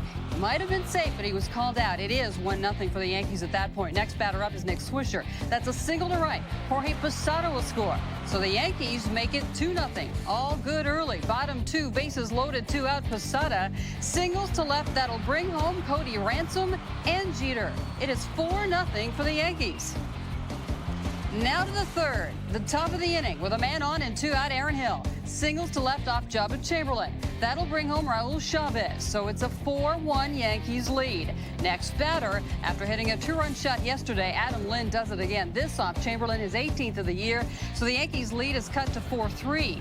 Then in the fourth, 1 on, 1 out, Alex Rios smokes this one to third. It eats up Cody Ransom. He cannot make the play. They would score it an E5, and costly it would be. After a David DeLucci flyout, Chavez rips one to left. It goes to the wall. It's a double off Chamberlain. Overbase scores on the unearned run. Game tied at 4. Next batter, 3-2 pitch, Marco Scudero. Lines to center. It'll drop in front of Melky Cabrera. It's a single. Rios and Chavez both score. The Blue Jays a 6-4 lead. That brings Aaron Hill to the plate, and he drives one. It carries out. It's a 2-run homer just over the wall. Hill's 20th, and it's 8-4 for the Blue Jays. But plenty more to come. Bottom 4, Hideki Matsui, a big blow. Gets the Yankees right back in this one. His 13th homer of the year. Matsui's having a great series. That made it an 8-7 game. So the Yankees right back in it, as I mentioned, top 5 with a man on third, 2 out.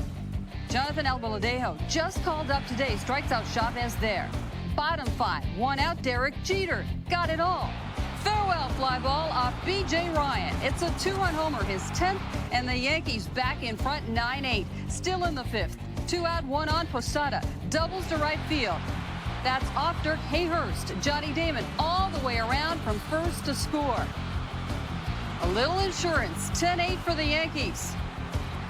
Top 8, 2 out, Alfredo Aceves. What a job today. Fields the bunt by Scudero here and gets the out at first. So nice defensive work as well. A great game by Aceves, and he would finish the job. Joe Girardi leaves him in there, closes it out, striking out Scott Rowland, and earning his first career save. So that's the way this one ends. 10-8 Yankees final as they take the first 3 of this 4-game set. They improved to 48 and 33. They've won 10 of 11. Another come from behind win, number 25 on the year now, and the 3rd time they've come back this year from trailing 4 runs or more. 4 hit days for Jeter and Posada, 4 RBI for Matsui. Albaladejo counts the win to improve to 3-1. And as I mentioned, Alfredo Aceves, a great job for his first career save. We're just getting started, but a programming note now. Right after the post-game show finishes up, stay tuned, yes, as W.B. Mason presents an all-new edition of the Joe Girardi Show. The manager will break down the Chen Ming-Wang situation along with all the other key topics surrounding the Yankees. Plus, as always, he will answer your emails.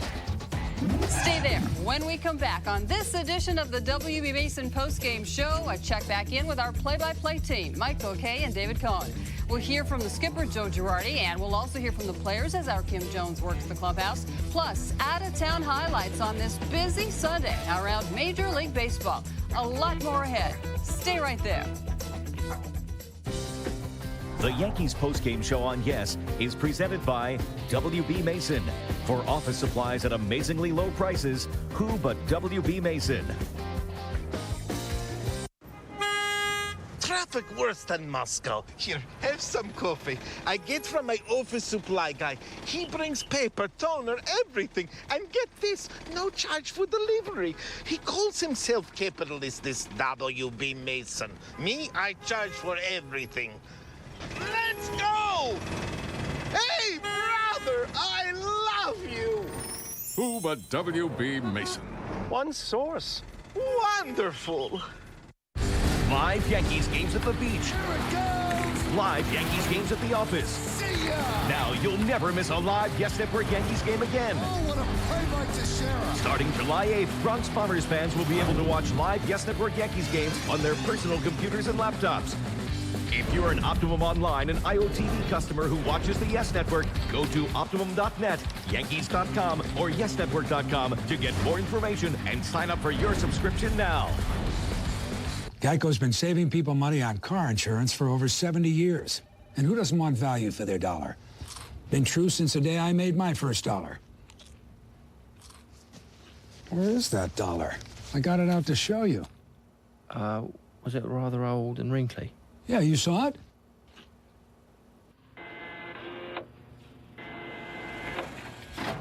Fancy a crisp? Geico. 15 minutes could save you 15% or more on car insurance. The punks just took it in broad daylight, and it took me a while to realize what was going on. I just kept looking for it. Luckily, Jeffrey had LoJack, the most successful theft recovery system on Earth, and the only one with a 90% recovery rate. Click over to YesNetwork.com and check out the blog Keeping Up with the Jones with Yes reporter Kimberly Jones. Get the clubhouse gossip, follow the daily adventures of being on the road with the team, and more. Bookmark the blog Keeping Up with the Jones only at YesNetwork.com.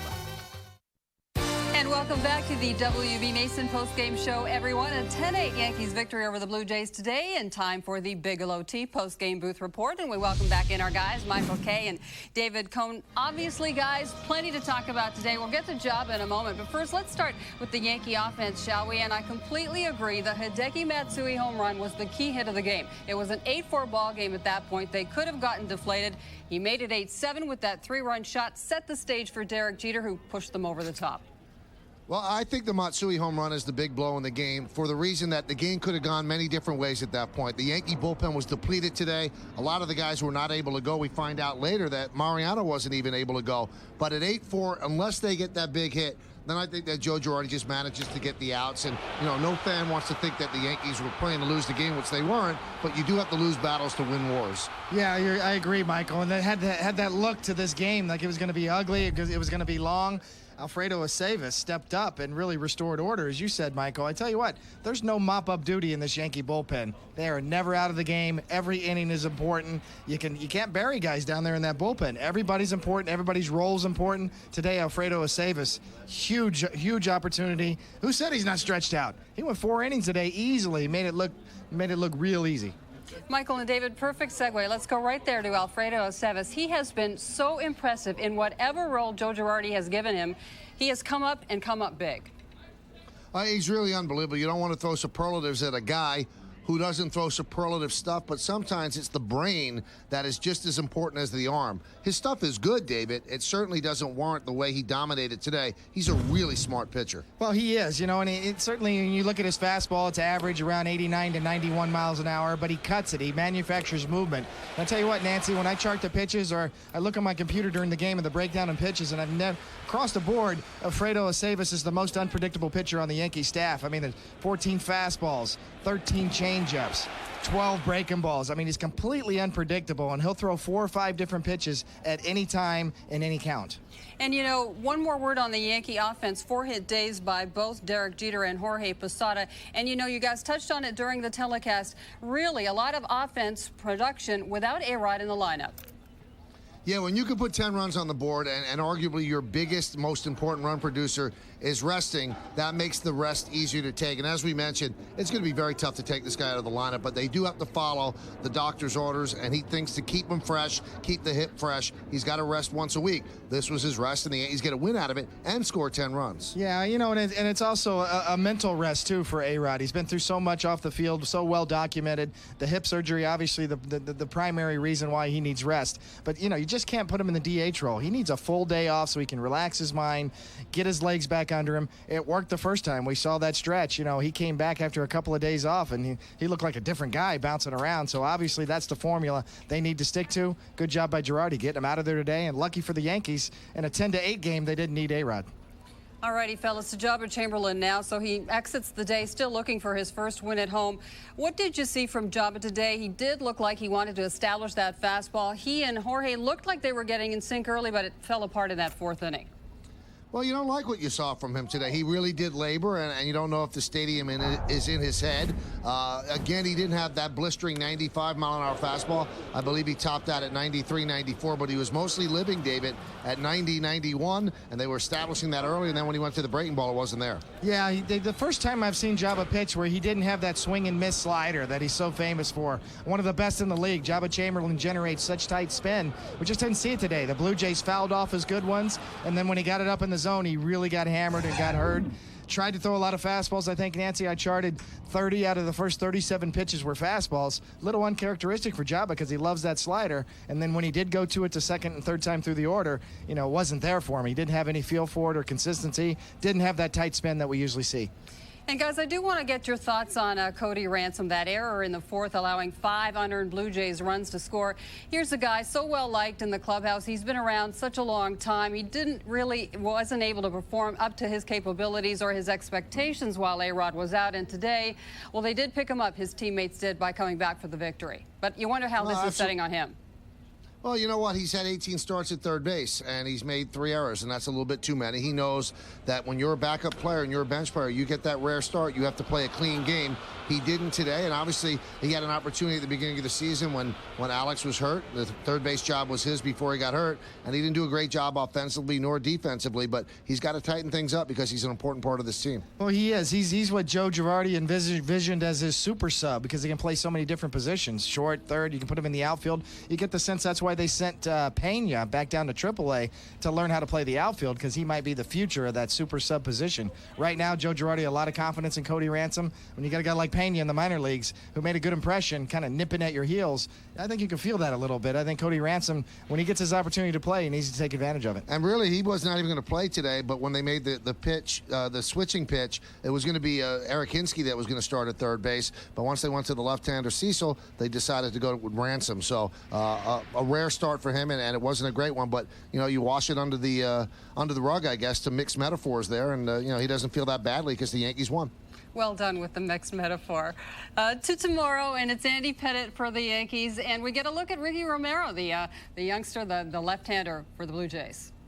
Well, Andy Pettitte's coming off his best Yankee Stadium start. You know, we kind of poo-poo what he does, but he has 8 wins for the Yankees, and that's important. So he's done exactly what they want him to do. He was, you know, pretty much their 4th or 5th starter when he signed late, and he's done a great job. He's probably moved up to maybe their number 3 starter now with the injury to Chin-Ming Wong. As for Ricky Romero, I'm excited about watching him pitch. Former first-round draft pick. The Blue Jays received a lot of criticism because they let Troy Tulowitzki go. They could have selected him. They passed on him, and the Rockies took him, and then he ended up taking him to a World Series. But Romero now has burst upon the scene with a great changeup. Well, he is a young left-handed pitcher. Left-handers are such a commodity, Nancy, and you know it, especially in the starting rotation. And he's got a great changeup. He's on a hot streak. He's getting a lot more confidence. He's coming in, though. He's got to be the stopper, though. The Blue Jays have lost 3 in a row. He's got to pitch at Yankee Stadium on a Monday day game.